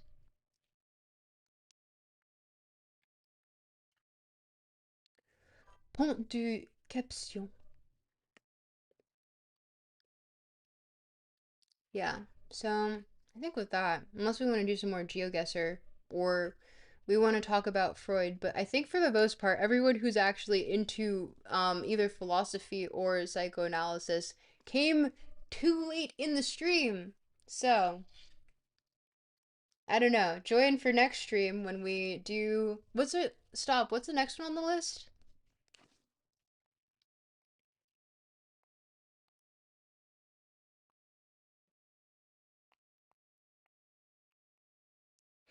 Okay, so we have Beyond the Pleasure Principle next on the list, which I think we should have started with.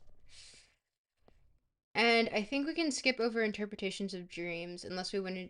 Or I said chapters and um 1 and 7. You can't remember? It's Beyond the Pleasure Principle that we're gonna read next, which I think is necessary, and also 3 essays is probably where he's gonna get his most. I'm an expert in. I'm an expert into psychoanalysis, but the stream. Oh, sorry, posture check. Hi, posture. I have good posture. I'm an expert into psychoanalysis, but the stream is interesting. I'm happy that I'm making it somewhat interesting. Yeah, Beyond the Pleasure Principle, I think we should have started with, because it was referenced several times in here, and so was Totem and Taboo. Interpretations of dreams is pretty relevant to Lacan, but it depends on how much you want to bother. The thing is that I only specified that we would get to chapters 1 and chapters 7. And then from there we can go to Seminar, euh, 4.